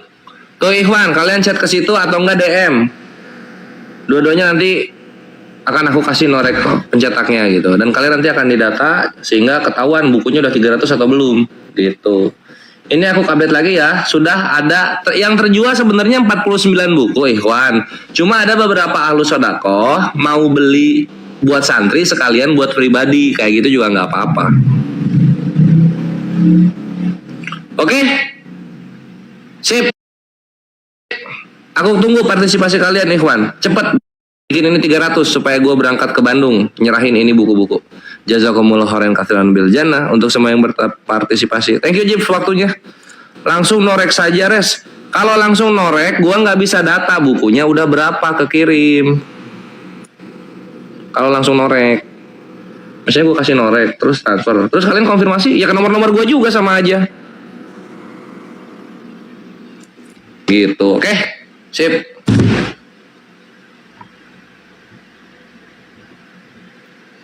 Jadi memang kalau aku bagi ya Ikhwan ya, kontribusi, partisipasi, tenaga, dedikasi kita, mau itu di kerjaan, di rumah tangga, di tongkrongan, di agama gitu, kebagi 3 variabelnya. Ada waktu, tenaga, sama finansial. Kalian bisa yang mana, itu yang kalian lakukan. Gua nggak ada finansial, tapi waktu dan tenaga punya. Nah, gua berkutat di situ. Kalian nggak punya waktu, nggak punya tenaga, finansial kalian pakai. Ketemunya di mana? Di program untuk umat. Nah, inilah saatnya kalian berfastabiqul khairat. Gas. Kalau saya beli lagi, kalau misal mau transfer kemana, Bang? Nah, Ukhti Yuliana chat ke nomor aku, nanti aku kasih nomor rekening yang cetak bukunya gitu. Karena semua untuk program wakaf buku ini semua aku keep dulu di gudangnya yang nyetak buku sampai ke kumpul 300, baru ini dibawa sekardus-kardus ke pesantren Darut Tauhid.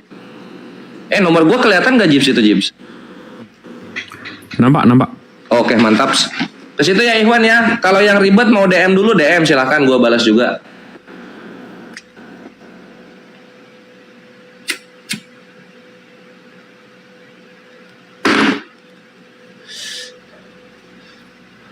Ini gue sampai lihat-lihat room lain loh. Di room lain juga nggak ada kapirnya loh. Maka dari itu kita harus mantep ilmu Islamnya juga ikhwan, sehingga kita bisa dakwah kayak Ustadz Adi Hidayat, Ustadz Abdul Somad, Ustadz Halid Basalamah. Mantap, sini ada siapa nih? Ini ada Akhi Dairus, keren. Ini aku kasih ya, norek. Kalian 1000 berapa nih? 1500 beli satu orang satu buku aja, langsung kelar ini program.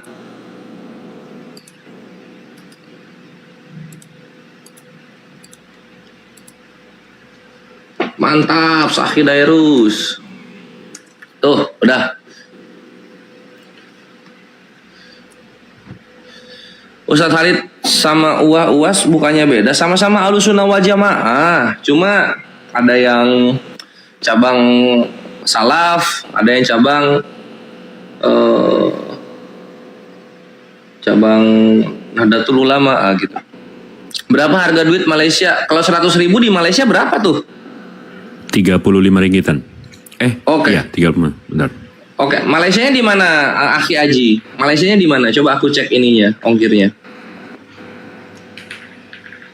Gurunda Zuma itu juga Ustadz Bang Kores, semua yang di sini, ikhwan Ustadz. Ustadz itu datang dari pengakuan kita pribadi kepada seorang yang ilmunya melebihi kita, gitu. Bukan dari sekolah. 25,10. Itu harga bukunya. 25 ringgit. 25 ringgit. Alah, pergi. Murahnya. Pergi nasi kandar habis pun 25 ringgit, boleh lah. Boleh lah, ken.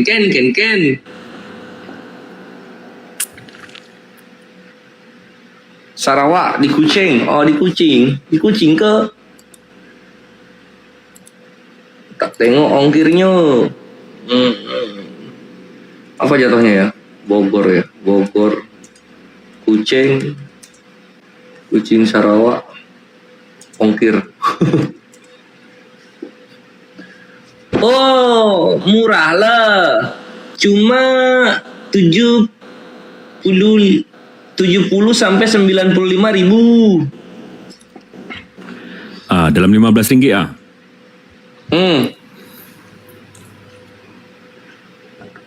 Sorry baru nyimak, ada program apa ya? Ada program wakaf buku untuk santri. Bukunya itu berjudul Jawaban Tuntas Fitnah Terhadap Islam Jilid 1 dengan tema ketuhanan. Penulisnya itu Ustadz Abdul Wafi dan Akhi Kiryos Moto. Disponsori oleh Apologet Islam Indonesia. Satu bukunya 100.000. Nanti buku ini akan diwakafkan ke santri-santri di pesantren Darut Tauhid, besutannya AA Gimnastiar. Oke, siap Akhi Ardana, tapi sebentar.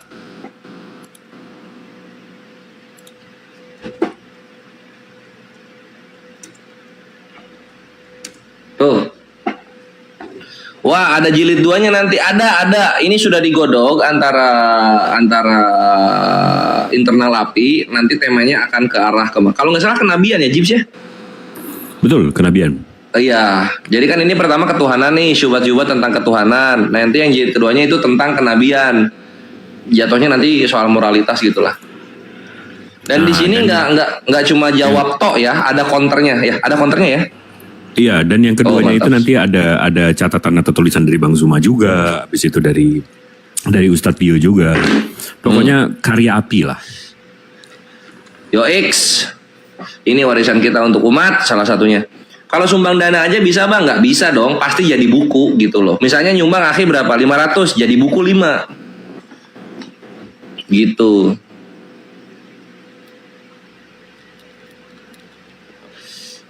Tak ada orang Kristen naik ke, kami maukan hiburan untuk tidur nih.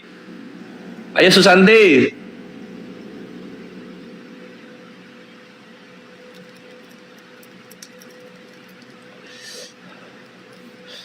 Jadi ya gini Ikhwan, whatever happen di room debat muslim, kalian stay di room debat muslim, jangan ke room penghujat. Mau ngapain kayak itu muslim, diem di muslim. Mau nyanyi kek, mau drama kek, mau curhat kek, diem di room muslim, jangan ke room penghujat. Kenapa? Kalian mau ngapa-ngapain di sana dihitung sama media sosial, sama platform itu viewer. Mau ngetik apa aja. Karena itu dilarang juga oleh Allah Subhanahu wa taala di Al-Maidah 140 ya, Bang. Ya, berkumpul bersama-sama orang kafir ketika mereka mengolok-olok.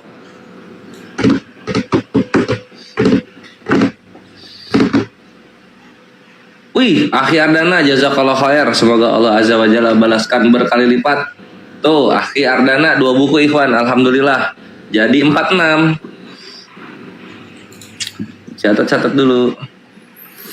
Ayo Itu yang lain, berarti yang lain. Nanti begitu santrinya buka bukunya dan dibacakan, itu berarti setiap ilmunya yang santri itu terima, yang beliin bukunya dapat juga. Habis itu nanti santrinya menyebarkan ilmunya, kalian dapat juga. Wah, itu investasi yang smart. Soheh, ikhwan gitu. Setiap argumentasi yang keluar dari buku ini dan diajarkan dari generasi ke generasi ke generasi, kalian terus sama jariahnya sampai gitu. Karena Allah Maha Teliti. Itu sama aja kayak beliin enggak. Kalau beliin kita bayarin air wudhu di masjid aja, dipakai sholat, habis itu udah. Nah ini kalau buku, kalau dibaca 2-3 kali, disebarin 2-3 kali, waduh. Terus itu terus-terusan bre, dan kalian akan merasa sangat beruntung sekali. Udah kita tanah masjid, dipakai sholat terus. Wih, yo X. Gue mau ngapain ya? Oh iya, mau nyari template.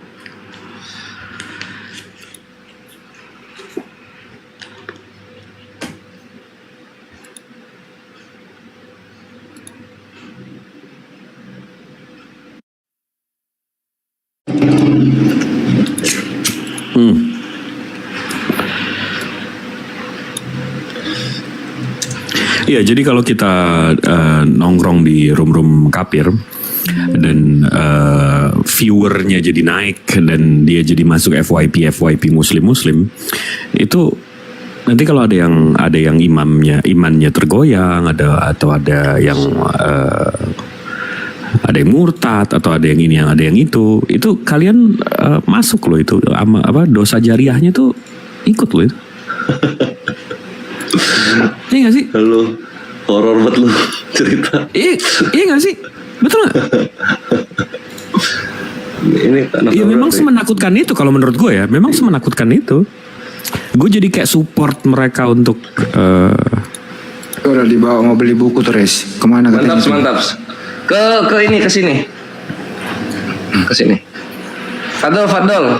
Nih, tuh ke situ ikhwan chat ya. Ini alhamdulillah pada berderet. Bismillah, kelarlah malam ini. Bismillah. Ya wajib beli itu buku tuh, bagus tuh teman-teman. Di situ nanti kamu bisa belajar. Oh, pertanyaan Oten begini, oh ini loh jawabannya gitu loh. Basic hardcover lagi bukunya. Berapologet.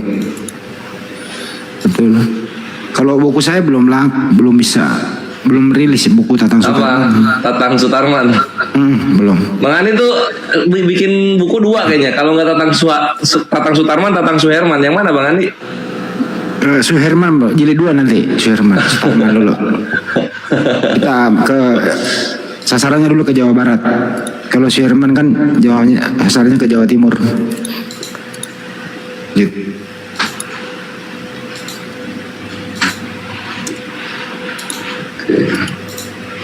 Tapi saya minta nanti Mbak Jibril juga nih bantu saya, Mbak Jibril ya. Apa itu? Buku Tatang Suherman jilid 2 aku juga. Siap. Abang mau di print berapa ribu kopi bang? Sasarannya sih penduduk Indonesia kan berapa juta ya? 270. Iya. Dikurangilah di luar agama Islam berapa persen ya kira-kira, itu sih eksemplarnya. Kalau 10% aja berarti 270 kurang 27 berarti 250-an, 240-an. Ya 240 lah. Itu modalnya tuh. Nomornya Akhi Daudus keren nih, cuma berapa nih? 10 anjir. Kok bisa ya? Itu old money. Old money, oke. Old money. Oh ini. Siap Bunda Mama. Gua di laptop kagak bisa bikin kagak bisa ngirim stiker ya. Kagak bisa. Iya jadi kalau mau balas salam ke HP dulu gua. Ember.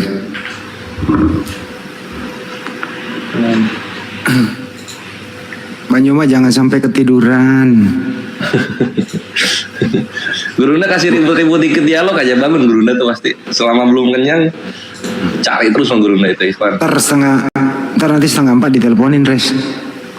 Diteleponin? Iya teleponin terus. Iya flight pagi katanya tadi. Oh iya besok berangkat Gurunda ya? Aduh. Bukan lebih besok, bentar lagi. Ya Allah. Pokoknya jam 3:30 diteleponin terus.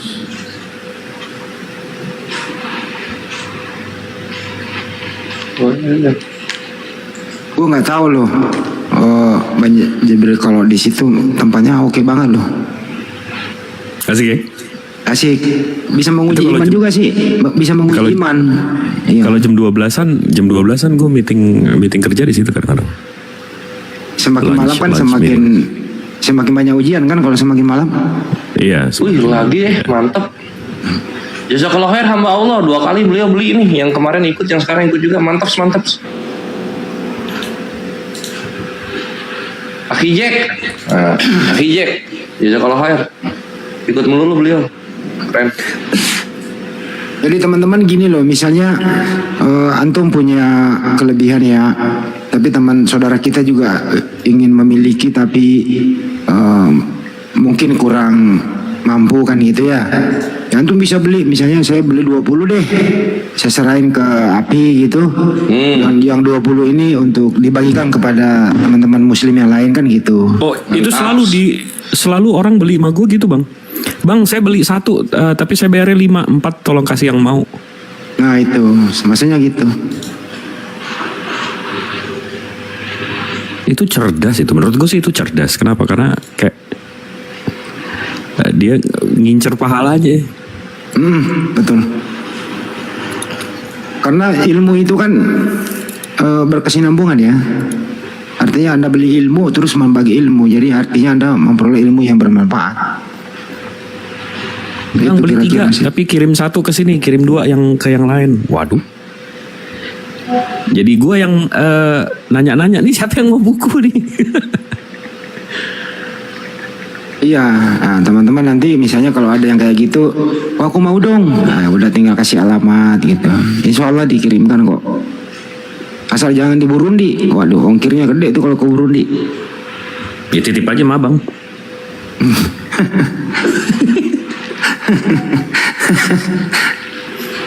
Terakhir lu kirim kemana Res? Bener gak lu kirim ke Burundi Res? Nggak ada aja di sana. Di sana kayaknya masih mau jalan nongkrong juga naik sapi kayaknya di sana, belum naik motor. Tapi kalau di Suriname pernah, kalau orang Jawa tuh minta. Waduh, sulit juga kirim ke sana Suriname itu. Suriname. Keturunan banyak orang Jawa loh di situ. Di pasar-pasar orang bahasa Jawa.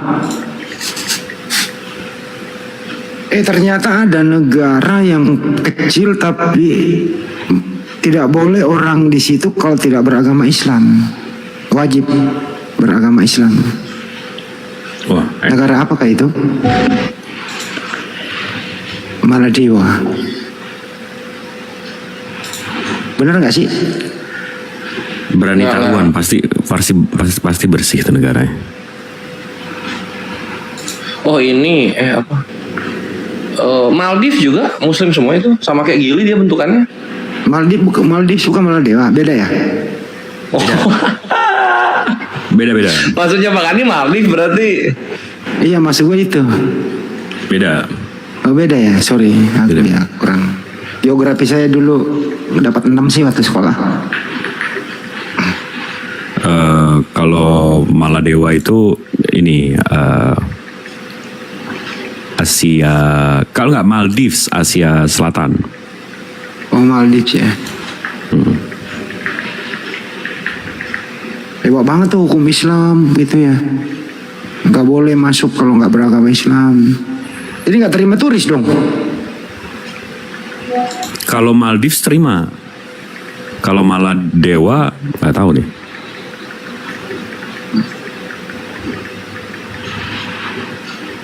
Kalau Mahadewa mah orang Bogor tuh.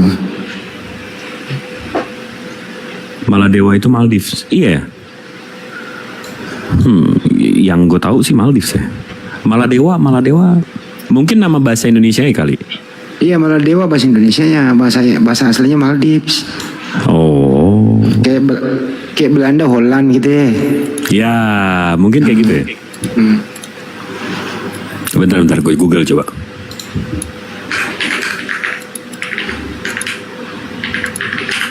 Oh, nerima sekadar wisata. Oh iya. Dia nggak boleh jadi warga negara. Betul. Maldives itu Maladewa, betul. Ah, gitu. Ya, berarti sama kayak Belanda atau Holland. Greek itu Yunani. Kayak Inggris, British gitu ya, British. Ya. Inggris itu United Kingdom. Ya benar. Kalau Inggris kan British tuh, kalau bom berisik. Salah, British orangnya, negaranya Great Britain. UK, United Kingdom. Apa yang membedakan ya bahasa Inggris UK sama Amerika ya? Oh enggak, Kalau- sama beberapa kata-kata. Kalau British R-nya nggak dibaca, Bang. Lebih susah mana?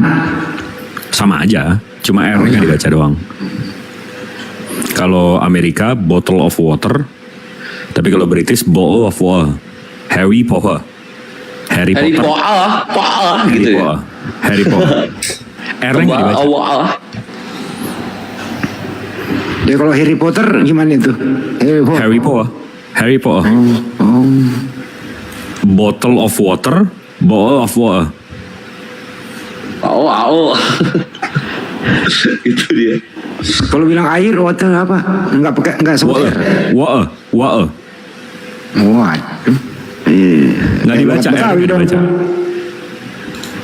Kayak orang Indonesia logat Betawi gitu ya kali ya. Iya. Sama kayak kalau Betawi, iye itu kurang sopan, Bang. Makanya begitu Abang bilang iye dalam bahasa Makassar, rupanya sopan ya. Oh, sopan banget kalau iya. Kalau iyo kasar. Kalau gue Betawi, iye itu udah kasar tuh. Kalau Umi atau Abah nyuruh Jip itu cuciin mobil, iye, wah itu kasar. Songong banget loh. Iya. Jadi ya itu. Kalau Makassar iya paling sopan itu.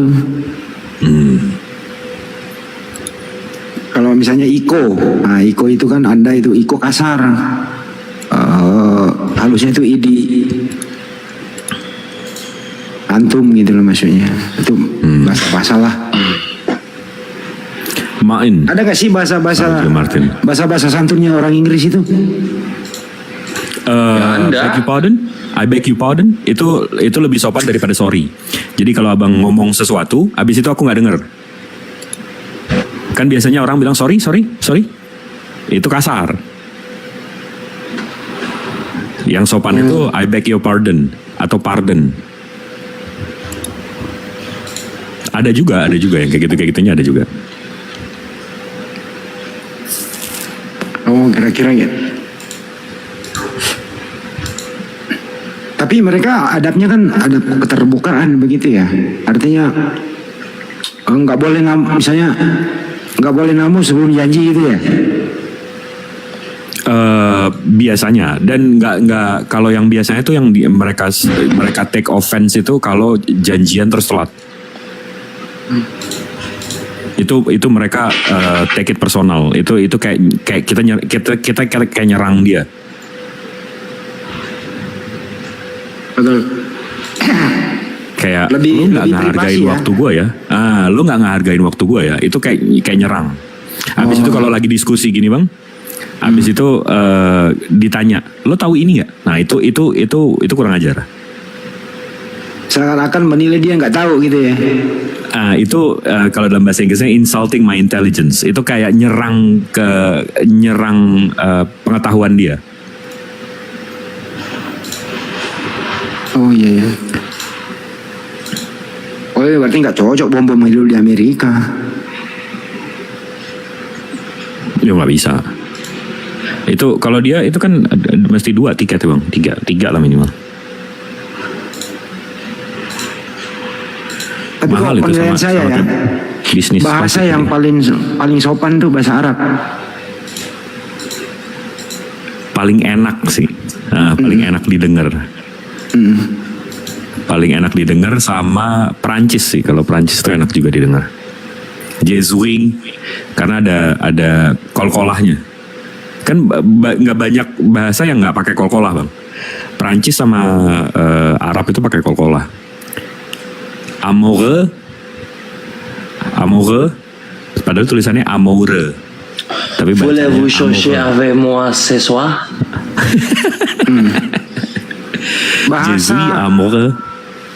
Bahasa yang paling sulit ya dipelajari itu bahasa Yunani. Saya 16 tahun di sana itu nggak bisa apa-apa.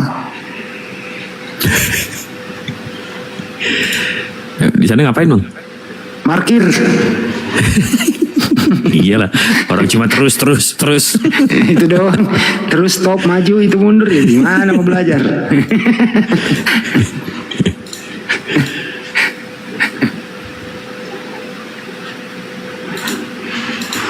Tapi kalau Ibrani gampang karena serumpun dengan bahasa Arab ya, jadi nggak terlalu sulit sih. Pelafalannya ya betul, pelafalannya ya. Pelafalannya. Kayak Tuhan dalam bahasa Ibrani itu Eloah, Allah. Dalam bahasa Arab ilah, Allah. Tapi kenapa ya tetangga sebelah ya paling males ya?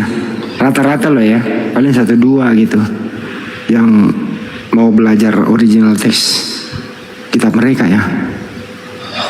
Iya, Afwan Bang Andi. Untuk yang ngechat melalui DM, aku udah balas ya nomor WA, chat ke situ ya. Dilanjut ke situ. Walah, ini mau ini jangan, aku kan ngedata apa namanya transfernya dari siapa gitu kan, untuk berapa buku gitu. Kalau aku taruh di DM, ini akun kena ban permanen, hilang itu data gitu loh. Gitu loh Ufti. Jadi aman, chat aja ke situ. Diambil aja baru di-save di tempat lain, Res. Oh iya. Tunggu. Oke.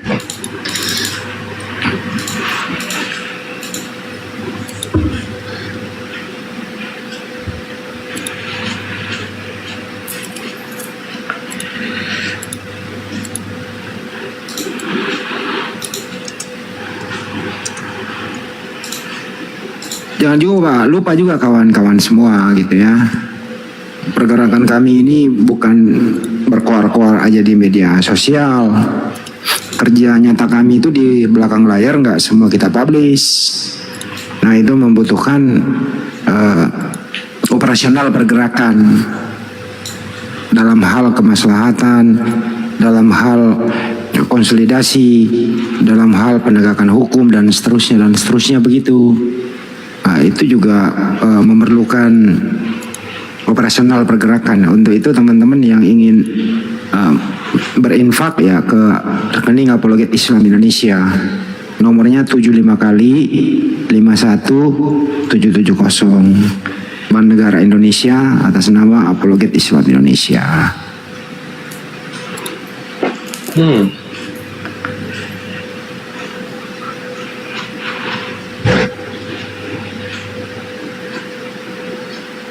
Itu teman-teman.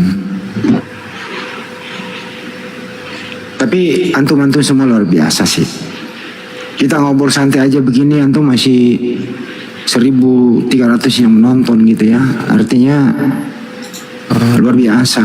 Anda membeli paket data gitu ya, nonton sampai begadang. Intinya jangan lupa kerjaan utama.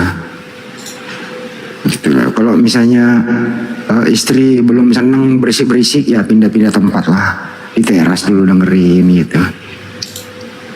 Ibu-ibu kalau pagi tuh loh, ya Banyuma lagi live tuh sambil masak, sambil beres-beres rumah, pakai speaker gitu digedein gitu. Banyak loh yang kayak gitu. Ada juga yang nobar di Sulawesi Selatan. Terutama dan takdir itu kalau nonton tuh nobar sama teman-temannya. Jadi satu device pakai speaker aktif nobar gitu loh sambil ngopi. Masya Allah, ya. Gitu. Masya Allah girohnya ya. Ya itu dia. Itu kita apresiasi gitu teman-teman.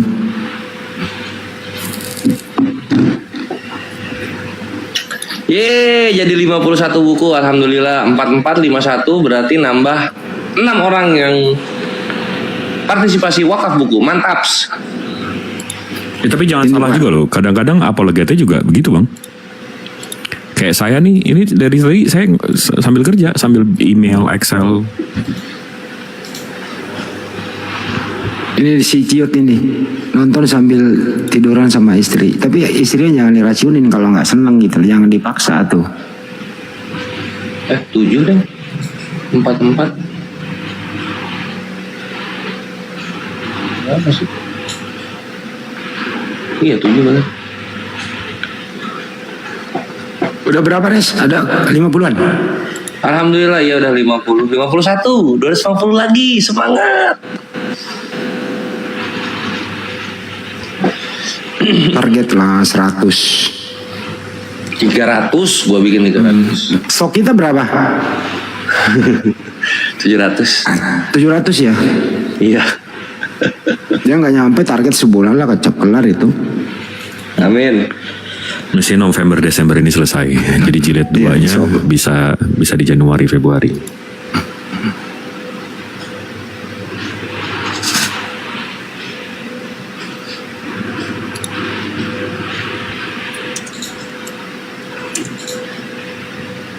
Beli buku itu sebenarnya itu ilmu loh.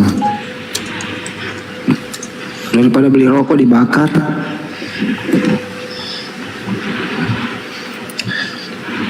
Ya kalau orang ngerokok dikasih beli buku malah nggak beli rokok, bukunya dirokok. Rokok gua habis nih. Lupa tadi beli stok. Aduh. Gua aman dong. Ada bini terkasih yang sangat mengerti amunisi. Tahu sendiri posisi gini mau beli rokok Res. Beda sama tempat yang dulu. Tinggal teriak. Lah tinggal Gojek apa bang? Gojek ribet. Turun ke lobi. Mana ada Gojek nggak boleh beli rokok. Ribet lah. Loh kagak lah, jangan Gomart Gosen, Gojek, ambil Gojek. Iya tetap harus melalui prosedur dulu baru kita bisa ketemu dia kan. Lah mentok kan sampai lobi kan, mentok sampai lobi kelar. Artinya gue tinggalin tempat juga tuh, nggak bisa ngetok pintu langsung. Itulah kenapa gua benci apartemen, kagak suka gua. Karena lu keluar pintu, lu belum keluar rumah. Lu keluar pintu tuh belum keluar rumah lu. Nyampe ke apartemen belum nyampe rumah lah. Menyebalkan. Karena lu takut ketinggian. Bukan, kan takut gua benci banget. Kores takut tinggi. Tapi ngajak nongkrong ke ini tempat-tempat tinggi gimana sih lo? Iya mereka kena ilusi. Jips. Ada takut-takutnya gua. Benci gua tuh. Kenapa? Karena kalau di bukan tempat tinggi ya, kalau lebih ke pesawat gua nggak suka pesawat, nggak bisa ngerokok bre. Nggak bisa merokok, nggak ada internet. Wah, lo berarti nggak bisa yang jauh-jauh dong kayak. Lu kagak bisa umroh dong. Itu umroh enggak. Makanya gua umroh kagak.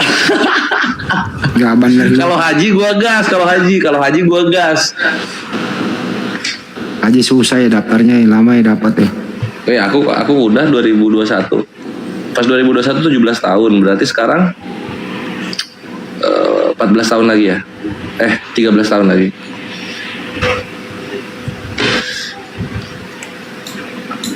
Murah banget nih 35 loh yang reguler. Iya. Daftarnya itu loh harus memang tuh kalau pengen niat ya kita punya anak nih daftarin aja dari bayi. Daftarin dari bayi bener-bener. Oke mantap Mama Andini jazakallah khair. Semoga Allah Azza wa Jalla balaskan berkali lipat semua kalian. Ayo yang lain gas. Oh kok akhi ya? Ukhti ini harusnya.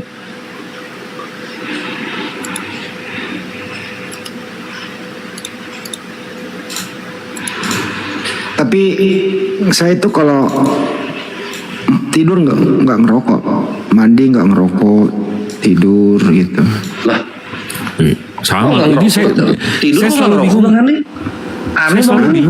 Saya selalu bingung kalau nongkrong sama teman-teman, orang pada nanya, "Ih, Jib lu ngerokok banyak banget, nggak takut mati?" Bilang lah, kan gua bawa korek.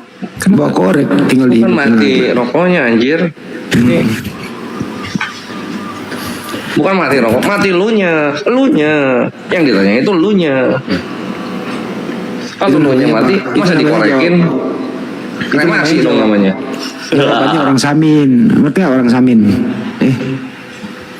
Yang di Blora itu gitu bahasa. Apa tuh Bang Andi? Bahasa apa ini? Ada aja jawabannya. Sama gue nggak suka banget ya kalau kita di restoran nih kayak kemarin nih Bang Andi. Terus tiba-tiba ada bagian yang ngerokok, ada yang bagian yang enggak kan. Terus tiba-tiba ada orang tua yang bawa anak kecil ke tempat ngerokok. Itu gue kayak, aduh, punya anak mestinya dibikinin SIM dulu kali ya. Jadi kayak sertifikat lo boleh punya anak gitu. Mesti ada izin punya anak tuh mestinya harus ada. Baru kejadian, gue balik dari Baduy, gue makan di Gembus, ayam Pak Gembus, gitu kan. Lagi bakar rokok, gue disamperin sama bapak-bapak. Pak maaf Pak, jangan ngerokok dulu ya. Ini anak saya alergi asap rokok katanya. Oh iya Pak.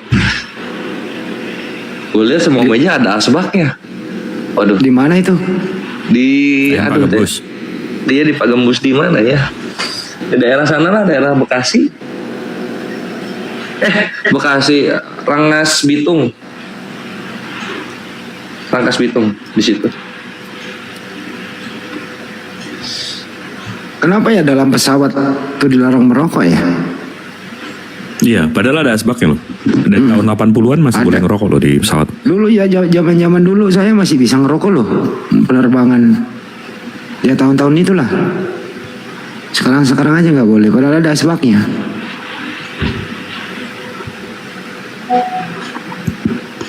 Kemarin terakhir yang paling ribet tuh di Singapura sih. Singapura gila semakin ribet main ngerokok.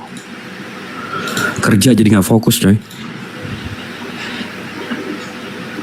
Yang paling nggak betah itu kalau aku ke tempat Bang Jongga tuh nginep ya situ noh. Susah nggak boleh ngerokok di situ. Harus disiksa kita ke pojokan, ke apa itu balkon. Aduh, udah sempit, gak ada tempat duduk. Nyiksa bener tuh. Karena yang punya nggak ngerokok. Enggak, memang nggak boleh ngerokok. Soalnya kalau ada asap bisa apa itu namanya, cerot airnya dari atas. Kalau ada asap bunyi alarmnya. Oh, water hydrant. Kok bahas rokok hotelnya mana? Wallah, dari tadi saya ngeliatin request nggak ada. Hatta satu-satu kapi racan nggak ada. Nggak ada. Ntar lagi juga kita bubar kok, teman-teman. Kalau formasi kayak gini susah. Naik. Karena yang tahu kita tuh, wah kalau gue ngalor ngidul di tempeleng Bang Andi. Kalau mau buka buku ada si Jibril. Kalau mau menghujat ada si Kores. Kalau mau main ayat ada Bang Zuma. Kalau mau ngomongin kekristenan ada Bang Gito. Waduh, ini gimana? Mau ngomongin apaan? Kalau ngomongin masalah kebutuhan anak kecil, main logika Bunda Maria sama Yesus. Nah.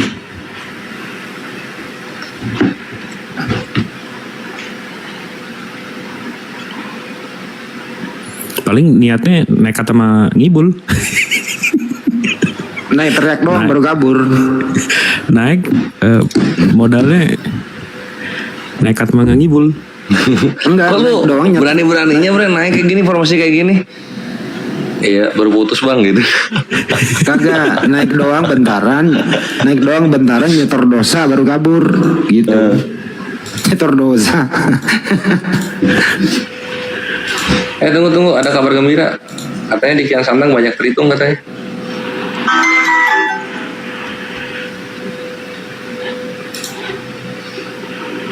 Mana ada banyak kali cuma 1 biji.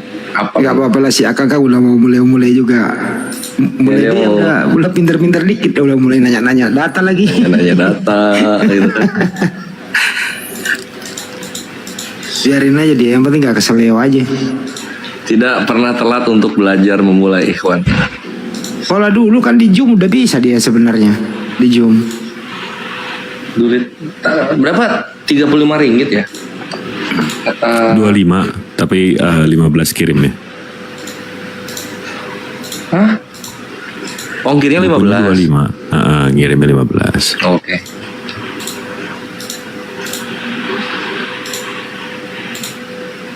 Jadi berapologet itu nggak perlu, kalau main-main biasa ya, nggak perlu terlalu banyak belajar teman-teman. Sering dengerin, terus dicatat. Itu loh. Baik pertanyaannya Kristen ke Muslim dicatat. Oh, ini loh jawabannya. Ini loh gitu aja. Makanya perlu buku tentang Sutarman, tempat mencatatnya. Kayak gue dulu kan di pertama tuh, gue kayak gini loh, gue catat tuh semua omongannya Banyuma tuh. Siapapun ya Ustaz Wapi, gue catat. Oh ini loh jawabannya gitu loh. Supaya nanti kalau kita menjawab nggak salah jawab. Gitu. Makanya beli buku itu, di situ semua ada loh cara menjawabnya. Bener nggak Res? Situ cara menjawabnya. Iya, betul. Sobat-sobatnya gitu. Untuk tema ketuhanan, insya Allah komplit.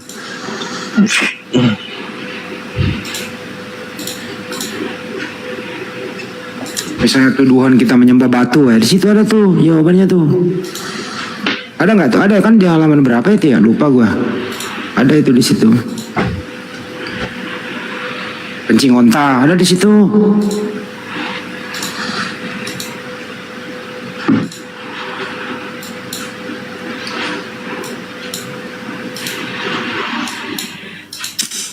Waduh si Kores kabur. Ya udah kita bubarin aja ya, Bang Jibril ya.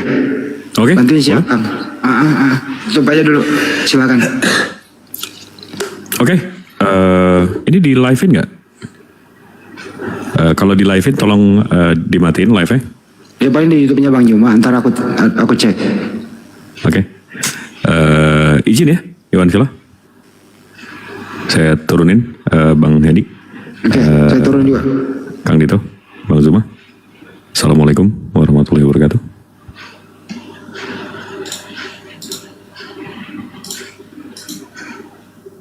Bentar ya.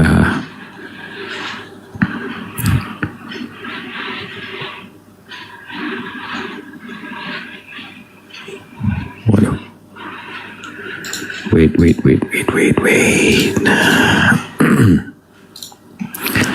Oke, mudah-mudahan udah nggak di ini ya, udah nggak di apa relay ya.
mengambil rezeki itu.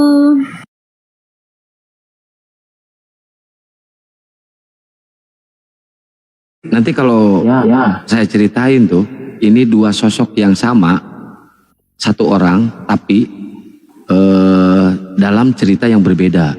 Nanti tinggal dipertimbangkan nih, yang benar ini kisah dari Islam atau kisah dari Kristen. Tinggal gitu aja bang.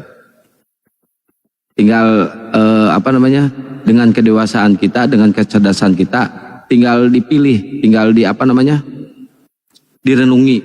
Ini yang benar ini cerita dari Islam atau cerita dari kekristenan. Apalagi dalam hal penyaliban. Apakah benar seorang Tuhan itu dinistakan, direndahkan? Kenapa sekarang banyak yang pakai nama Al ya? Sayang sekali sama Bang Al Hidayah. Malu kali ya.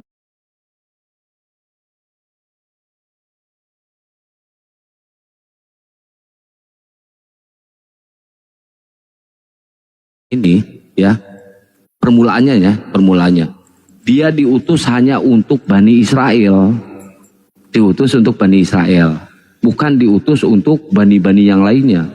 Di Kristen udah dijelaskan sedetail mungkin bahwa Yesus itu diutus untuk Bani Israel, sama kayak di Islam. Yesus itu Nabi Isa itu diutus hanya untuk Bani Israel. Loh, kenapa untuk Bani Israel? Karena apa? Karena utusan-utusan ini ada yang gagal, merasa ini masih tegar tengkuk. Karena apa? Karena hanya Bani Israel yang tegar tengkuk, yang bebal. Nabi Musa datang, mereka malah menyembah sapi, gitu kan? Orang-orangnya tegar tengkuk, orang-orangnya keras. Sampai detik ini juga keras orang-orangnya, orang-orang Bani Israel ini. Nah, Yesus dikirim untuk Bani Israel, untuk meneruskan risalah yang dibawakan oleh Nabi Musa, gitu loh toh bang. Kok saya jadi lokat Jawa ya? Piye iki?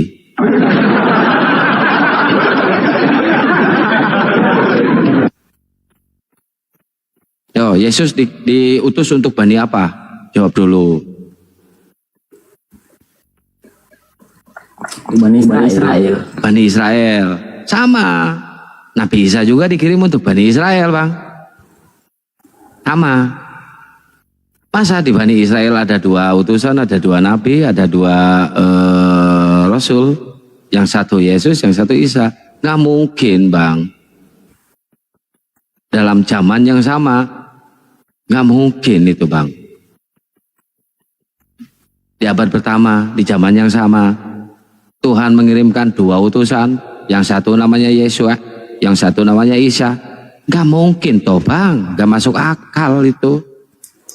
Yuk, boya mikir yang cerdas bang. Ya sama-sama lah bang. Iya itu. Jalur ceritanya. Nah kan itu udah bener, itu udah sama kan toh? Tidak ya, sama dong. Sama, berarti sosok ini sama bang. Oh tidak. Loh kok tidak? Tadi abang bilang sama. Yesus untuk Bani apa bang? Ayo jawab. Oke, yang khusus Isa, malaikat apa? Nggak ada satupun malaikat yang mengutus utusan, yang mengutus Nabi, nggak ada. Malaikat aja wong diutus sama Allah, diutus sama Tuhan.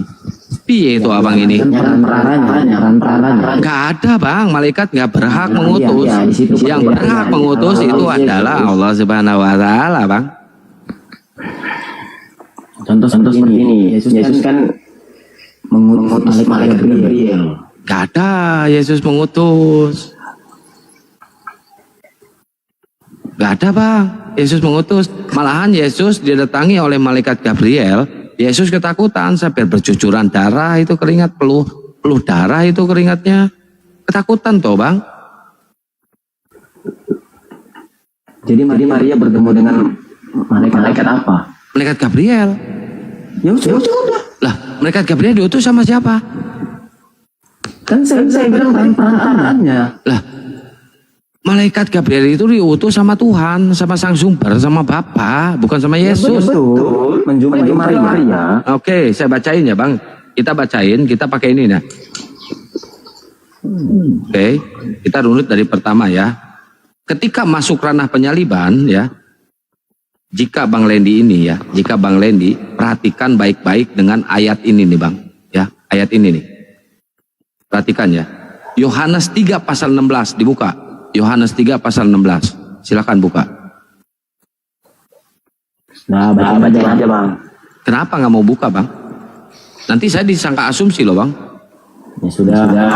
Baik tadi. Oke, Yohanes 3 pasal 16. Saya baca ya, sambil dibuka di sana. Saya baca, Bang Lendi buka di sana. Ya, oke. Karena begitu besar kasih Allah akan dunia ini, sehingga ia telah mengaruniakan anaknya yang tunggal, supaya setiap orang-orang yang percaya kepadanya tidak binasa, melainkan memperoleh hidup yang kekal. Ya, oke. Jadi Allah mengaruniakan, mengutus seorang anaknya untuk Bani Israel. Ya, nah,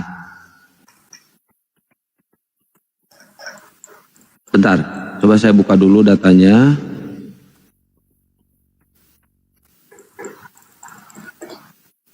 Kita buka literasi dari Alkitab langsung ya. Ini di Yohanes 3 pasal 16.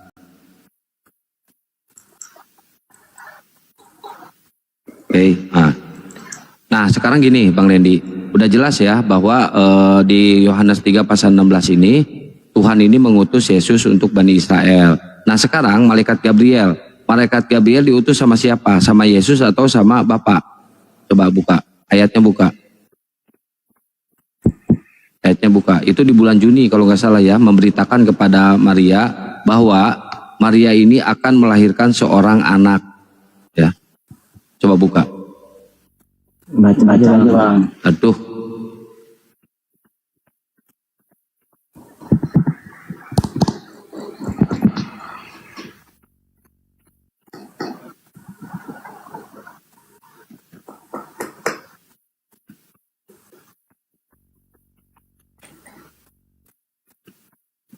Nah, saya buka dulu.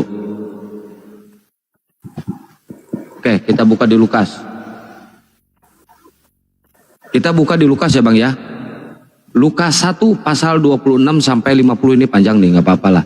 Dalam bulan yang ke-6 Allah menyuruh malaikat Gabriel pergi ke sebuah kota Galilea bernama Nazaret kepada seorang perawan yang bertunangan dengan seorang yang bernama Yusuf dari keluarga Daud. Nama perawan itu adalah Maria. Ketika malaikat itu masuk ke dalam rumah Maria, ia berkata, "Salam, hai engkau yang dikaruniai Tuhan menyertai engkau." Maria terkejut mendengar perkataan itu. Nah, di sini ya, kalau saya bacain semua panjang. Nah, di sini udah jelas bahwa di bulan ke-6 Allah menyuruh malaikat Gabriel untuk datang ke Maria dan memberitakan bahwa Maria akan melahirkan seorang anak, Bang, di sini.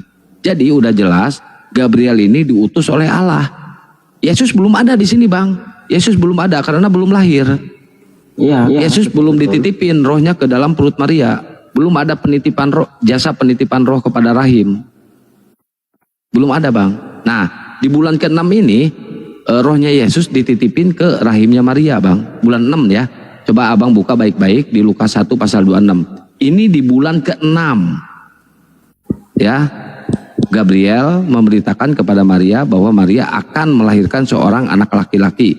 Nah, kalau ini di bulan ke-6, berarti Maria mengandungnya di bulan ke-7. Setuju nggak?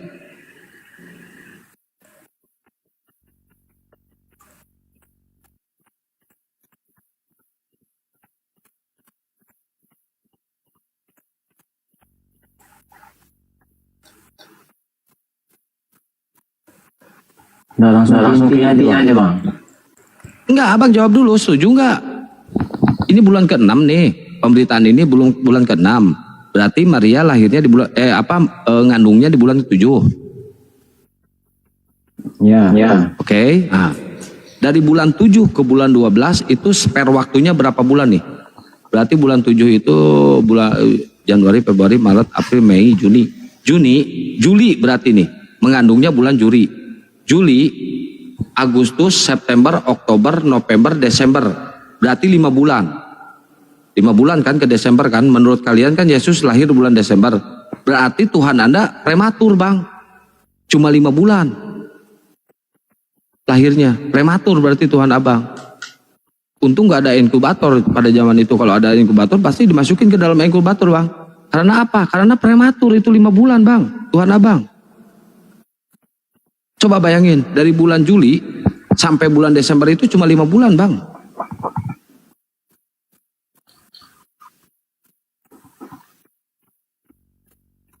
Betul nggak?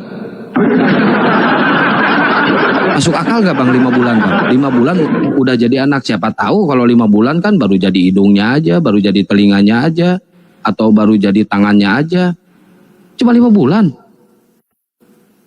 Abang yakin Tuhan Abang prematur, Bang? Karena 5 bulan nih, Bang. Ayo. Oke. Yohanes 11 ayat 8 sampai 9. Bisa tolong dibukain? Berapa? Berapa? Yohanes 14. Yohanes 14 ayat 8 sampai 9. Oke.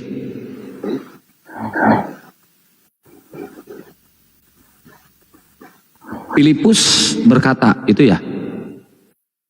Itu kan? Bukan. Oh iya. Iya.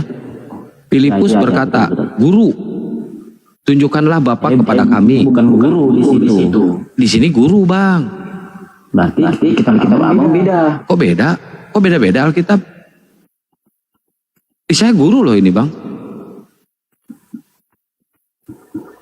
Di sini bukan guru. Apa di situ? Oke, saya baca ya. Oke. Abang tadi kata Filipus berkata di sini kata Filipus. Nah kan beda lagi kan, kok beda-beda ya, Bang? Abang pakai Alkitab apa? Pakai Bible saya, Bang, bukan Alkitab. Alkitab itu nama lain dari Al-Quran. Ya sudah, mana Bible-nya? Aduh.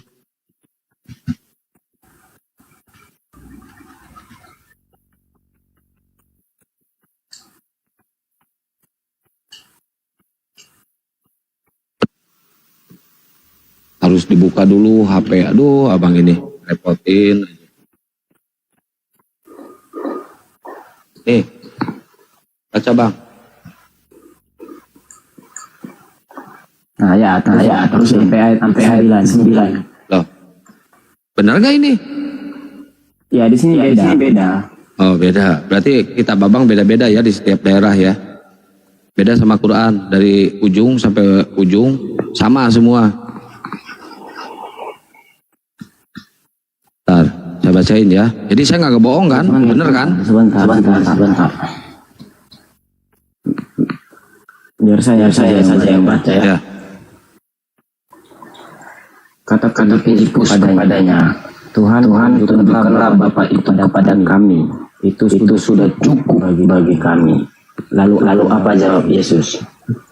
Telah sekian lama aku bersama-sama kamu, Filipus. Namun engkau tidak mengenal aku. Barang setelah melihat aku, ia telah melihat Bapa. Bagaimana engkau berkata tunjukkanlah Bapa itu kepada kami? Oke, tolong diterangkan. Oke, jadi tidak semua orang bisa melihat Sang Pencipta, tidak bisa melihat Bapa. Ya. Tidak bisa. Tuhan itu tidak, udah jelas di sini, Laisa kami selisai. Tuhan itu tidak bisa digambarkan, Tuhan itu tidak bisa diserupakan dengan makhluk apapun. Nggak bisa, termasuk Sang Sumber itu, Sang Bapa itu. Sang Bapa itu tidak terlihat, tidak nampak, tidak kelihatan sama manusia. Itu udah benar, udah jelas di situ ya. Mengapa dia mengatakannya? Hah? Mengapa Yesus mengatakan bahwasanya melihat dia telah melihat Bapa? Melihat dia telah melihat. Ya udah, benar itu, benar kata Yesus. Kalau Anda ingin melihat Sang Pencipta, Sang Sumber, kalian harus melihat ciptaannya, termasuk Yesus. Melihat ciptaannya, termasuk alam semesta ini. Kelihatan, coba kita telaah ya Bang ya, kita buka, kita rangkai ya. Kan mereka selalu termasuk Abang selalu mengatakan ya, apa yang tidak tertulis di dalam Bible atau Alkitab, maka tidak wajib untuk diimani, betul nggak? Nah, tapi di sini Bang, pada kenyataannya mereka selalu merayakan hari yang tidak tertulis di dalam Bible. Tidak tertulis loh, kayak Natal tadi. Saya runut dari tadi bang, jangan loncat dulu ke sini bang. Dari kelahiran Yesus ya, hanya 5 bulan ya. Hari Natal. Nah menurut abang, hari Natal itu betul nggak bulan 12? Betul. Hah? Betul? Betul. Oke, kalau betul saya minta nih datanya nih. Bukain datanya bang. Ya tidak ada datanya. Oh, kenapa abang bisa bilang betul kalau tidak ada datanya bang? Tahu dari mana abang? Oke. Saya mau tanya. Yesus lahir berapa tahun yang lalu? Mana saya tahu bang, saya nggak sejaman. Justru saya berhak menanya ke abang karena yang abang imani. 25 tahun yang lalu. 2025 tahun yang lalu. Kenapa Ya kan? di bulan Desember karena lahirnya Yesus itu kan dimulai dari abad pertama. Sebelum Yesus itu ada tahun-tahun sebelumnya toh. Ya bulan apa bang? Lahirnya bulan apa? Tidak ada bulan di situ. Kenapa tidak ada bulan bang? Kalau tidak ada bulan di sana, kenapa abang merayakannya di bulan Desember? Kalau tidak ada bulan di sana? Ya sesuai bulan, sesuai antara batas dari sebelum Masehi dan Masehi. Tertulisnya di mana itu bang? Ya, kita logika saja. Kok pakai logika? Benar, berarti kalian itu semua umat Islam, umat Kristen itu selalu yang tidak tertulis diimani sama kalian, tapi yang tertulis nggak diimani sama kalian. Gimana tuh? Coba abang buka di Lukas bang. Abang buka Lukas 2 pasal 8. Nggak usah pemahaman sendiri, saya nggak perlu. Saya tidak mau menerima pemahaman sendiri. Saya maunya yang tertulis, yang nyata Alkitabiah bang di situ bang. Setelah Oke, kita buka dulu di Lukas 2 pasal 8 ya. Di dalam itu ada gembala yang tinggal di padang, menjaga kawanan ternak pada waktu malam. Ini ternak apa bang? Abang jangan lompat itu. Loh, kan ini dari kelahiran Yesus loh bang. Ini dari kelahiran Yesus. Kok lari-lari sih bang? Ini dari kelahiran Yesus. Abang mampu nggak ngejelasin kelahiran Yesus? Kan kita dari kelahiran nih antara Isa dengan Yesus. Dari kelahiran loh bang. Gimana sih abang ini? Dari kelahiran. Mau saya buka lagi ayatnya. Lukas 2 pasal 11. Hari ini telah lahir juru selamat di kota Daud. Itu hari apa? Ayo jelasin bang. Kan ini udah tertulis. Saya Alkitabiah bang. Gak mau nggak pakai kalau abang nggak pakai nggak pakai data, nggak pakai ayat, nggak mau saya.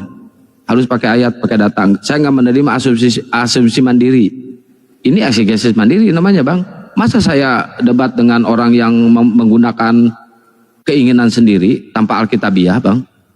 Ya kan saya nanya. Sesudah Masehi itu asalnya dari mana? Itu loh yang saya tahu. Itu dulu, jawab dulu bang. Hari ini telah lahir juru selamat di kota Daud. Itu hari apa? Saya yang berulang bertanya bang. Kalau itu berjawab mana bang? Saya Yesus lahir di bulan Desember. Coba. Oke, sekarang saya tanya sama Anda. Anda tahu Kristen Ortodok? Tidak tahu. Nggak tahu. Kenapa nggak tahu bang? Harusnya tahu bang. Kalau abang udah masuk debat lintas agama, harusnya tahu Kristen Ortodok. Ngapain saya tahu? Cari tahu Kristen Ortodok yang bukan sejalan sama saya. Itu Kristen bukan bang? Saya sudah bilang saya tidak tahu itu ortodok itu saya tidak tahu. Sebelum ada Protestan bang, itu Ortodok dulu bang. Protestan itu adanya di abad ke-16 bang.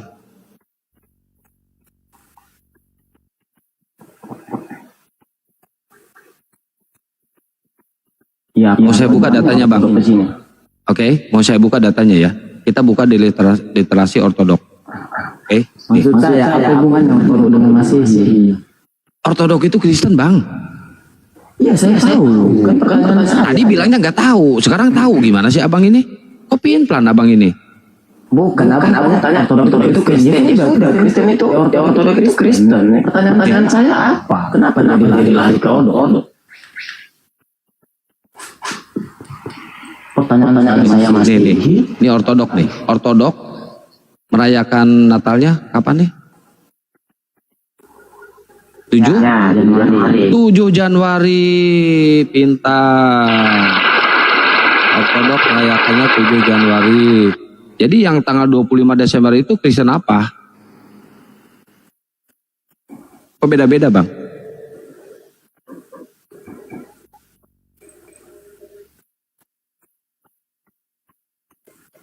Mau itu Kristen atau mau Kristen yang intinya Kristen itu pengikut Kristus sudah itu saja. Oke. Tanggal 25 Desember itu hari kelahiran Yesus itu tertulis di mana, Bang? Kalau Abang siap jawab, kalau Abang bisa jawab pertanyaan saya, detik ini juga saya siap dilamar. Berapa kali saya jawab tidak ada. Kenapa kalian mengimani hal yang tidak tertulis, hal yang tidak ada? Kenapa? Makanya jawab pertanyaan saya itu setelah Masehi itu dari mana asalnya itu? Masehi itu dari Yunani, Bang. Masehi itu dari Yunani. Ya, maksud saya kenapa bisa terjadi setelah Masehi? Coba. Kenapa? Kenapa, Bang? Kenapa? Saya jadi ketawa sendiri, saya jadi ngakak sendiri. Diskusi sama Abang. Kenapa ada? Hah? Abang ini nggak serius ini diskusi. Saya serius, Bang. Kenapa, Bang? Soalnya saya bingung ke Abang ini. Abang dibawakan ayat ini, Abang malah bantah sendiri. Padahal yang saya bawakan itu yang tertulis dalam Bible. Abang malah bernafsu membawakan asumsi sendiri. Nggak apple to apple, Bang. Ayat, data yang tertulis dibantah dengan asumsi sendiri, Bang. Nggak apple to apple, Bang. Saya jadi kocak sendiri akhirnya. Makanya kalau itu belum terjawab, poinnya belum dapat. Ya apa? Pertanyaannya apa? Jangan ulang-ulang lagi nih. Ya apa?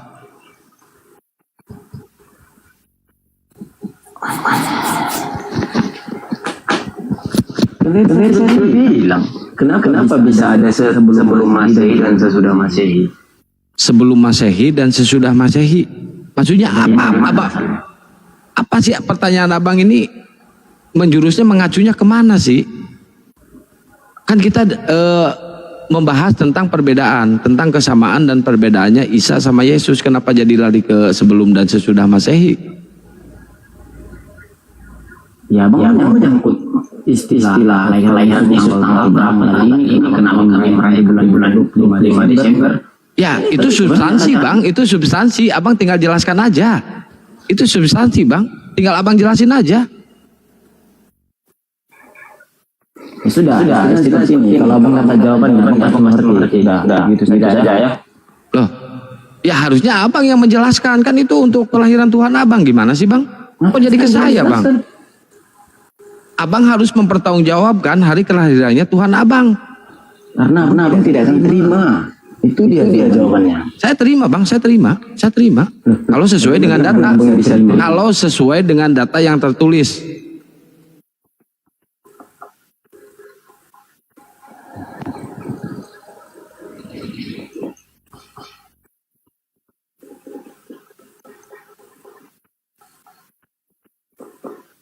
Ayo.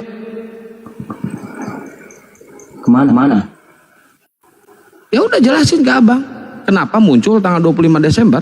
Sedangkan tidak Alkitabiah, tidak tertulis. Abang percaya dengan yang tertulis apa yang tidak tertulis, Bang? Yang tertulis. Tanggal 25 Desember tertulis nggak? Tidak ada tertulis. Kenapa percaya dengan yang tidak tertulis, Bang?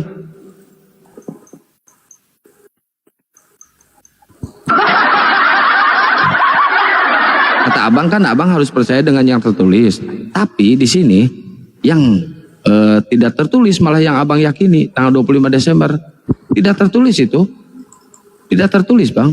Saya siap dibaptis malam ini juga. Saya siap disucikan malam ini juga. Kalau itu ada tertulis, Bang. Siap. Silakan, Bang. Ya, Bang. Kita di situ aja, bermain di situ aja kita. Biar tahu nih, biar kelihatan nih.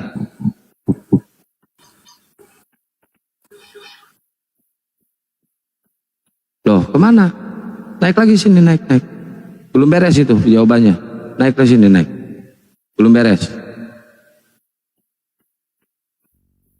Si Claudia jangan naik dulu. Saya pengen jelasin. Nanti saya jelasin kenapa ada sesudah Masehi dan sebelum Masehi. Naik dulu sini. Jelaskin dulu kenapa kalian mengimani, kalian yakin dengan tanggal 25 Desember itu adalah hari kelahirannya Yesus Kristus ya. Ayo naik lagi. Naik lagi. Lendi naik lagi. Jangan pakai sulap lah. Masa pakai sulap? Ayo. Saya siap dibaptis malam ini. Siap saya dibaptis. Kalau ada jawabannya. Kalau ada jawaban yang benar-benar real, tertulis di dalam Bible. Saya siap dibaptis malam ini. Dengan sadar diri tanpa ada unsur paksaan. Ya. Kita bacain doa dulu. Semua mulai berbahasa roh, semua mulai berbahasa roh. Korabata karabase kerabakarabase kerabayarabaralabase kerabarabarabarabase keraba. Korabata karabase kerabakarabaralalabase kerabarala. Doa selesai.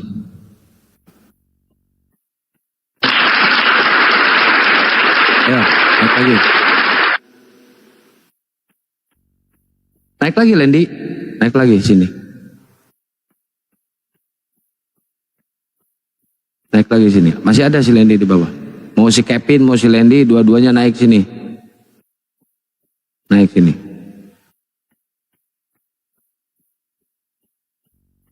Itu aja kok repot, itu aja kok susah. Kalian itu mengimani apa yang tidak tertulis di dalam ajaran kalian. Coba imani itu yang udah tertulis, yang ada buktinya, yang ada faktanya. Tertulis harus Alkitabiah. Masa saya debat dengan Bani Asumsi?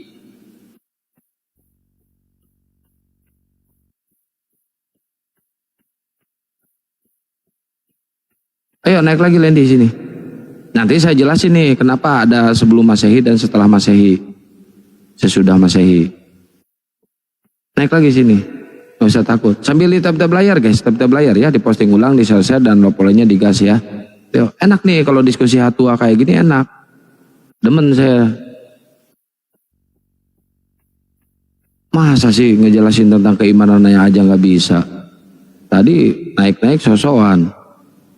Sekarang giliran tuntut pertanyaan mampus. Gimana sih?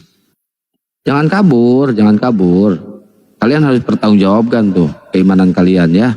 Bagi kalian teman-teman Kristen yang di bawah, tolong simak baik-baik. Jangan pernah mengimani apa yang tidak tertulis di dalam Bible, ya, di dalam Alkitab. Jangan pernah. Karena apa? Berarti itu bukan firman dari Tuhan. Imanilah apa yang tertulis kayak Al-Quran, kayak kita di Islam. Kita mengimani, kita meyakini apa yang tertulis di dalam Al-Quran dan hadis. Kita mengimani itu.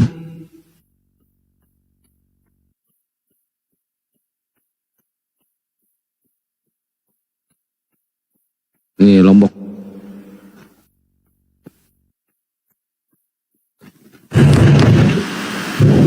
Halo. Bang. Ya.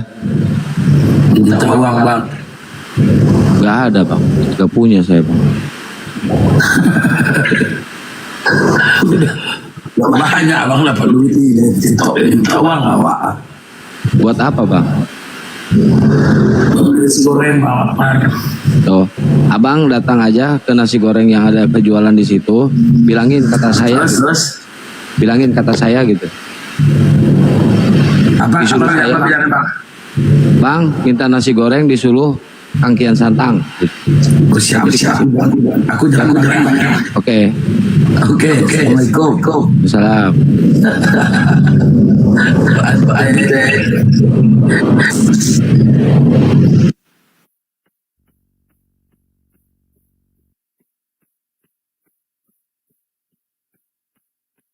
Kita buka datanya ya, kita buka literasinya. Kita bacain aja ya. Bentar.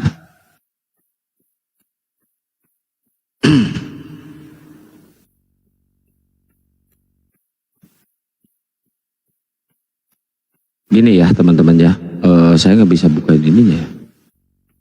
Kalau Katolik itu menghitung berdasarkan kelahiran Yesus 1 Masehi ya. Yesus lahir dianggap start penghitungan, mulainya penghitungan tanggal ya. Hanya saja di sini nih sayangnya nih Masehi itu merujuk kepada putaran Kok kebalik kameranya? Oke. Nah, cuma di sini nih, sayangnya nih, yang sangat disayangkan Masehi itu menurut mereka merujuk pada perputaran matahari. Nah, kita rujuk ke Yahudi nih, ke Yahudinya nih, Lendi kalau dengerin di bawah ya. Kita lari ke Yahudinya. Tadi kan menurut Katolik nih, kalau Yahudi tidak menggunakan perputaran matahari, tapi mereka ya menggunakan lunar. Tahu nggak kalian lunar? Ada yang tahu nggak lunar apa? Bulan. Menggunakan perhitungan bulan ya, sebagai rujukan perhitungan baik dalam ibadah ya, sampai perayaan apa ya, Yahudi itu perayaan hari besarnya. Perayaan hari besar Yahudi itu menggunakan lunar atau menggunakan perhitungan peredaran bulan. Nah, kalau Yesus karena dia Yahudi, apakah dia menggunakan perhitungan yang berdasarkan Masehi yang digunakan oleh Katolik, menggunakan peredaran matahari? Enggak dong. Dia pasti menggunakan apa yang tertulis dalam Yahudi, menggunakan lunar, yaitu peredaran bulan. Ya, udah pasti itu. Ya kan? Pakai perhitungan bulan. Nah, di sini ada kontradiksi juga nih. Untung dia keburu kabur. Kalau nggak kabur dia pasti asyhadu dia tuh. Masa kalian itu menganggap Tuhannya sama gitu ya, Yesus, tapi perhitungannya berbeda? Gimana ini? Macam mana pula ini? Coba jelasin, kenapa kalian memakai perhitungan Masehi, nggak memakai perhitungan yang digunakan oleh Yahudi, yaitu menggunakan peredaran bulan? Kenapa malah menggunakan peredaran matahari? Pantas itu ya, mereka Tuhannya itu menciptakan matahari itu di hari keempat. Ayo, kenapa berbeda dengan yang diperhitungkan oleh Yahudi, malah menggunakan perhitungan yang dihitungkan oleh Katolik? Lucu.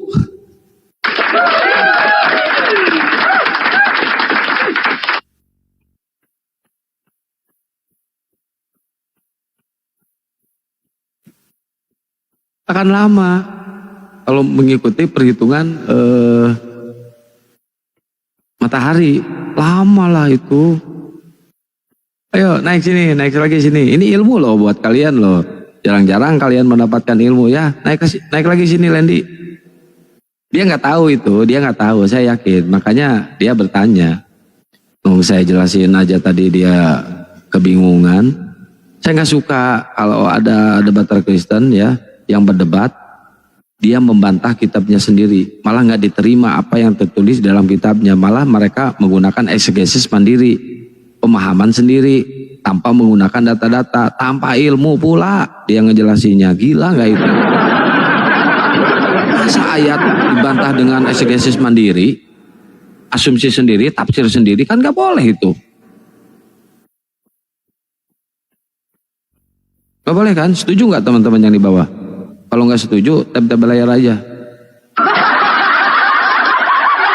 Ayo naik lagi, masih ada di bawah tuh si Lendinya. Naik lagi Lendi sini. Tolong moderator dijambak si Lendi ya. Atau si Kevin pun nggak apa-apa itu. Satu sosok yang sama. Silakan naik.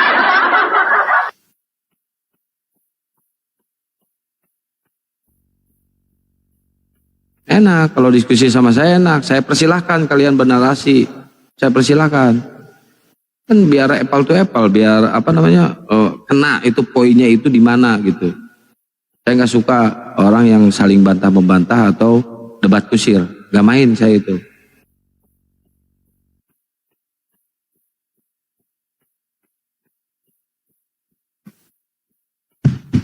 Tuhan kalian lahir di Yahudi. Yahudi menggunakan perhitungannya lunar melalui peredaran bulan. Kenapa kalian menggunakan perhitungan dari Katolik, peredaran matahari? Kenapa beda? Ini ajaran dari mana ini? Berarti kalian nggak mengikuti Yesus dong, malah mengikuti Paulus, malah mengikuti Katolik. Lucu kalian ini.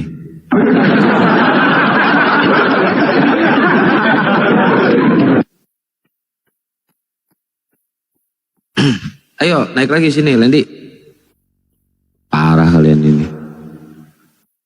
Kalau kita mengikuti rujukannya dari Yahudi ya, di sini kan udah jelas ya. Ketika bulan terbit sudah ganti hari, betul nggak? Sudah ganti hari tuh kalau perhitungan Yahudi. Sudah dianggap kalau misalkan hari Jumat itu udah dianggap hari Sabtu kalau bulan terbit. Makanya kenapa di sini ya hari Sabat itu dianggap hari Sabtu. Kenapa? Meskipun yang tertulis di dalam kalender Masehi nih, yang tertulis di dalam kalender Masehi itu hari Jumat. Hari Jumat nih di kalender Masehi nih. Tanyain sama orang-orang Advent. Mereka orang Advent yang merujuknya ke Yahudi, mengikuti 10 hukum Taurat, sabatnya mereka itu dimulai, tanya si Billy Yahudi, si Billy ya, Bang Billy ya. Dimulai itu pada hari Jumat malam setelah munculnya bulan. Karena menurut mereka nih, pergantian hari itu dimulai dengan terbitnya bulan, dengan terlihatnya bulan. Itu udah dianggap ganti hari menurut mereka. Misal, ini hari Jumat nih. Maghrib, setelah maghrib kan matahari, bulan keluar kan muncul. Itu udah ganti hari. Itu udah dianggap hari Sabtu sama mereka. Karena mereka menggunakan perhitungan dari peredaran bulan, lunar. Perhitungan Yahudi itu. Padahal itu masih hari Jumat menurut hitungan Masehi. Paham gak kira-kira kalian? Paham gak di sini? Kalau nggak paham belajar lagi sana. Bila perlu belajarnya sama si Rita Wahyu tuh. Udah jelas kan di sini kan? Silahkan cari datanya sama kalian sana. Bener nggak apa yang diucapkan oleh saya nih? Sabotnya mereka itu dimulai dari Jumat malam. Dari munculnya bulan. Sampai nanti terbenamnya matahari di hari Sabtu. Muncul lagi bulan, itu udah hari Minggu tuh. Kalau menurut perhitungan Yahudi. Mampus kan? Kabur kan?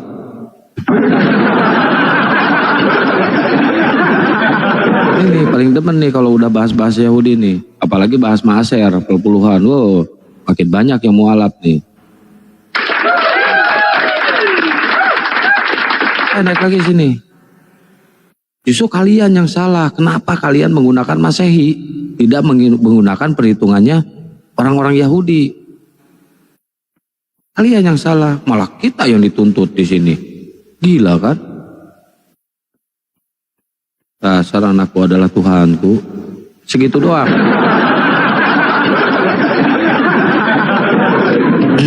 Segitu doang. Syukron, jazakallah khairan kasiron, Ahimoto. Insyaallah, Ahimoto ini emang the best. Walaupun di belakang layar, tapi wow, beliau ini Masya Allah. Keren.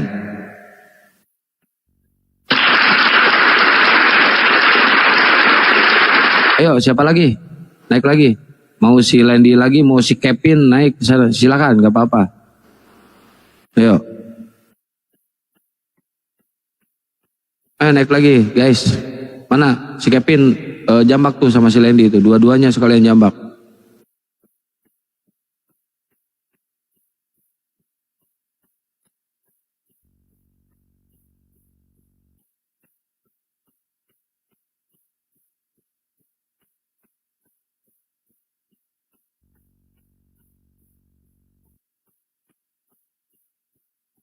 Woi, mana?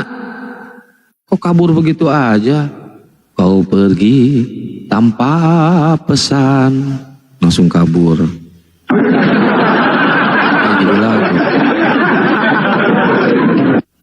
Udah, berarti udah hangus ya si Landy ya, udah hangus kan? Ganti oten lain guys, udah hangus nih. Harusnya perginya itu pamitan kayak apa kayak.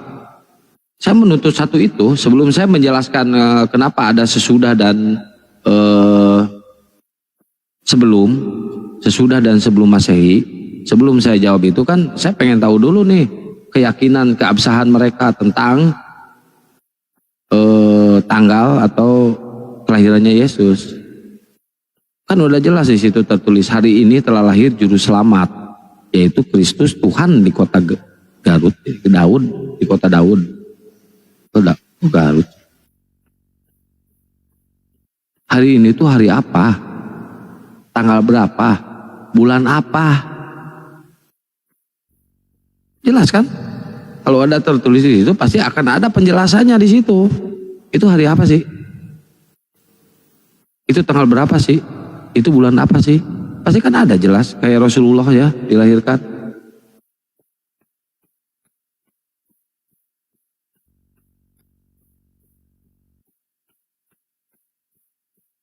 Ayo naik lagi sini.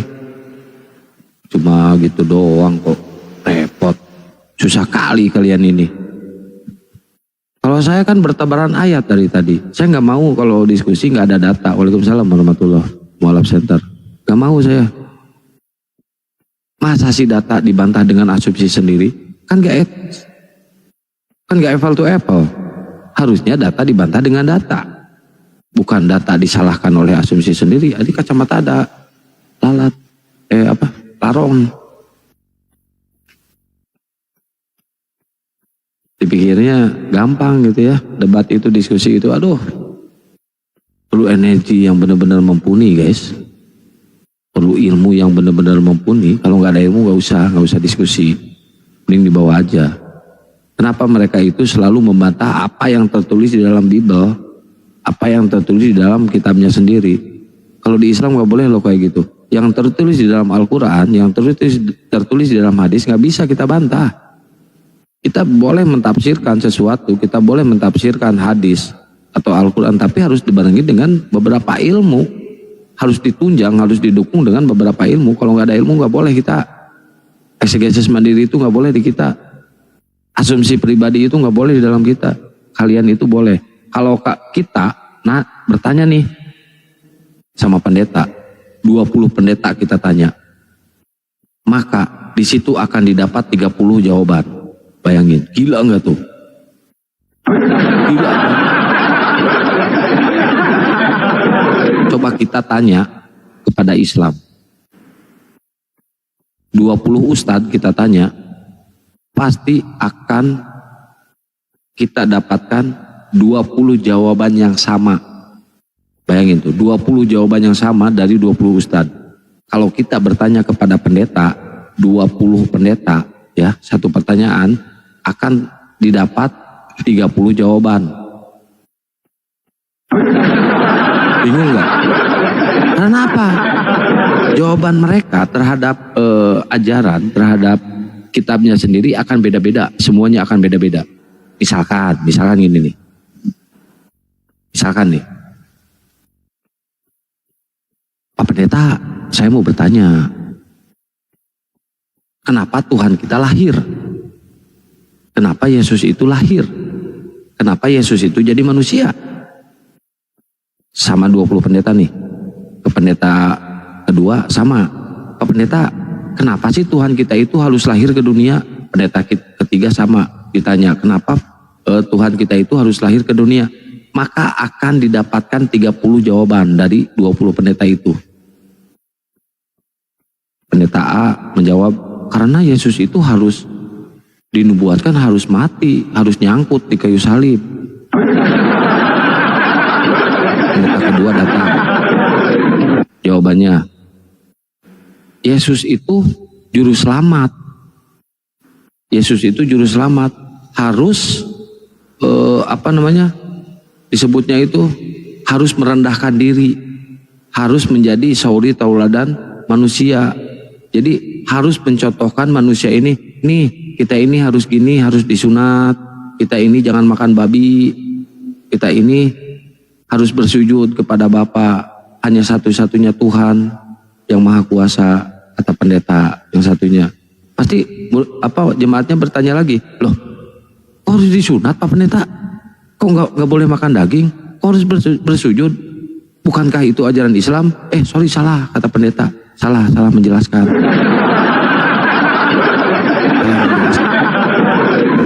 Beda, semua jawaban beda-beda. Padahal benar pendeta itu jawabannya. Padahal benar. Yesus itu disunat, Yesus itu nggak makan daging babi. Yesus itu ibadahnya sujud. Padahal benar itu jawabannya, tapi salah. Karena apa? Karena dogma gereja, otoritas paling tertinggi di mereka itu harus mengajarkan ibadahnya jingkrak-jingkrak, nyanyi-nyanyi, jangan disunat. Karena apa? Kata Paulus, kalau kalian disunat, maka penyaliban itu, maka Kristus itu gagal. Penyaliban itu ada tertulis ayatnya ya. Jadi mereka itu, Kristen itu mengikuti ajaran Paulus. Coba kita tanya sama Islam, kenapa sih ibadah kita menghadap ke kiblat? Tanya ke 20 atau ke 100 ustadz, semua jawabannya akan sama. Semua jawabannya akan sama. Kenapa kita harus sholat? Semua jawabannya sama. Kenapa kita itu harus berinfak, harus sodako? Semua jawabannya sama. Beda dengan mereka. Kenapa mereka harus bayar perpuluhan? Tanya nih si jemaatnya, Pak Pendeta, kenapa sih kita harus bayar perpuluhan? Ya karena kita mengikuti apa yang diajarkan oleh Yesus dulu. Harus ada maaser. Maaser itu perpuluhan. Loh, bukankah perpuluhan itu untuk Bani Lewi, suku Lewi? Ya udah itu membuat Lewi, kan ini kita Bani Indonesia. Gak usah lihat ke sana lah. Tanya lagi, datang lagi. Bukankah perpuluhan itu dikasih dari hasil bumi, hasil alam, kayak kita nanam singkong gitu ya. Nah hasilnya ini dikasih tuh ke gereja, upeti ya, untuk suku Lewi. Nih singkongnya 20 kilo, buburugin tuh dalam gereja kan. Kalau di sana bukan gereja kan, sinagoge ya. Dikasih ke sinagoge 20 kilo tuh, karena perpuluhan si petani itu menghasilkan sebulannya itu 1 kintal, berarti ya 2 kintal, 1 kintal, 2 kintal berarti.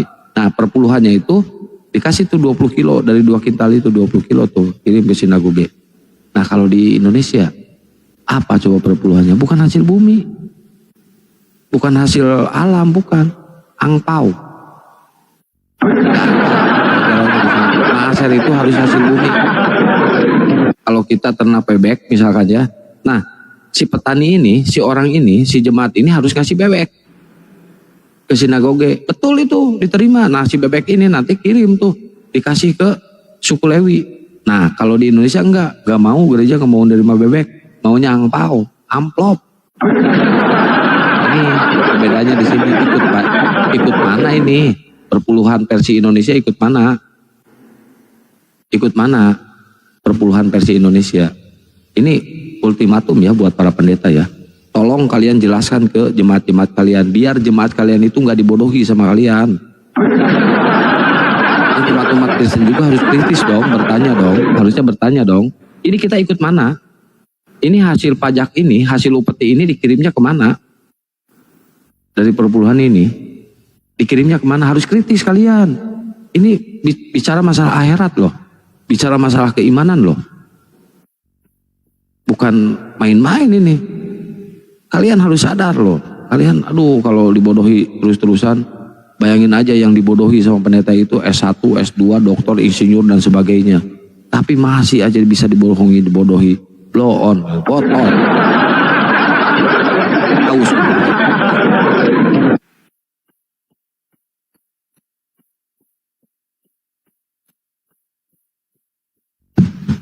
Bang Billy katanya mau ngasih keripik, kok gak nyampe-nyampe ini keripiknya?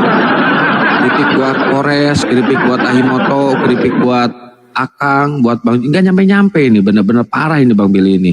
Lama-lama saya masukin ke dalam gereja nih, nih. Awas ya Bang Billy ya.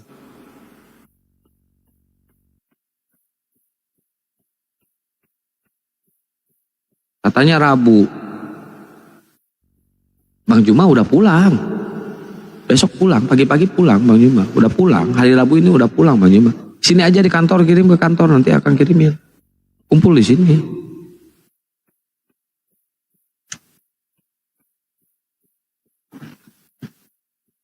Kores sudah nanyain itu. Nanti disangkanya Akang gak ngirim lagi. Wah ini gawat nih, biar santang nih. Keripik saya gak dikirim-kirim, padahal Bang Bilinya belum ngasih.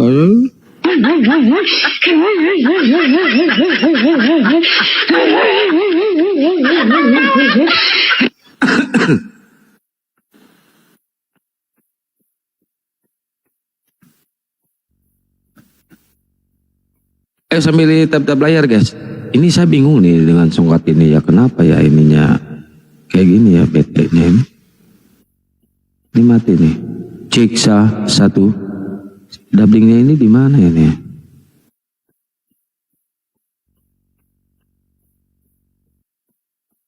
Gak tahu tadi merapat. Iya. Ini noise kayak ini. Woi. Noise kayak ini. Kalau tahu ya. Aman ya? Oh, oke, berarti ininya nih penyakitnya di sini apply.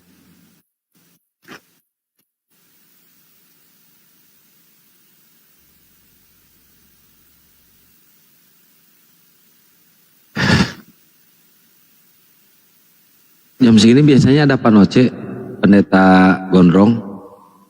Jam berapa Bang Julma pulang? Lupa saya jam berapa ya. Tapi udah aman itu, udah ada yang nganter.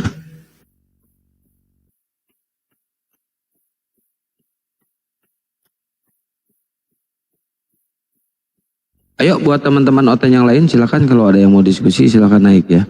Yang mau numpang tidur juga nggak apa-apa. Ini udah tidur belum tuh?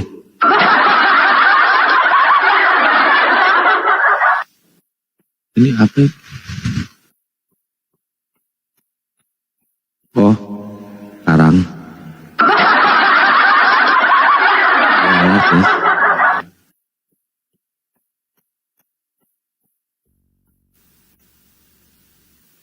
Berat guys, sebenarnya berat kalau mereka mau diskusi tentang keyahudian. Berat itu blunder bagi mereka. Satu blunder ya bagi mereka. Numolo di komar bere bekok. Ulah, engke baun. Blunder kalau mereka memaksa ingin diskusi, tapi merujuknya ke Yahudi kayak tadi ya. Kenapa ada sebelum Masehi dan sesudah Masehi? Itu kalau dibalikin blunder bagi mereka. Banyak yang mualaf guys, banyak. Justru mereka salah. Kenapa menggunakan Masehi? Mereka kan menganggap itu dimulainya dari hari kelahiran Tuhannya. Nah, tapi di sisi lain banyak perbedaan loh. Advent itu Januari Natalnya. Terus satu lagi Ortodok itu tanggal 7 Januari. Tanggal 7 Januari itu Natalannya, bukan Desember. Nah ini Desember ini ikut kemana nih? Sedangkan nggak ada satupun ayat dalam Bible tertulis hari kelahiran Yesus itu tanggal 25 Desember. Gila nggak tuh? Nggak ada loh. Itu iman buta berarti kan? Iman buta kan?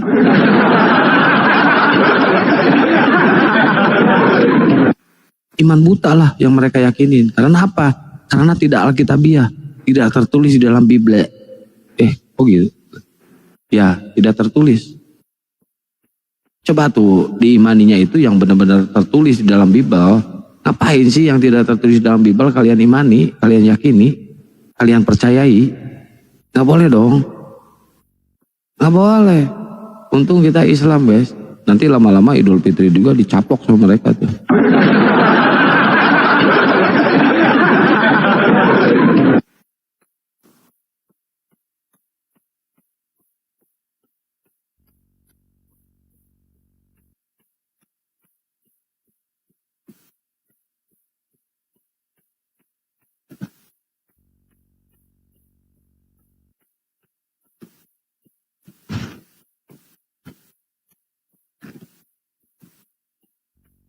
Masa Tuhan ada ultahnya? Zodiaknya apa itu?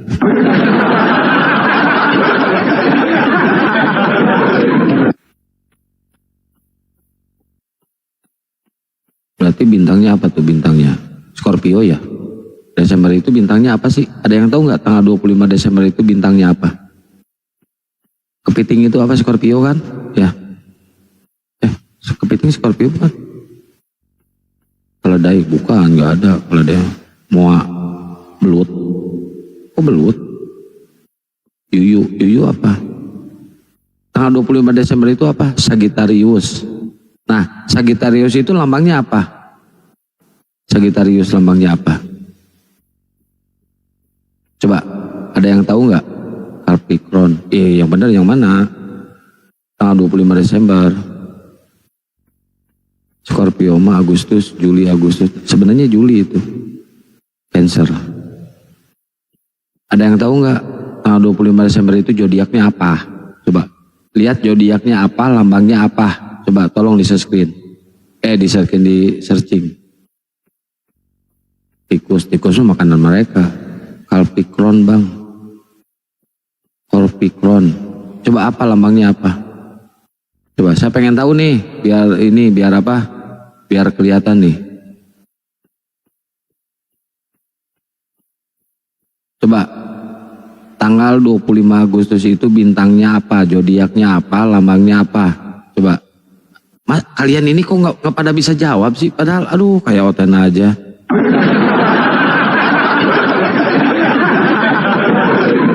Menakal-nakal aja kayak Oten.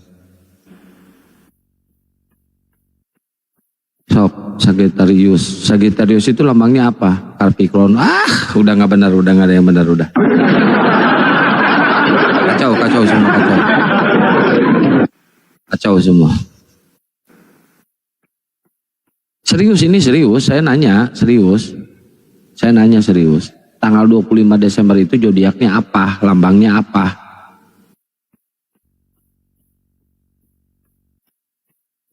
Capricorn, domba. Nah. Mungkin mereka itu mengambil tanggal 25 Desember itu biar zodiaknya itu kambing, biar zodiaknya itu domba. Berarti hari kelahiran Tuhannya itu diambil dari zodiak, bukan diambil dari perhitungannya Yahudi.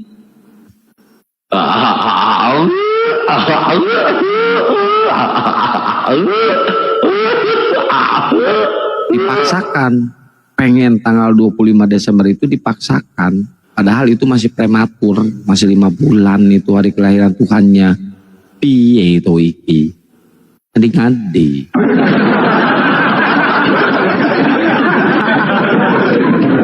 Terlalu dipaksakan itu. Berarti udah ambil aja tanggal 25 Desember kan sesuai dengan zodiaknya domba katanya.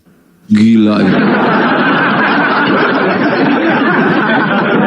Kasihan bagi teman-teman muslim yang zodiaknya domba, guys. Dianggap Tuhan sama mereka. Untung saya Taurus itu pengasih, penyayang, lembut, romantis. Taurus itu. Udah gitu lahirnya saya mah hari Jumat lagi. Air mengalir bagaikan mata air yang sangat jernih ya, walaupun banjir.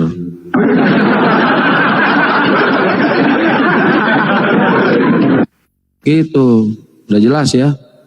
Zodiaknya ente apa Kang? Saya Taurus. Taurus apa sih? Lambangnya Taurus. Taurus coba tolong dicari Taurus apa? Pas lagi lamaran zodiak Tuhan ya. Taurus munding, wah perkasa. Munding kan penurut, penyayang gitu kan. Tuannya butuh bantuannya dia dibajak sama si kebo itu. Lagi makan, senyum, berhenti dulu kalau lagi ngunyah. Lihat kerbau kalau lagi ngunyah. Rumput ya. Diam dulu, makanan di sini tuh. Dirasain dulu ini nikmat ke makanan. Nah ini kelakuan kerbau tuh.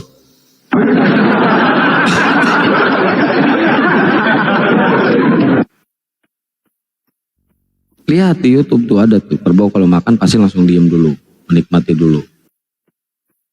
Taurus setelah diurus, nggak ada yang ngurus kan, belum ada yang ngurus Bang Billy.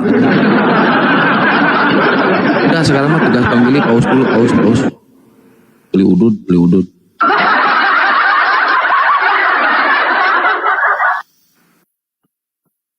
Berarti Tuhan mereka itu diambil dari zodiak. Udah jelas ya, dari zodiak. Kambing.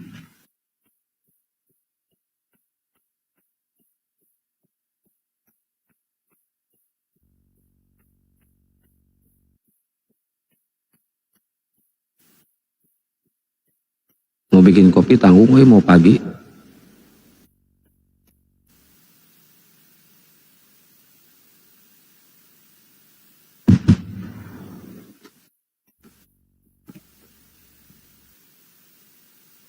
Kita cari yang PK dulu lah, cari Oten. Nopal Amelia. Kok cewek sih? Udah nggak ada jam segini mah, adanya cewek-cewek yang itu apa ya? Arahin. Panoce biasanya suka ada panoce nih naik ke atas. Oh sekarang nggak ada panoce, kemana ya? Jangan-jangan ke bawah ombak dia. Dia kan kerjaannya mancing, ikannya dijual gitu kan di gereja, jemaat-jemaatnya.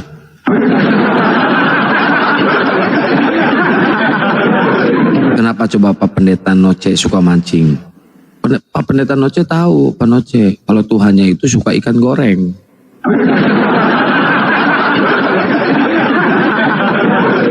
Tapi seru loh, diskusi sama Pak Noce itu seru.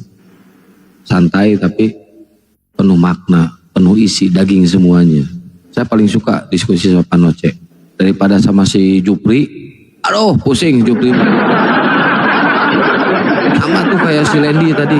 Masa ayat, masa data dibantah dengan asumsi sendiri? Gila nggak tuh orang? Data loh di Bible dibantah sama asumsi sendiri. Ngono toh, iki piye?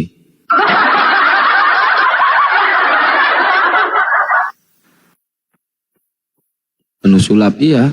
Kalau mau main sulap jangan di sini. Kalau mau main sulap jangan di sini. Pasti ketahuan. Kalau di room lain mungkin ya, di room kecil mungkin mereka main sulap dibiarin. Kalau di sini langsung ketahuan. Nah, pakai ilmu hitam nih pemain sulap nih.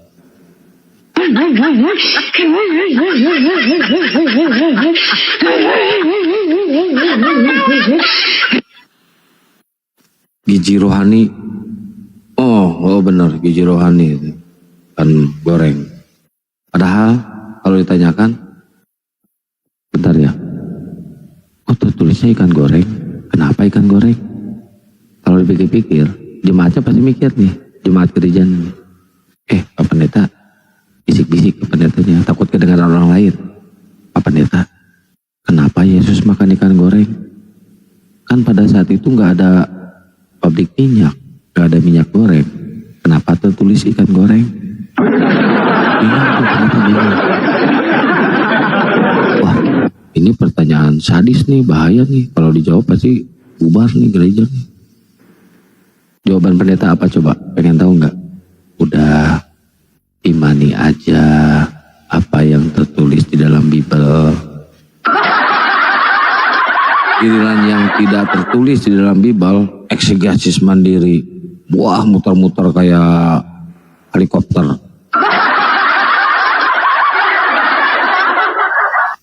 Logika aja. Pada zaman itu nggak ada pabrik minyak. Makan itu, mereka makan hasil dari ngerebus, ya. Kalau enggak ngebakar. Nah, kalau misalkan tertulisnya ikan bakar, Yesus makan ikan bakar. Baru itu saya percaya.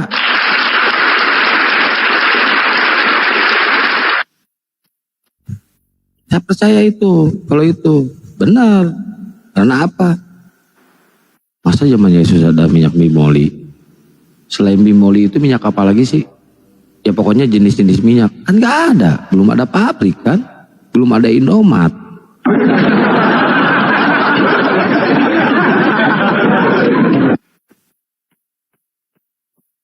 Kalau direbus, dibakar, saya percaya banget. Yesus makan ikan rebus, percaya saya. Yesus makan ikan bakar, percaya juga saya. Yesus makan ikan goreng. Nah itu tuh, ini nih. Ini yang jadi masalah. Kalau kita berpikir kritis, loh, gak ada pabrik minyak zaman itu. Gak ada yang bisa menghasilkan minyak zaman itu, gak ada. Katel aja, katel itu apa ya, wajan ya, wajan. Belum ada. Serok aja belum ada. Pakai apa itu? Jangan bikin pusing lah, bikin kitab itu. Coba tulisnya yang benar. Pakai akal sehat nulis kitab tuh. Jangan ngebodoh-bodohin umat. Umat kok dibodoh-bodohin. Dulu iya bisa dibodoh-bodohin karena tingkat kecerdasannya, tingkat pendidikannya masih kurang. Kalau sekarang nggak bisa dibodohin. Soalnya orang-orang udah banyak minum susu ya, gizinya bagus. Zaman dulu kan gizi jelek, susu susah ya. Sekarang banyak bergantungan di mana-mana. Zaman itu, tenang. Parah kalian ini. Ini lagi nggak dibuka-buka, nggak dibalas-balas.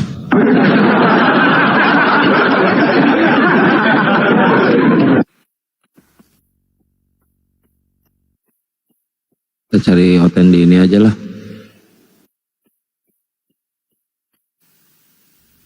Di PK. Iseng-iseng aja lah. Orang-orang ini kebanyakan orang-orang luar minyak B2 ada paling mangkian minyak B2 pengolahannya ini mereka belum ada ilmu untuk ke pengolahan, susah juga itu. Minyak uraban enggak, ini minyak goreng. Loh, kok belum tidur? Mereka belum nyampe, otak mereka itu, kecerdasan mereka itu belum nyampe untuk membuat minyak goreng. Belum nyampe. Belum pada paham, belum tahu mereka itu. Belum tahu. Makanya bingung kalau ada tertulis ayat Yesus makan ikan goreng. Loh, kayak mana ini? Belum ada pabrikan goreng pada zaman itu. Aduh, ngadi-ngadi kalian itu. Aduh. Minyak zaitun bisa dijadikan minyak goreng, tapi kayaknya nggak mungkin juga. Pengolahan minyak zaitun pada zaman itu di abad pertama belum ada yang bisa membuat minyak zaitun. Pengolahannya itu loh susah itu. Paling kelapa, minyak kelapa. Pengolahannya juga nggak ada itu, belum ada mesin untuk mengolah. Udah bingung lah, nggak usah mikirin aneh-aneh lah, bingung, nggak bakal nyampe. Makin dipikirin sama kalian masalah ini, makin bingung kalian. Nggak usah ke konsep ketuhanan aja dulu ya, ke itu aja dulu tuh. Adakah warung lalapannya? Nggak ada, belum ada itu. Warung Tegal, warung Padang gitu kan, restoran Padang belum ada zaman itu, belum ada. Pasir bisa dibuat goreng. Nah itu, ini saya percaya, tapi konsepnya bukan ngegoreng, nyangrai itu. Sama aja dengan ngebakar itu. Sama aja kalau pakai pasir itu bisa itu, tapi konsepnya bukan ngegoreng, konsepnya itu ngebakar. Konsepnya, atau nyangrai kalau di Sunda Maya. Nyangrai dulu saya sering tuh ngebakar, kan saya suka terasi ya. Kalau bikin sambal, ngebakar terasi itu pakai pasir atasnya kan, di hau tuh tungku, pakai wajan kan, ada khusus wajan buat ini, wajan udah jelek untuk bakar-bakaran, pakai pasir tuh wajannya tuh. Nanti kalau udah panas banget pasirnya, masukin tuh si terasinya, itu matang itu. Tapi kan itu konsepnya bukan ngegoreng, itu konsepnya bukan ngegoreng tapi ngebakar. Itu ngebakar, itu nyangrai kalau orang Sunda mah ya. Masak kerupuk tuh, kerupuk miskin, tahu kan kerupuk miskin pakai pasir tuh. Nyangrainya pakai pasir, itu disangrai itu pakai pasir itu. Mateng itu. Kalau pasirnya udah panas banget, pakai pasir itu, diolahnya pakai pasir. Makanya dia enak, tidak berminyak, tidak berlemak gitu. Kerupuk miskin ya, kerupuk menderita. Itu di Subang banyak itu, di Subang. Yang warna putih, merah ya, hijau, nah itu pakai itu tuh, itu.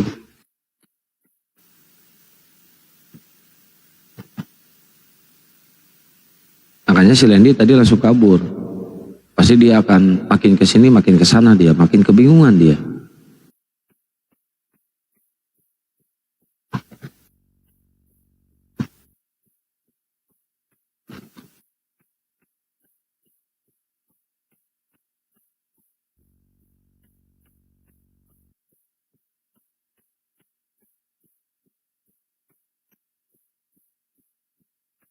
Wah ini kayaknya pada tidur yang nonton nih.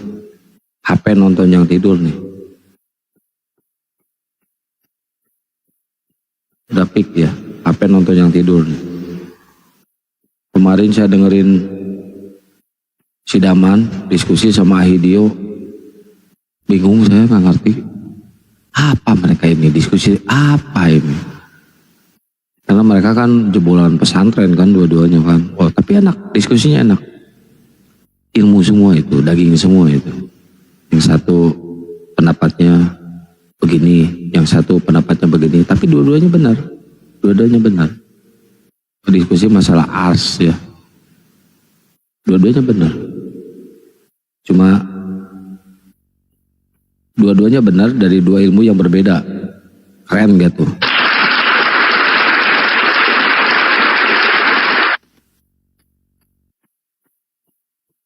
Akhirnya saya pindah agak jauh. Kenapa saya pindah agak jauh? Suara si Daman sakit ke telinga, kencang banget anjing.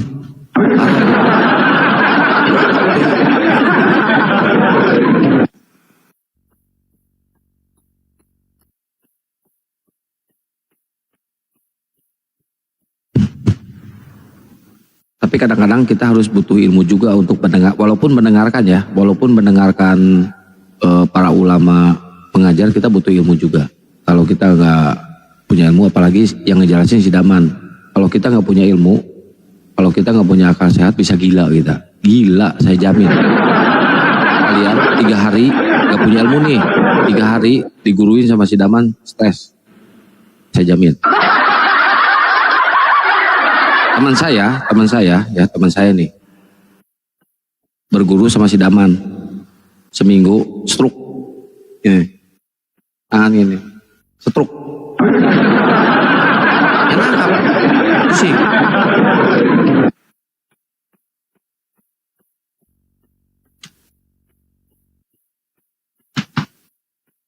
Pusing, stroke. Pak, kenapa stroke Pak? Tanya ke istrinya, Ibu, kenapa sih si Bapak stroke? Gak tahu nih, semenjak berguru sama si Daman jadi stroke dia.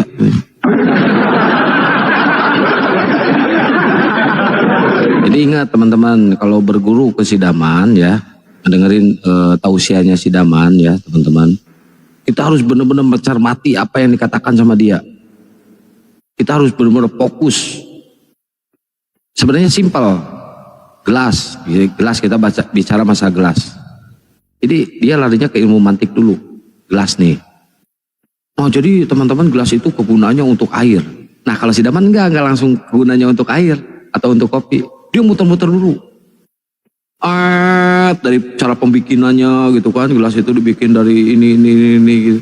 Nanti itu bukan untuk air juga ternyata, kata si Daman. Res.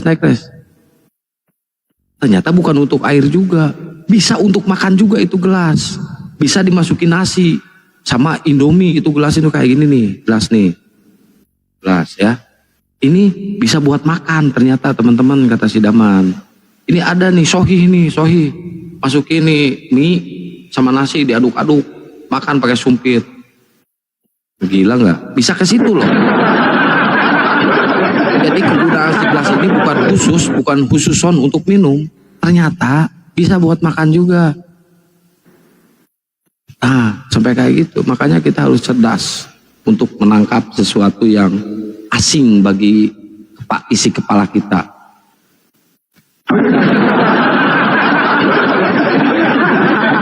Ilmu mantik itu gak sembarangan guys.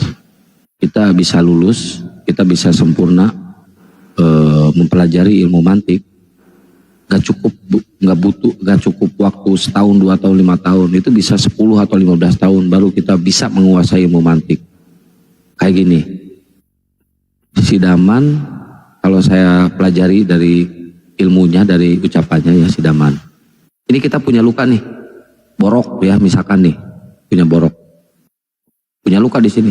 Ini yang membuat sakit kita ini boroknya atau kulit kita nih. Jawab. Yang bisa membuat sakit ini nih luka nih, boroknya yang membuat kita sakit, yang bisa membuat kita sakit itu boroknya apa kulit kitanya, daging kitanya. Di situ kita pusing, bingung kita jawab. Atau penyakit liver. Ini yang bikin sakit itu penyakit livernya atau tubuh kitanya atau body kitanya apa dalaman kitanya, usus kitanya itu yang bikin sakit itu. Nah, jawab loh, jawab. Itu ditanyakan ke dokter juga pusing itu dokter. Saya jamin itu pusing itu dokter. Apalah ini pertanyaan kata dokter kan?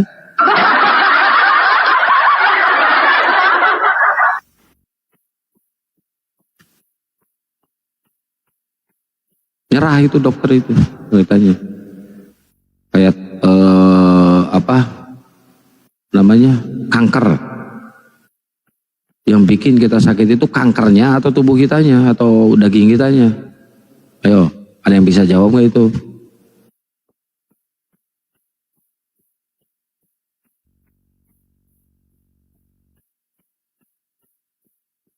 Tuh, Imam Mantik tuh. Hanya orang-orang sufi, hanya orang-orang yang udah mancing ya, yang bisa jawab pertanyaan-pertanyaan seperti gitu. Coba, ada yang bisa jawab gak? Ini borok nih, yang bikin sakit kita itu boroknya apa daging kitanya nih? Ah, ayo jawab. Itu, zaman kayak gitu kita harus cerdas. Kalau belajar jangan sehari 2 hari, jangan ditinggalin ke sana sini.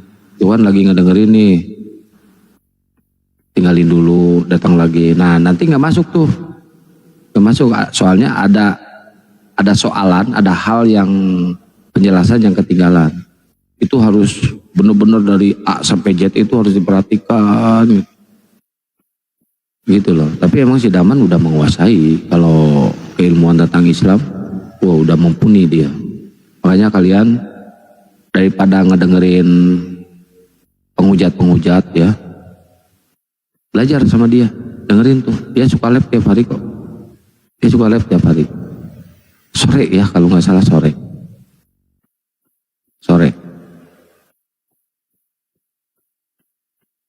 nggak usah pesantren belajar itu, udah ada si Daman di TikTok, dengerin aja dia, nggak usah naik pulang, dengerin di bawah aja, tapi harus bener-bener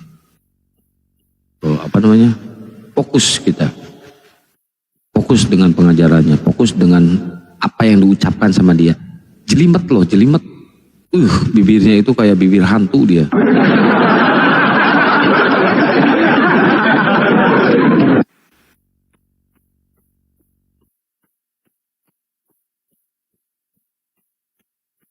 Bang Jumar lagi istirahat.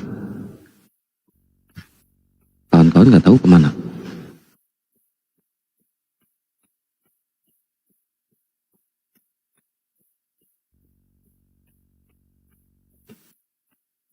Nguap tapi nggak ngantuk. Apa tuh? Nguap tapi nggak ngantuk.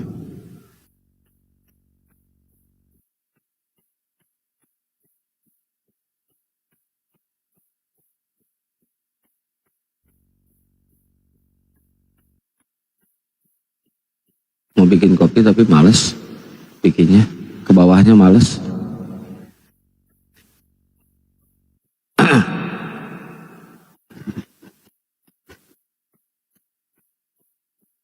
Udah bukan kaleng-kaleng lagi, dia mah udah di atas para ustadz yang lain, Daman. Tapi sih saya pengennya ya, si Daman ini ada untuk khusus fokus ngasih pelajaran sama teman-teman muslim. Tapi kalau dibarengi dengan debat, kasihan otennya kasihan. Gak bakal nyampe. Jangankan oten loh, kita aja sebagai muslim kadang-kadang suka bingung ini mana nih arahnya. Apalagi oten, makin stroke dia dengernya.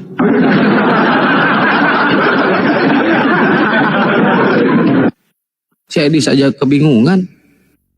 Saya dengar tuh masalah Raub ya, membahas masalah Raub. Prabowo kepala bukan? Kepala negara.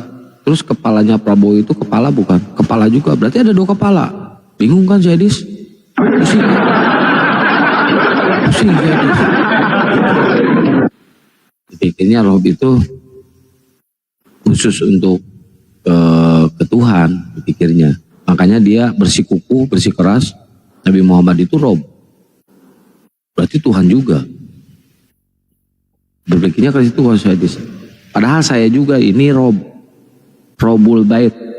Pemilik rumah.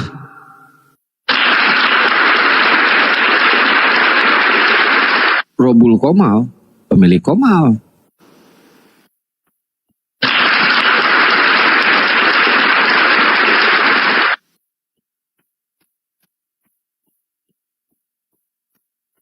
Robul hepeng, pemilik uang.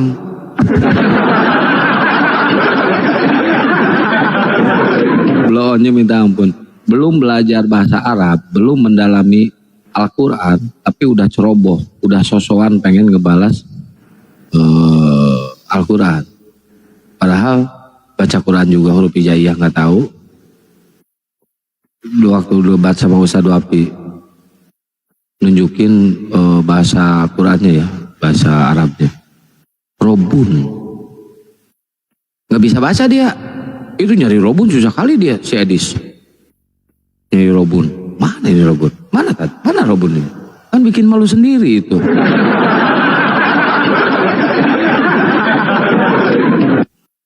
Robul alamin. Nah, baru itu merujuknya ke Tuhan.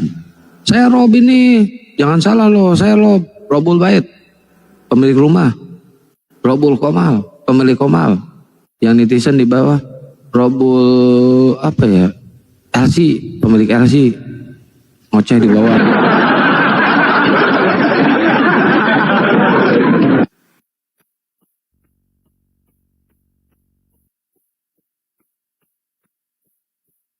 Akhirnya kebingungan sendiri si Edis. Nah setelah itu debat sama si Daman, dia kocar kacir. Udah tuh, cut. Nggak pernah lagi sampai detik ini ngebahas masalah rob. Nggak pernah lagi. Nggak berani dia. Nggak berani lagi bicara masalah rob.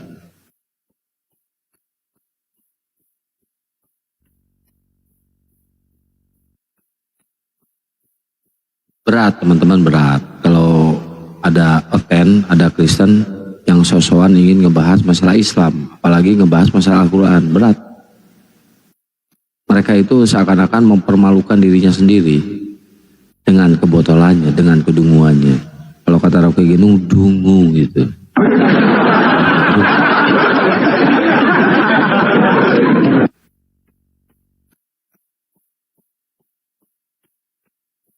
Ini ngoceh sendiri, Oten pada punah kali ya. Si Kores ngapain di bawah Res? Naik Res, aing hanya kopi. Woi Res, naik lah Res, aing yang kopi Res. Kopi beak aja mau bisa nempi ka isuk aing. Tuh. Kesian lah di luhur.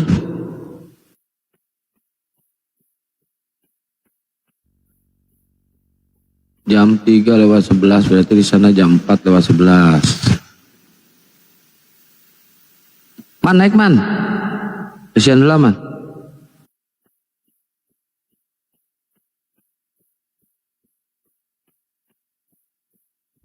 Mau bikin kopi gua. Ya sambil tap-tap layar teman-teman, tap-tap layar ya. Makan mulu lu dari tadi makan lu kerjaan. Beres-beres lu makan kampret. Assalamualaikum. Makan mulu dari tadi nggak beres-beres lu, udah 2 jam lo. Masak apaan masak lu? Kayak lebih dari cewek lu makan 2 jam lebih. Masak aku bikin sambal. Nah ini nih teman saya belajar sama si Daman kan. Dia belum menguasai apa-apa dia. Seminggu kemudian stroke. Iya benar. Banyak kayak gitu. Kenapa bapaknya stroke? Gak tahu nih. Belajar sama si Daman kemarin. banyak. Langsung stroke katanya. Kemarin ada yang rabies kan. Oh, sampai ada yang rabies coba. Apalagi si Edis, aduh guys. Debat sama si Daman masalah rob. Bubuk lah.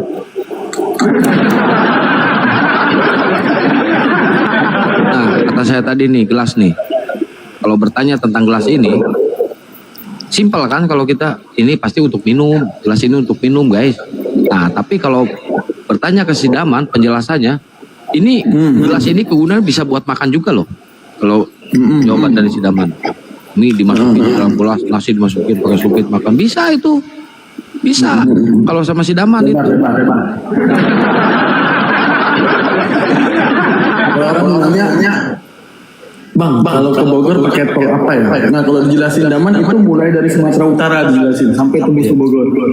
Ini yang doubling ini kayaknya saya ini. Gak tahu ini dari apanya ya. Enggak pakai sound enggak? Pakai. Oh, ada ini enggak? Ada tulisan internal play enggak?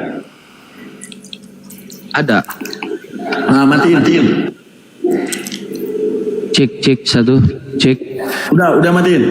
Udah. Cek. Udah aman. Ini aman Coba nggak? tanya, Bang. Aman. Aman. Coba tanya orang. Tuh. Aman tuh. Lihat semua pada bilang aman. Lihat ya. Sudah aman ini. Berarti gua yang telepon dari tadi anjrit. Namanya internal play, jangan ditutup.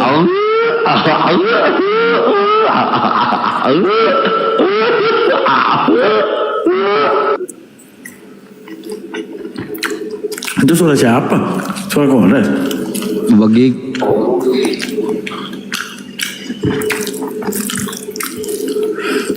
yang lain pada kemana?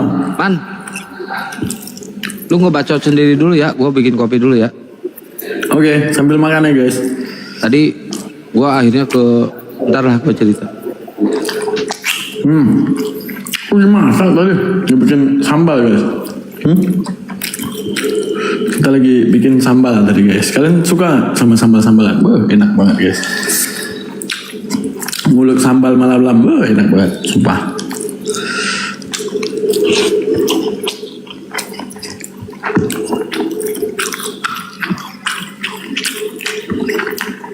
Gue yakin ini berapa orang ya? 246 orang.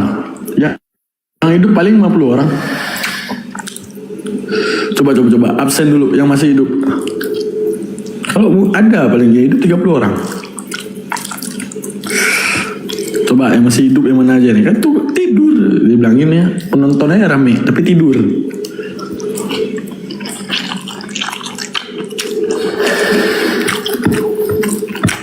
Satu, dua, barusan.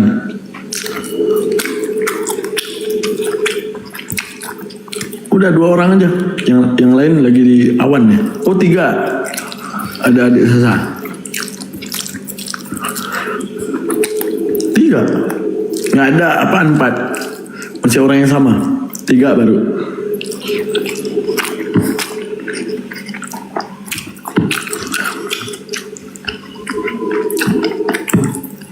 Nggak tahu guys, kita mau ngomong apa guys? 4, 5, 6. Nah, 6 orang udah ada.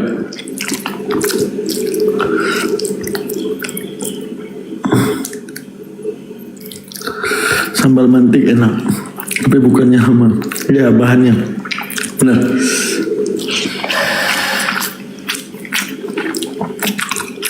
Aleyakna 7, benar. Mulutnya bikin lama. Banyak istikhraj dalil guys. Dari tadi nggak ada Bang Jumaknya, nggak ada Bang Handi atau siapapun. Solo Kang.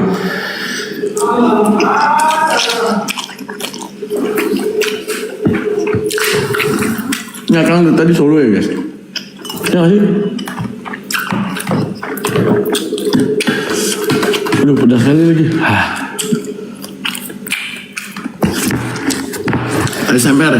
SMR ngeliatin orang makannya. Coba aku on cam, nampak muka aku. Lu sambil makan ya? Anjir, jelek banget. Halo guys. Muka aku kok kebalik ya? Astagfirullah. Gak bisa guys, kebalik.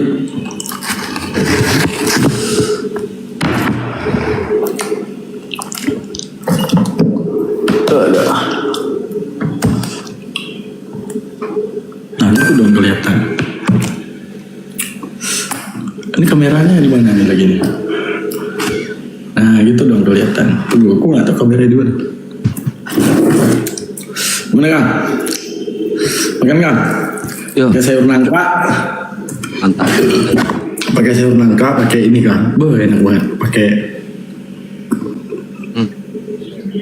apa itu namanya? Sayur nangka pakai ini Kang. Pakai sambal hijau. Enak banget, sumpah. Kayak makanan Padang.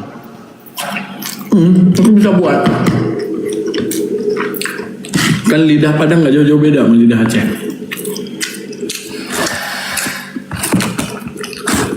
Bikin ini lu Man, kain kayu. Waduh, ikan kayu gua ngerti, itu ngerti. Itu buatnya ribet. Yang ngerti benda titis itu gua ngerti. Sama, bikinnya lama itu. Apa Kang dari tadi solo Kang? Iya. Solo nggak ada yang lain. Misalnya kayak Bang Juma. Ya, saya sudah senang solo sekarang Man. Oh ganti nama Kang, jadi ini Akang PI.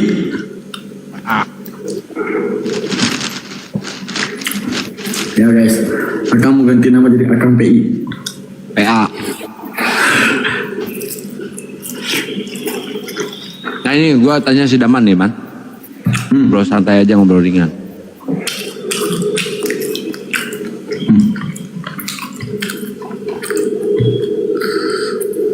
Apa itu? Ini nih, borok nih ya. Gue punya borok misalkan di sini nih ya. Borok nih. Borok itu apa? Borok itu apa ya? Luka yang. Oh luka. Ini yang menyebabkan kita sakit ini boroknya apa? Daging kitanya.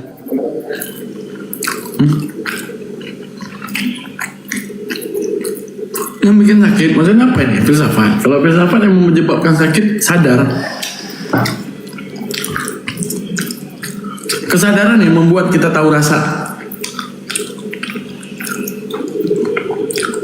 Orang pingsan punya luka pun, ya bukan karena kulit, ya bukan karena orok. Karena dia sadar. Kalau dia nggak sadar, dia nggak tahu sakit. Ini mati terus sampai ini gue sinyalnya. Berarti yang bikin sakit itu bukan boroknya ya, bukan luka. Bukan borok, bukan luka, bukan kulit, sadar. Ya kan? Kesadaran. Nah, gila kan? Makanya banyak yang stroke.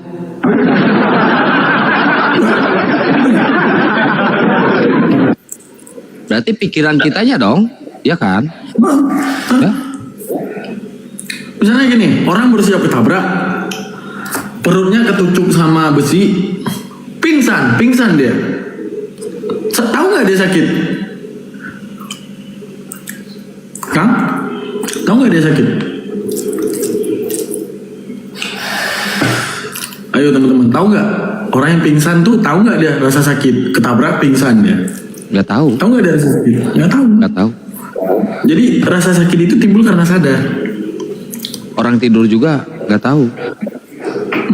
Orang tidur juga nggak tahu. Kapan nanti dia sadar akan sakit? Ketika dia terbangun dan melihat ada besi di perutnya, baru dia sadar itu sakit. Berarti pikiran kita ya yang bisa merasakan rasa sakit itu ya. Berarti bukan kayak gini. Mana pembuktian? Makanya Islam itu menjelaskan segalanya. Nggak percaya kalian? Contoh cerita Nabi Yusuf ya, yang orang potong buah ya, cewek-cewek melihat kegantengan Nabi Yusuf, potong buah sampai potong tangannya, teriris tangannya. Itulah karena apa? Kesadaran nggak muncul. Allah mau jelasin itu, mau ngomong itu, bahwa Allah mau bilang bahwa sakit itu karena lu sadar akan sakit. Detik lu nggak sadar akan sakit, lu nggak sakit. Pernah nggak Akang misalnya lagi nukang ya, bikin apa di rumah, ada gitu kesayat yang Akang nggak sadar tiba-tiba udah berdarah banyak aja. Pernah nggak kayak gitu? Pernah. Nah, aku juga pernah. Biasanya itu kalau kena beling, kena apa namanya tuh, genteng, kesayat sama genteng udah berdarah banyak, kita nggak sadar. Tetangga saya pernah saya nanya ke tetangga saya. Ini filsuf juga sebenarnya tentang filsafat. Cuma filsafatnya umum yang sering dialami oleh semua orang. Saya nanya ke dia, kenapa nangis terus? Apa yang menyebabkan Anda itu nangis terus? Saya sakit katanya. Sakit apa? Saya lihat bodinya, saya lihat anggota badannya, laki-laki nih ya, perempuan bersih, gak ada luka, gak ada apa. sakit hati katanya, putus sama temennya, sama pacarnya. Tapi ketika dia lagi tidur, dia akan nangis. Dia akan nangis ketika dia tidur. Ketika dia bangun, sadar lagi, dia nangis lagi. Masih teringat katanya. Sakit hati. Jadi semua pengontrol emosional kita tuh rasa sakit dan tidak itu kesadaran. Padahal bukan karena benturan, bukan karena apa-apa, tapi karena ucapan, karena kelakuan. Kata putus itu kan dari ucapan kan? Benar. Kayak contoh nih, ada orang baru putus sama pacar. Terus dia hilang ingatan. Sakit hati nggak dia baru siap putus? Enggak. Pengontrol itu otak, guys. Makanya udah dibilang beda antara manusia dengan hewan apa? Akal. Apa bedanya? Akal. Manusia punya otak juga. Akal. Iya. Hewan juga punya akal. Enggak, ada hewan. Ya itu punya otak gitu. Jadi gini, hewan punya otak, bahkan yang paling gede otaknya itu paus biru. Iya. Tapi bedanya kesadaran terhadap fungsi otak baru disebut akal.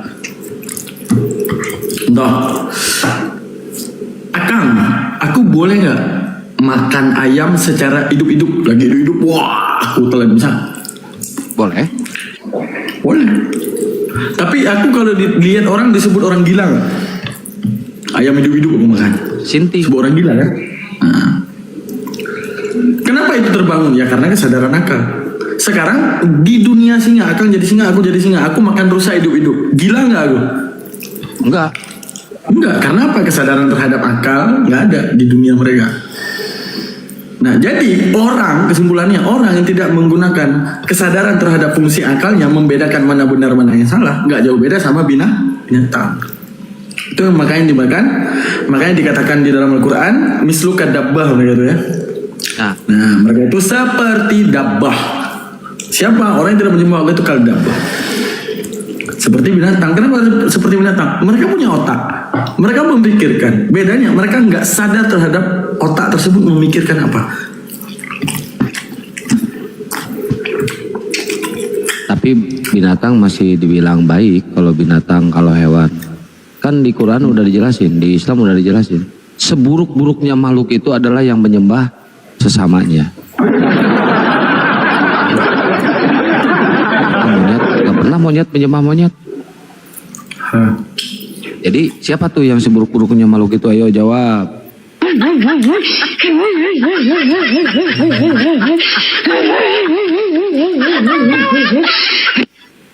Banyak kali koleksi ketawa kan? Cuma 4. Tapi saya paling demen ketawa ini. Suara orang.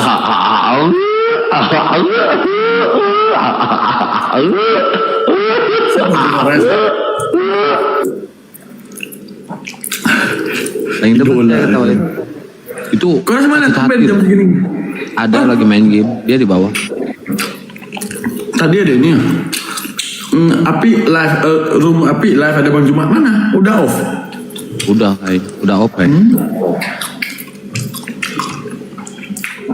Tadi aku cek ke YouTube Bang Jumat lah, nggak ada lagi, malah Bang Jumat lagi live-in akang. Oh gitu? Iya, live di sini. Lagi live-in akang. Yang benar. Berarti dari tadi dong? Yang gua hatuha. Oh iya, masih live Gurunda. Aduh. Ya buat teman-teman yang ada di channel YouTube Gurunda Juma ya, Masya Allah. Di channel Zulkifli Abbas Official. Waalaikumsalam buat kalian semuanya ya. Nah yang di TikTok ya, jangan lupa di subscribe juga channel YouTube-nya Zulkifli Abbas. Itu punya Gurunda Juma. Dan channel YouTube Daman, channel YouTube Akang, Panglima Apologet Islam, silakan ya. Aku Almantiki Reaction. Bentar Ima, jawabanku tadi salah dong. Bang Daman, orang Aceh ya? Ya, Aceh. Oh, itu yang di ini, yang di sambal apa Bang Daman? Sambal hijau Padang. Ini aku kasih resep. Didik Daun jeruk. 5-11. Daun jeruk, serai. Daging yang daun jeruk. Ini masih banyak. Tomat hijau. Dikira ketawa sama tepuk tangan hebat. Apa nggak punya telinga berisik. Wah, ini kayaknya nggak mau pakai efek-efek nih. Siapa tuh? Jawabannya tadi apa? Siapa ini? Ima. Jawabannya apa tadi Ima? Biasa orang di YouTube emang kayak itu berantem. Daging yang sakit. Ya salah, Mbak Ima. Bukan daging yang sakit, tapi pikiran kita, tapi imajinasi kita, tapi apa ya? Ya pikiran kita yang rasa sakit. Orang yang dibius kan kebab. Nggak ngerasain sakit. Karena apa kesadaran ini? Apa resepnya Bang Rahman? Apa tadi Bang Rahman? Apa ini? Daging yang sakit bukan daging yang sakit, tapi pikiran kita. Orang gila, lihat orang gila ya, yang nggak punya pikiran ya, yang nggak punya akal, nggak punya pikiran. Dia jatuh. Sambal yang aku buat enak guys. Nih, kalian bayangin aja rasanya ya. Dia tuh pakai yang namanya daun jeruk. Nah itu satu daun jeruk. Berarti kalian pasti tahu wangi daun jeruk kan? Oke. Terus pakai serai. Serai dipotong. Itu sambal hijau. Ya sambal hijau, tapi ala-ala Padang gitu. Tapi enak banget. Kalau ini campuran antara Padang dan Aceh gitu. Nah kalian tahu belimbing wulu? Nah belimbing wulu satu potong aja dipotong, potong kecil-kecil. Yang asem itu? Potong aja kecil-kecil. Belimbing wulu untuk ngambil asemnya. Terus potong paling tomat hijau. Kenapa nggak pakai jeruk? Limo. Jeruk. Beda. Belimbing wulu tuh beda rasanya sama jeruk. Seharusnya kan bisa pakai jeruk ya. Nggak enak. Aku udah coba pakai jeruk nggak enak. Itu pakai daun enak. Ini nggak? Daun apa kalau bikin sayur itu mereka tuh yang kecil-kecil itu daun apa? Kalau di Aceh itu? Temurui bukan? Temurui. Temurui beda, itu buat kuah. Buat itu. Iya. Nanti bakal seret. Akun Samsam selalu komen nggak mendukung apologet Islam. Minta dicabut kebirnya. Ya dicabut aja Gurunda. Kalau yang selalu menghujat apologet. Sama aku mau promosiin ini guys nih ya.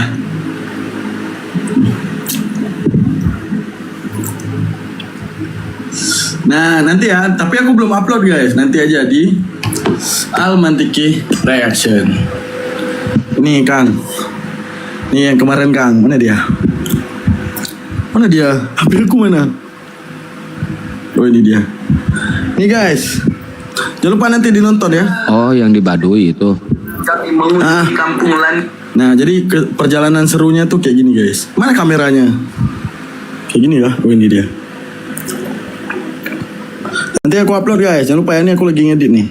Halo guys, inilah cuplikan daripada perjalanan kami mengunjungi kampung Lande yang mereka sudah mualaf dari dulunya adalah warga masyarakat Baduy bersama Julius dan Goldian dengan semua keseruan kami dan wawancara bersama mereka di mana mereka mandiri ya guys ya, di mana perekonomian mereka terbangun daripada tani lebah dan juga kami turut ingin membantu mereka. Ini suara lu ngambil dari CapCut ya? Ikhwan fillah untuk membagikan sembako ataupun beberapa beras ya yang mampu untuk kami berikan daripada infak antum jazakallah.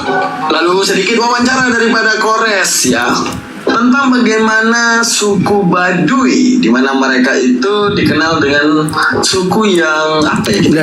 Openingnya bagus nih. Bukan anti teknologi, lebih mereka mengembangkan adat dan mempertahankan adat yang sangat luar biasa dan serasa nggak akan afdol kalau nggak ada yang namanya saling hujat. Nah inilah keseruan perjalanan kami sampai sesat beberapa kali dalam perjalanan. Oke simak dalam videonya.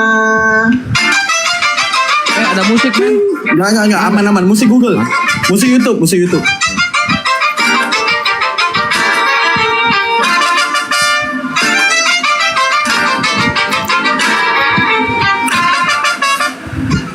Ya mulai daripada malam hari saat kita berada. Nah nanti ya kita upload keseruannya guys. Lagi ku edit perjalanan kami guys. Asem banget. Lu sapa dulu tuh netizen yang ada di YouTube Gurunda tuh. Halo netizen yang ada di YouTube Gurunda Juma. Apa kabar kalian semua? Jadi kalau ada Otan yuk naik. Aku udah lama kali nggak debat. Yuk debat yuk Tan. 2000 tahun aku nggak debat. Ayo teman-teman moderator dijambakin oten-otennya suruh naik. Masih ada nggak moderator yang terkemuka di Komal?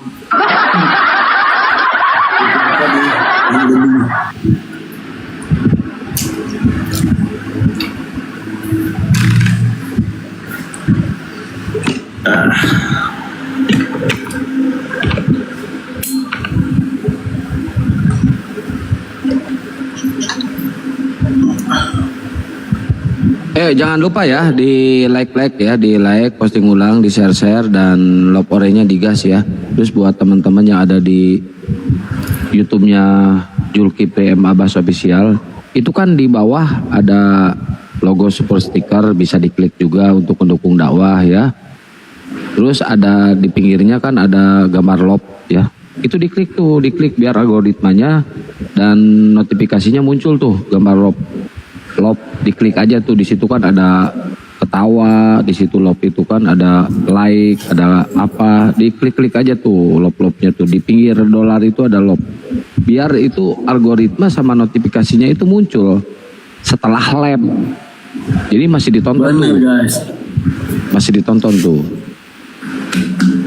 Yang nonton 500 lebih. Yang like-nya berapa itu? Itu like-nya jangan dikurangi guys, like-nya guys. Tambah terus like-nya tuh. Kenapa ini? 600, penonton 600. Yang nge-like cuma 500. Ayo digas terus. Bentar Kang. Nah gitu, kesel banget kalau diklik terus. Kesel kalau lab ada efek-efek, maksudnya efek-efek cantik gitu, kesel gua. Ntar gua ini dulu. Efek cantik kayak apa? Apa itu penghalus-halus itu? Oh, oke. Iya. Filter. Terus gue dibikin kurus banget aja. Udah kita kurus, dibikin kurus banget. Nah, gua pikir tadi lu emang kena penyakit TBC, gua pikir. Iya, jadi gini. Kang boleh ngerokok sini kan? Boleh lah, ada peringatan sedikit nggak apa-apa, itu nggak masalah. Oh gitu? Iya, nggak apa-apa, aman.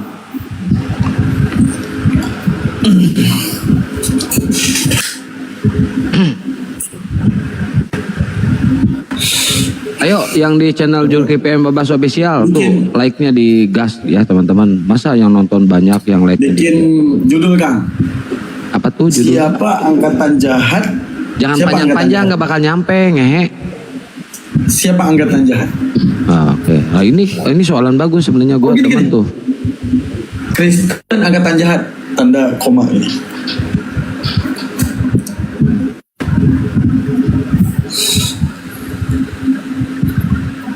Tanda tanya kali, tanda koma. Iya, tanda koma. Kristen angkatan jahat. Aku pikir juga Bang Daman kurusan. Iya enggak, Mbak Irma. Saya pikir Bang Daman. Enggak, ini efeknya ngeciutin muka jelek. Kalau kayak gini lebih natural kalau. Pantes yang badannya gede tapi di TikTok itu suka kelihatan kecil itu pakai efek itu. Makanya hati-hati kalian pas ketemu segede karung beras itu orangnya, hati-hati.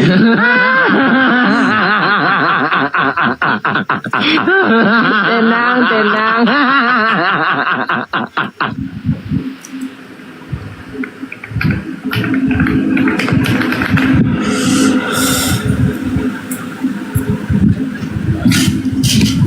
Jam segini hotelnya tidur. Riri, jangan lupa di tab layar.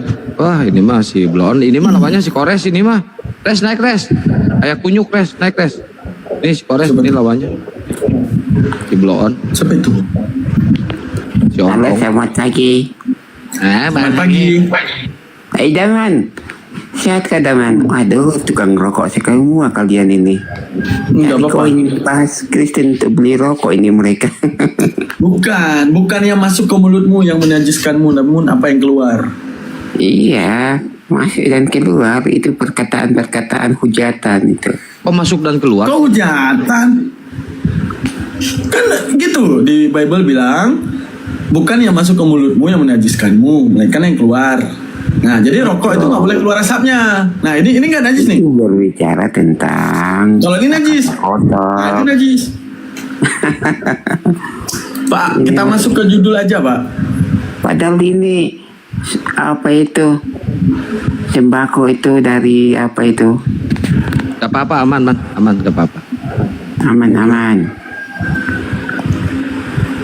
Pak, Yesus memberitahukan angkatan jahat. Siapa angkatan jahat itu, Pak? Itu orang-orang Yahudi, orang-orang yang menghendaki itu waktu itu. Berarti orang Yahudi adalah orang yang bertemu dengan Yesus bangkit di hari ketiga. Yahudi itu belum percaya Yesus waktu itu.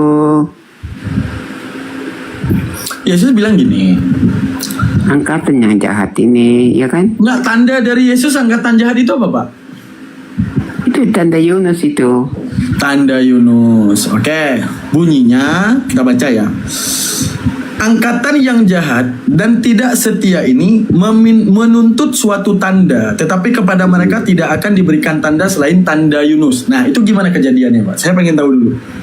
Itu tanda Yunus ada di perut ikan. Ya, yang meminta siapa? Minta siapa? Orang angkatan jahat. Oke, angkatan jahat itu meminta apa? Dibuat tanda. Tanda itu mujizat atau apa? Termasuk. Oke, berarti bukti. Oke, terus ayat 40-nya ngomong gini. Sebab seperti Yunus tinggal di dalam perut ikan 3 hari 3 malam, demikian juga anak manusia akan tinggal dalam rahim bumi. Ya betul. Nah, yang jadi angkatan jahat, anak manusia di dalam rahim bumi atau mereka, Pak? Maksudnya? Tunggu dulu. Yesus ngomong. Ya. Nih, saya buka ayatnya aja lah. Matius 12:39 nih, Pak. Ini rokok pula, Pak. Ya, Pak. Soalnya benar kalau waktu ngomong menghujat. Nah, gini. Tetapi jawabnya kepada mereka, angkatan jahat dan tidak setia ini menuntut suatu tanda. Oke. Tetapi kepada mereka tidak akan diberikan tanda selain tanda Nabi Yunus. Oke. Berarti angkatan jahatnya siapa? Angkatan itu orang-orang Yahudi waktu itu. Yang meminta tanda kepada Yesus, benar? Iya betul, jika engkau anak Allah atau apa. Oke. Udah, terus Yesus bilang, tanda kepada mereka yang diberikan adalah tanda Nabi Yunus. Ya betul. Oke. Sebab seperti Yunus 3 hari di dalam perut ikan, 3 hari 3 malam pulang anak manusia di dalam perut bumi. Berarti tanda itu mau dikasih nampak kepada siapa? Dikasih nampaknya? Pada mereka. Kepada mereka ya. Oke. Ya. Setelah Yesus bangkit di hari ketiga, siapa yang ditemui Yesus? Oke. Pertanyaan saya dulu sebelum jawab itu. Kamu percaya Yesus bangkit? Enggak, kalau Bapak yakin Yesus bangkit. Kamu harus percaya dulu Yesus mati dan bangkit, baru boleh bahas. Yang saya tanya, ketika Yesus bangkit, ya, sesuai keimanan Bapak. Nanti saya kalau masalah kebangkitan nanti lain lagi pembahasan kita, Pak. Pembahasan kita sesuai keimanan Bapak. Setelah Yesus bangkit, Yesus bertemu dengan siapa? Yesus pertama bertemu dengan murid-murid, mulai dari Maria Magdalena, kemudian berarti angkatan jahatnya siapa? Itu beda konteksnya saat dia di. Tunggu dulu, itu kan Matius pasal berapa itu tadi? 12 ya? Matius 12, 39, 40, coba Bapak. Ya, itu sebelum penyaliban, Yesus mengatakan bahwa angkatan yang jahat ini hanya bagi mereka itu diberikan tanda Yunus. Oke, kepada mereka diberikan tanda Yunus dengan kebangkitan seperti Yunus, benar nggak? Bukan seperti demikian pula anak manusia ada di dalam perut bumi 3 hari. Oke, berarti Yesus 3 hari 3 malam di dalam perut bumi menjadi tanda bagi mereka yang angkatan jahat, benar? Itu tanda Yunus bagi mereka, tapi tanda tentang anak manusia itu tidak pahami mereka. Ya udah, mereka nih bapak nih Yahudi nih, mujizat kan gitu. Dia bilang, angkatan jahat ini meminta satu tanda. Berarti siapa? Yahudi nah, Pak? Ada yang pantau aku di bawah. Gimana? Yahudi apa enggak? Yang minta angkatan jahat ini. Yang minta tanda ini Yahudi apa bukan? Orang Yahudi ahli Taurat. Iya. Oke. Berarti Yesus mengatakan bahwa tanda angkatan jahat ini hanya akan diberikan kepada mereka, benar nggak? Karena mereka angkatan jahat. Iya, tanda Yunus. Oke. Setelah Yesus bangkit, Yesus menampakkan diri kepada siapa? Kepada murid-muridnya. Ya udah, yang angkatan jahat siapa? Orang Farisi. Yesus berjanji kepada mereka, hanyalah tanda kepada mereka, bukti bahwa engkau menolak aku, yaitu dengan kebangkitan aku. Masalahnya, Yesus ngomong, angkatan jahat ini mempunyai tanda, kepada mereka hanya nanti ada satu tanda, yaitu kebangkitan 3 hari dalam perut bumi. Yesus membangkitkan diri 3 hari, bangkitnya kepada murid. Berarti murid itu menyaksikan, maksudnya Yesus menampakkan diri kepada mereka bahwa Yesus itu benar-benar bangkit, bukan lagi kepada orang-orang Farisi gitu loh, Bang. Pak, saya rasul nih, kita anggaplah rasul damai. Saya bilang, Bapak yang tidak percaya saya rasul, saya akan buat satu mujizat. Apa itu? Bangkit kepada kamu, sama seperti kebangkitan Yunus. Masalahnya setelah bangkit Yesus nemuin siapa? Setelah murid-muridnya. Ya udah, berarti muridnya? Beda konteksnya itu, bro. Saat Matius 12 dengan ketika Yesus bangkit itu beda. Matius 12 itu tentang orang-orang Farisi dan orang ahli Taurat yang meminta tanda. Dan bagi mereka itu hanya mengetahui tanda Yunus, bahwa Yunus pernah diperhatikan. Perhatikan, Pak, angkatan yang jahat dan tidak setia ini menuntut. Nah, kan minta, tanda dia. Tanda. Iya, mana tandanya? Tapi jawabnya Yesus kepada mereka, tetapi kepada mereka tidak akan diberikan tanda selain tanda Yunus. Berarti Yesus ingin ngasih kepada mereka tanda Yunus, benar nggak? Benar nggak? Susah penalaran Anda ini. Yaudah, saya baca, coba Bapak nalar. Meskipun kamu udah mantik, meskipun kamu bermantik, tapi agak susah kan lambung juga. Tetapi jawabnya kepada mereka. Berarti ada yang ngomong, dan ada yang menanyakan, dan ada yang menjawab, benar nggak? Ya betul. Oke. Angkatan yang jahat dan tidak setia ini menuntut suatu tanda. Siapa? Yahudi dan ahli-ahli Taurat, benar nggak? Ya. Oke. Kata Yesus nih, tetapi kepada mereka tidak akan diberikan tanda selain tanda Nabi Yunus. Berarti Yesus akan melakukan satu tanda, yaitu tanda Nabi Yunus kepada mereka untuk membuktikan mereka orang jahat. Nah, jadi gimana coba? Itu sudah terjadi, tanda Yunus, bro, sudah terjadi masa lampau. Berarti Yesus 2 kali bangkit? Bukan, itu tanda Yunus itu berarti sudah terjadi masa lampau. Mereka tahu bahwa Yunus itu di perut ikan 3 hari 3 malam. Gimana nih, Kang? Ayo hajar. Maju. Coba Bapak yang kasih penilaian sendiri dan mengartikan sendiri deh. Matius 12:39 gimana cara kita paham? Waalaikumsalam warahmatullahi wabarakatuh. Eli. Coba. Ketika ahli-ahli Taurat bertanya kepada Yesus dan meminta tanda, Yesus menyatakan bahwa bagi mereka itu hanya diberikan tanda Yunus. Oke. Nah, apa tanda Yunusnya? Tanda Yunus itu adalah Yunus di perut ikan 3 hari 3 malam. Itu tanda. Ya, ini jangan dipotong. Selanjutnya apa? Demikianlah anak manusia Ya, akan demikian. tinggal dalam rahim bumi 3 hari 3 malam. Ya betul. Ya udah, berarti Yesus akan membuktikan kepada mereka melalui tanda yang sama seperti Yunus, bener nggak? Tapi mereka tidak sampai di situ pemahaman mereka. Cuma sampai di tanda Yunus. Ini ayatnya nyambung. Sebab Ya, Yunus betul. tinggal di dalam perut ikan 3 hari 3 malam. Demikian Ya, betul. juga anak manusia akan tinggal di dalam rahim bumi 3 hari 3 malam. Kok dipotong jadi sampai Yunus doang? Iya betul. Tapi cuma mereka itu hanya memahami sampai di tanda Yunus. Tidak sampai kepada karya di dalam kebangkitan Yesus. Gimana ceritanya Pak? Ayatnya lengkap dibacain, terus mereka nggak paham setengahnya, itu gimana ceritanya? Nggak, gimana ceritanya saya ngomong? Aku pergi Tapi hari sekarang Senin. ini, Daman. Misalnya aku ngomong ke Tunggu Bapak dulu. ya. Aku ceritakan kepada Akhirnya. engkau. Nah, dengar. Akhirnya kalian Nah, juga misalnya akan aku nih, mengakui. aku aja. Ini aku Daman. Yesus. Akhirnya kalian akan mengakui Yesus itu mati dan bangkit mengalahkan Dah, maut. dengar. Betul? Betul? Dengar. Betul ya? Saat aku ngomong, saya tanya, aku apa yang kamu hari bahas Senin menyatakan Yesus pergi mati ke dan rumah mengalahkan sakit, maut? aku mengobati bisul. Udah, mengobati bisul dengan dokter yang bernama Akang. Dah. Terus dia bilang dia cuma pergi ke dokter, bukan ngobatin bisul. Itu gimana?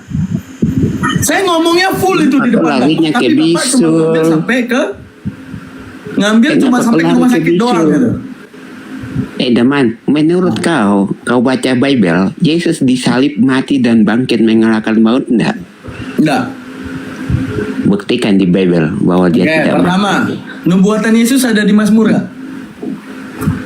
Kau buktikan dulu, jangan bicara Ya itu udah, aku dulu. buktiin. Nubuatan Yesus Kau- ada di Mazmur nggak? Mau makan lari ke Mazmur Enggak, kita tidak Bapak akan ini, terlanjur Bapak ke harus konfirmasi tanah, kan? dulu. Yesus bilang nggak nubuatannya itu tergenapi di Mazmur nggak? Iya, ada di mana? Di mana? Oke, saya buka ayatnya. Sampai ke tanah, betul? Oke, saya buka ayatnya. Tuh. Ini Islam ini kalau bicara penyaliban mereka nggak akan bisa. Ya udah, oke. Bapak suruh aku buktiin bahwa Yesus itu nggak bangkit ya, oke. Oke. Ia berkata kepada mereka, inilah perkataanku yang telah kukatakan kepadamu ketika aku masih bersama-sama dengan kamu, yakni bahwa harus digenapi semua yang ada tertulis tentang aku dalam Taurat Musa dan kitab-kitab Nabi dan kitab Mazmur. Benar nggak? Bahwa. Berarti yang ada di baca Mazmur. selanjutnya, baca selanjutnya. Takut Iya. kau baca selanjutnya, yuk. Iya, enggak, yang Baca mau saya selanjutnya. tinjau bahwa nubuatan Yesus ada di Mazmur nggak? Baca selanjutnya. Takut dia baca bahwa di situ sesungguhnya anak manusia. Ayo. Lalu ia membuka pikiran mereka sehingga mereka mengerti kitab suci. Kenapa kau lompat ayat tadi? Ya Ayo. Allah, ini ayat 45 Bapak. Ini ayat 45. Kau Bapak. baca Tadi ayat itu 44. menyatakan Tadi ayat- harus dia yang nggak baca digenapi Bible, gue yang bisa lahir. Ini manusia yang bikin capek diserahkan, ya, disalibkan Ini dan yang bikin akan capek hidup nih. pada hari ketiga. Ya Allah, nggak ada bahas itu lagi. Tadi dia suruh bilang ke aku, bagaimana kamu membantah bahwa Yesus bangkit? Oke, saya bantah sekarang nih. Kamu takut baca ayat selanjutnya. Ayo baca Ya itu tadi ayat tadi. selanjutnya ayat 45 tadi. Sekali kita. Takut mereka baca ayat selanjutnya. Coba kau buka. Nomor juga. Ini ayat 44 bahwa Yesus ada penggenapan di kitab Mazmur, benar? Ini 44 ya, benar nggak? Ya betul itu. Oke, ayat selanjutnya kan ini. Lalu ia membuka pikiran mereka sehingga mereka mengerti kitab. Baca lagi nggak? Baca lagi. Oke, baca lagi. Bang, kenapa paham sekali Alkitab? Katanya kepada mereka ada tertulis demikian. Paham itu Mesias namanya mereka menderita dan cari bangkit di antara pembenaran. orang-orang mati pada hari ketiga. Oke, baca lagi. Ini ganggu aja sih Claude ini nggak ada ilmu juga, di bawah aja kalau nggak ada ilmu. Ya udah. Oke, berarti ini kita pegang ya. Yesus mati dan bangkit ya. Nah udah itu. Nah, oke, kita pegang ini dulu ya. Oke. Oke. Jadi sekarang Yesus kita mati buka dan bangkit penggenapan enggak? Yesus dalam Mazmur ya. Jangan, kau jangan lari kemana. Akhirnya kau ngaku Yesus mati dan bangkit.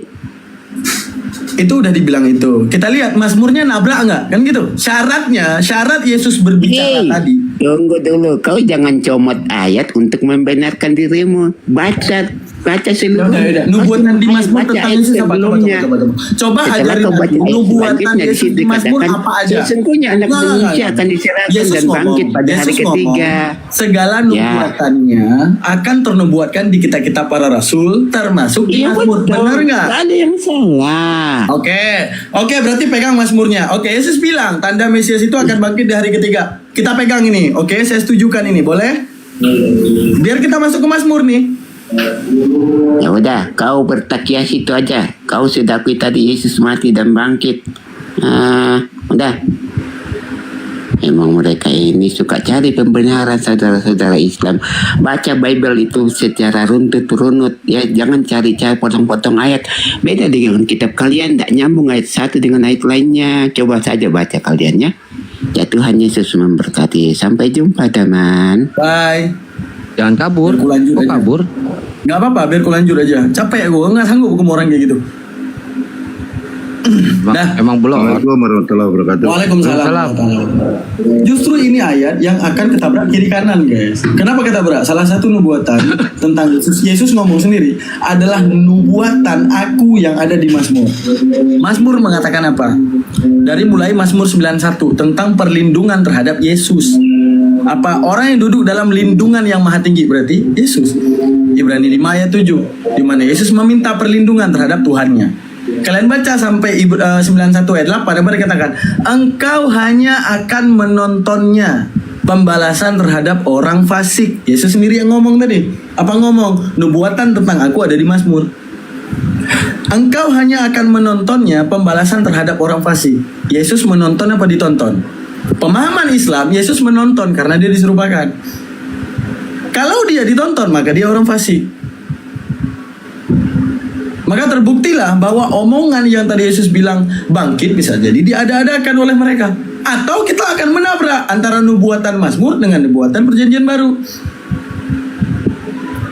Itu guys. Maka dia coba pengen untuk bati dan bangkit nggak? Padahal dengan kita mengatakan Yesus bangkit, lalu bagaimana nubuatan di Mazmur? Bahwa dia hanya akan menonton, bukan ditonton. Dalam peristiwa penyaliban. Itu guys, itu aja ya, capek. Gak ada yang waras kakak.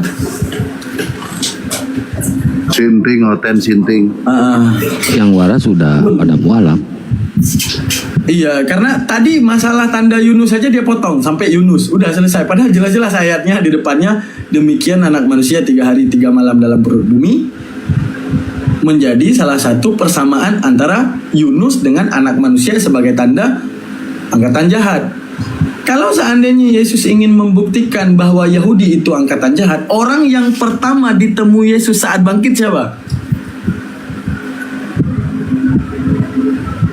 Siapa Kang? Ibunya. Ketemu muridnya apa ketemu Yahudinya? Ceritanya muridnya. Yang ketemu muridnya masalahnya. Berarti pemahaman muridnya adalah pemahaman angkatan jahat. Yesus bilang, angkatan jahat ini meminta satu tanda. Tidak akan kuberikan kepada mereka kecuali tanda Yunus.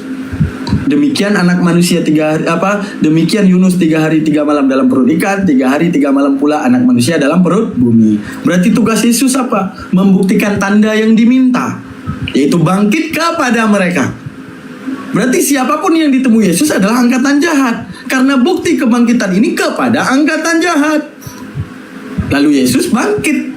Ketemunya siapa? Yahudi tadi ahli Taurat ketemu nggak dia? Ketemu nggak dia sama Yahudi sama ahli Taurat tadi? Yang minta tanda tadi? Enggak, yang ketemu siapa? Muridnya. Tapi kalau kita telah yang bangkit dari kubur itu makhluk apa itu? Nah, kalau kita telaah, mereka itu justru mengkhianati yang namanya gramatikal bahasa. Di mana? Bisa nggak saya tanya ini, Bang Baan? Saya tanya Bang Baal. Bang Baal kalau ngomong gini, Daman, anak manusia tadi ditangkap polisi. Bang Baal ceritain orang ataupun ceritain diri sendiri? Ceritain orang. Di mana kata ganti orang ketiga itu tidak pernah bisa jadi kata ganti orang pertama. Kecuali royal we lah kita bilang. Oke. Yesus ngomong, demikian anak manusia 3 hari 3 malam dalam perut bumi sama seperti Yunus, itu sebagai tanda angkatan jahat. Kalau mereka ingin menelaah, di mana Yesus menceritakan ada nanti anak manusia yang bangkit sebagai tanda angkatan jahat, sama seperti tanda Yunus. Karena berlandaskan Yesus ngomong, waspadalah terhadap penyesat yang nanti akan membawa namaku. Yesus kasih tanda kepada mereka. Tanda apa? Bahwa mereka nanti akan mendapati angkatan jahat. Siapa angkatan jahat? Yang memiliki tanda Yunus. Tapi kalau mereka memang memaksakan anak manusia itu kepada Yesus, oke. Berarti wajibnya Yesus setelah bangkit ketemu sama orang Yahudi. Jangan ketemu sama murid. Kalau ketemu sama murid, muridnya angkatan jahat. Karena Yesus bilang kepada mereka beban pembuktiannya gitu.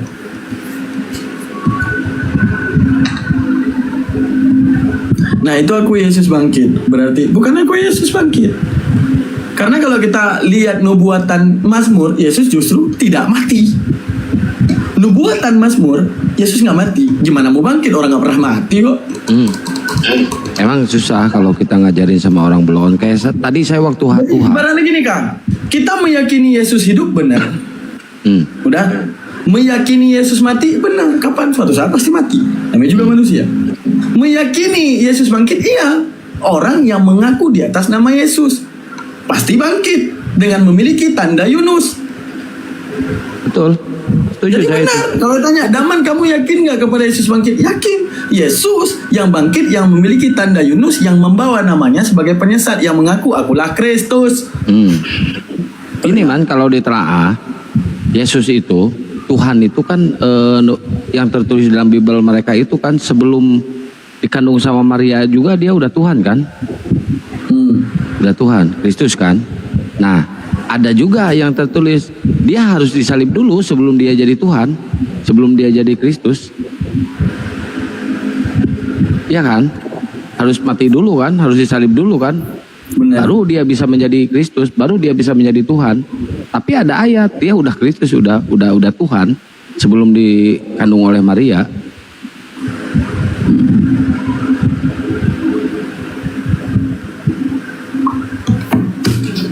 Udah naikin lagi Barondo tuh dikasih ke Bang Baal aja tuh.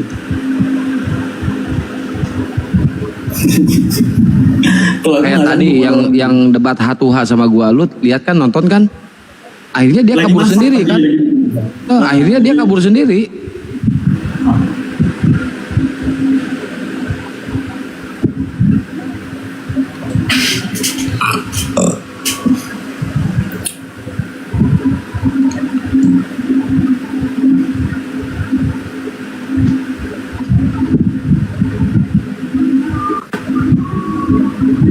Kacau, kacak mereka.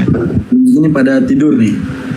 Enggak, biasanya jam segini itu mereka lagi rame-ramenya, naik. Tanya Bang Baal, makanya Bang Baal tahu tuh tiap hari di sini. Antri mereka jam segini tuh. Kan baru pulang dari Lapotuak. Benar.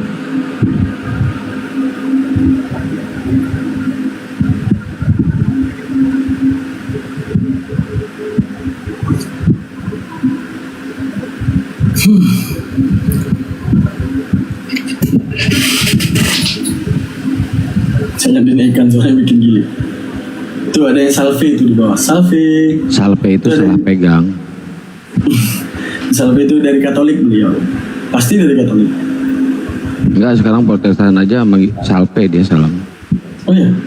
CRK Protestan apa Katolik? Katolik. Hai salve Peggy. Salah pegang. Salah pegang. Kitabnya gospel, gosok pelan-pelan. Gosok pelan-pelan salah pegang. Berarti gospel salve.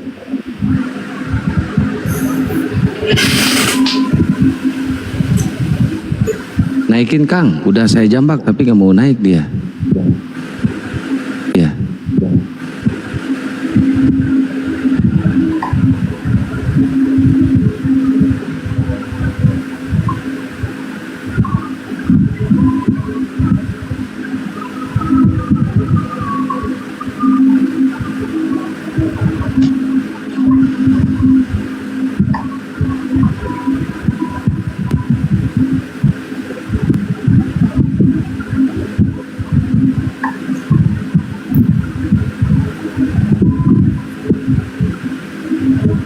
Ayo Ten, silakan naik Ten, silakan kita diskusi aja ya. Kalian bertanya aja atau tentang ini nih, Kristen angkatan jahat ya. Ini data dari Bang Daman komplit banget guys. Wah itu bisa bubar gereja kalau kalian menjelaskan secara alkitabiah dan pakai akal sehat ya, jangan pakai alkibul ya. Banyak.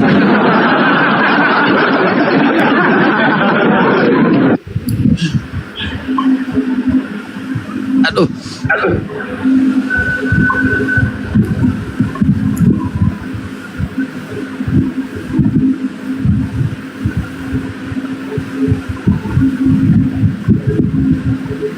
Eli lama sabaqtani.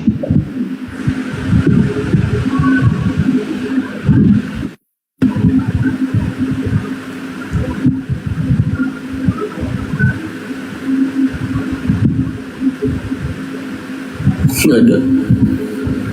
Tidur ya.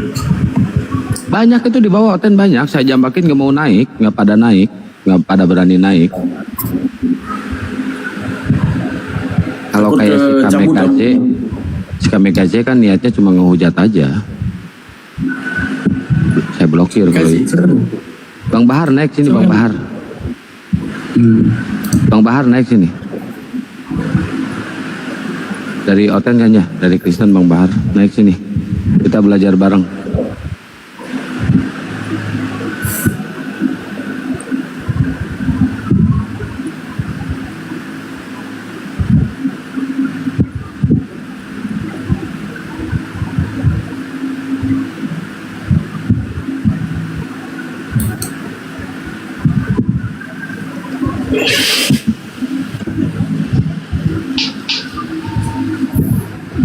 Sorry Bang, masih ada kerjaan dikit. Ya nggak apa-apa, sambil kerja aja.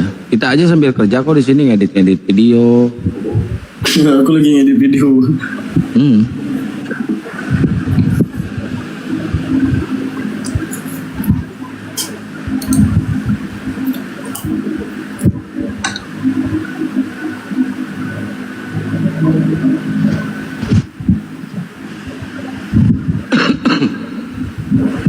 Bang Baal, kenapa sih mereka itu selalu ngebantah ayat yang tertulis dalam Bibalnya sendiri sih?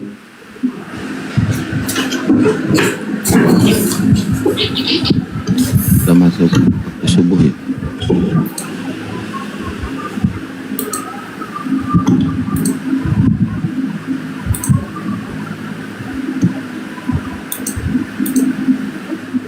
Tapi aku ngerasa ini loh, Kang. Gak gacor lagi ngedebat karena udah lama gak debat ya. Kayaknya harus rutinin lagi nih. Wah, gak gacor lagi. Dulu gua gacor aja. Ini kok gak gacor ya? Harus sering-sering lagi nih. Kerja apa yang menyenangkan? Ngebully Oten. Kerjain Oten.